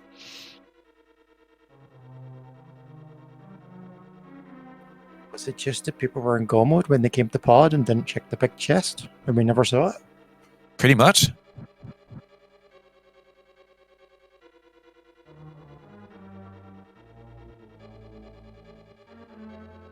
I mean, Iris was in go mode when she went back into pod. Actually, I don't think she dipped pod at all before going in there, so she was in go mode at the time and just only needs to find the big key. Once she gets the big key, off to the boss you go. Yeah, go mode pod is a very, very quick dungeon to breeze through. Okay, well, Reigning Elementalist is back in Lower Norfair through the back door in Maya.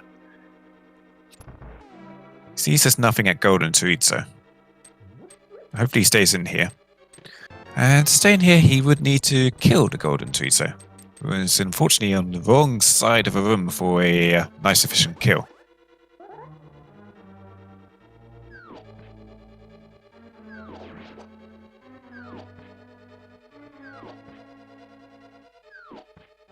He's going for charged rave shots. Normally with Golden Chorizo, you just spam super missiles at him, because generally he will just pick up the missiles and throw them back at you, but whilst he's busy picking up and throwing a missile, the other ones will hit him. So that would be the quick way of doing it. So this is going to be a pretty slow Golden Chorizo if he's just using charged rave spacer shots.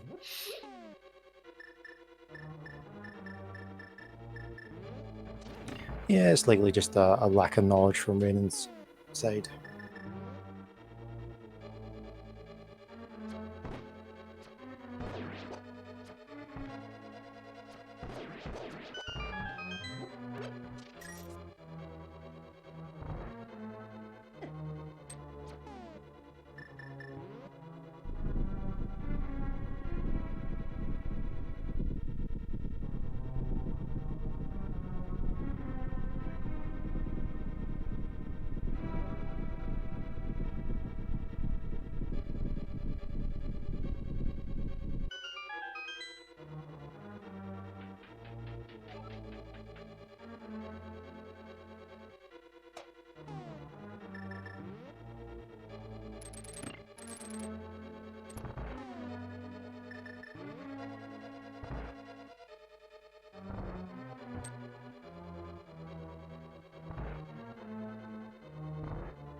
Alright, Breakjake making his way to Helmer's Hooking. Raining did not choose to finish off Golden Trees today because it would be ridiculously slow, but he's going back to Lower Norfair anyway. Maybe. He's just taking the long route round. Okay, so at least he is thinking of Lower Norfair. And of course he can do this because he has got the Fair suit. And this being a hard mode race, he doesn't need his can fly for Lower Norfair. Because you can be expected to make your way up with just wall jumps. It's difficult, but that's why this is hard logic. He's going for Golden Tweeter again, actually. Interesting. Okay, now he's going for super spams to kill the Tweeter. Wonder why he's killing it again. He knows he didn't need to get the items here. Maybe just want some good old-fashioned revenge.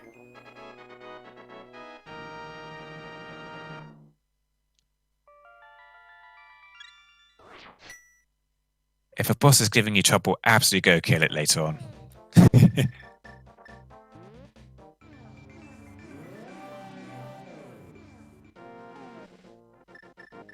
Alright, Breakjake has finished up Palace of Darkness. Now, we are approaching the end of our time slot here on Speed Gaming 4 because we are just about to hit the 4-hour mark, unfortunately. So we are about to wrap up things here. So, unfortunately for you guys, we are not going to be able to see Breakjake and Reigning Elementalist finish this race. They are on a extreme hunt for their last items. So, please do check out their race channels. So they have put on their next intro so far today. So, cheer them on, obviously. Don't spoil them, as Spider B says. Hopefully the channels are on emote-only mode, so that you can't spoil them anyway. So feel free to spam your best emotes at them in their channels and give them a follow as well.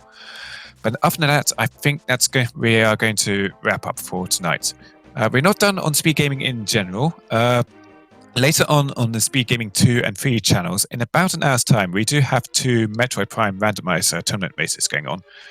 So if you're not living in the same part of the world as me and Forrest here, because we are over in Blighty and Scotland, if you're staying up for that because you're living in the US or something, please do check out those races. As for us, I think we're going to be getting some much-needed rest after this nasty race. So I'll leave last word with you, Forrest. I don't really know what the last part says for a seed like this. But yeah, go follow the runners, get them some support, and yeah, share them through this seed because it's been a nasty one. And as always, thanks for watching, thanks for hanging out, and we will see you next race.